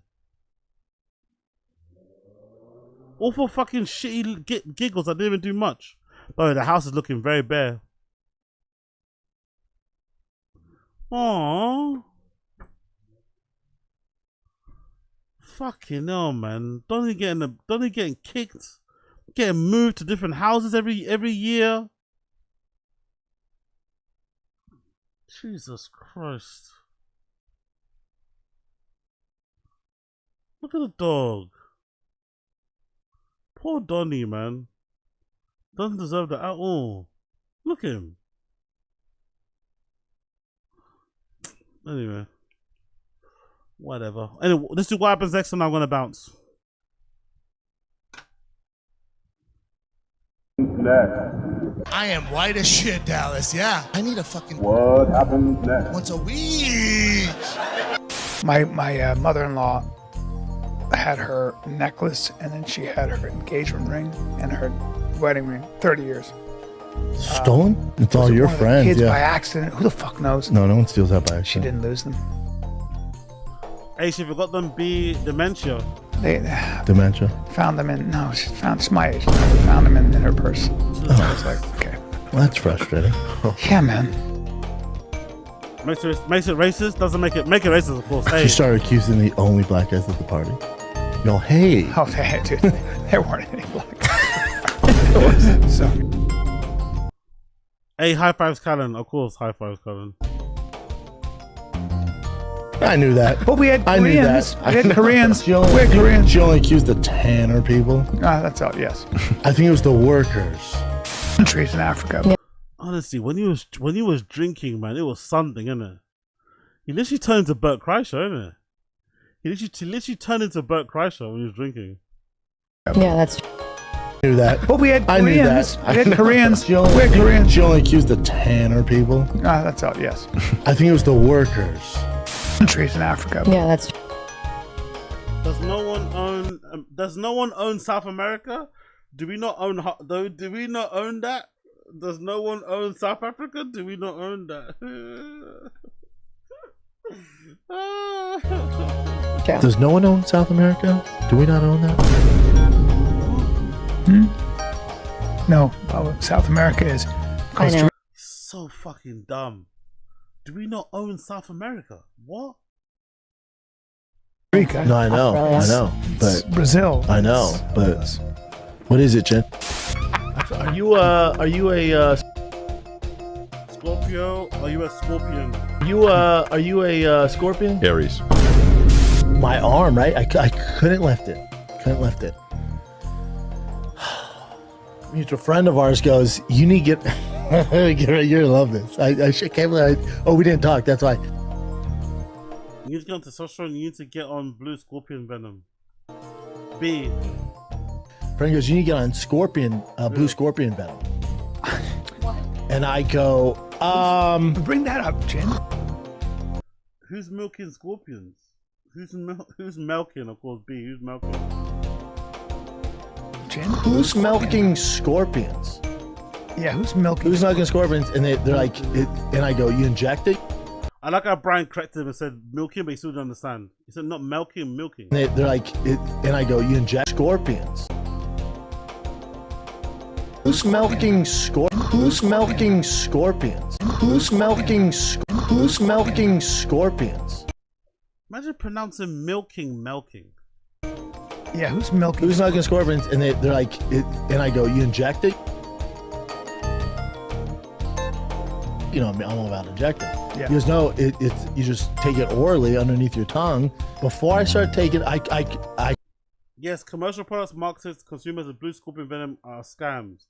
While legitimate scientific research are studying specific raw peptides from the blue scorpion for potential medical applications, the retail drops homeopathic formulas and supplements sold online claiming to treat or cure cancer are unproven and highly deceptive. I couldn't hold the baseball glove for Tiger.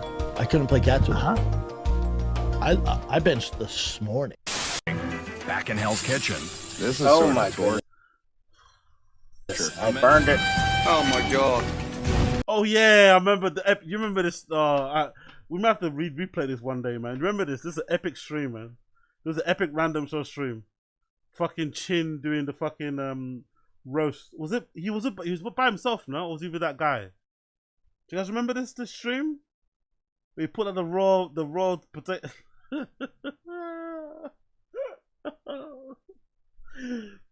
chin, man. Oh my god.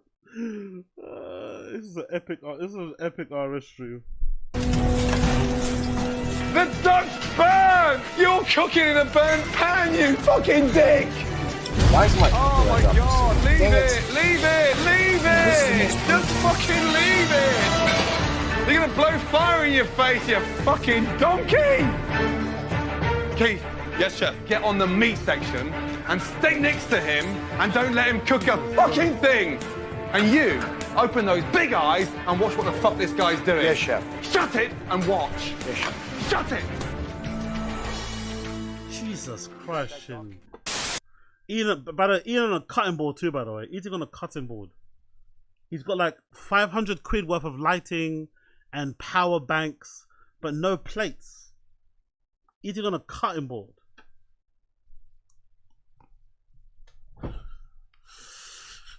Fucking hell, man.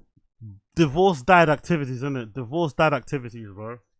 Strong divorce dad activities.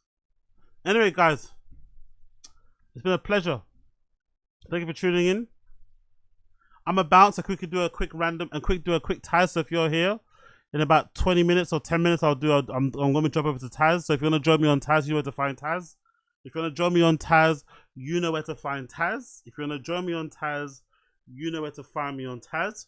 But everybody else, peace. It's been a blessing. And I'll see you guys again tomorrow. Wish me luck to later on tonight, right? First Uber Eats fucking delivery drive to later tonight. Wish me luck, wish me luck. I'm probably gonna do like 12 to 6. Fuck it. I'm a bit of a night owl anyway. I might do 12 to 6 a.m. I might do 12 to 6 a.m. Fuck it. Or maybe do into 12 to 7. Just see how much I can do in that 7-hour period. Let's see. But everybody tuning in, appreciate you. And yeah, man. Thank you so much. It's been a pleasure, never a chore. And I'll see you guys again tomorrow. And then for the England game, I might do something for the England game. So keep an eye out. I might do something for the England game. I might do like a little live stream for the England game. Especially because it's started at 1 a.m. So I might, you know what I mean? So keep your eye open. Keep your eye open. And yeah, thank God for modern medicine. Thank God for modern medicine. I'm feeling a lot better already. Peace.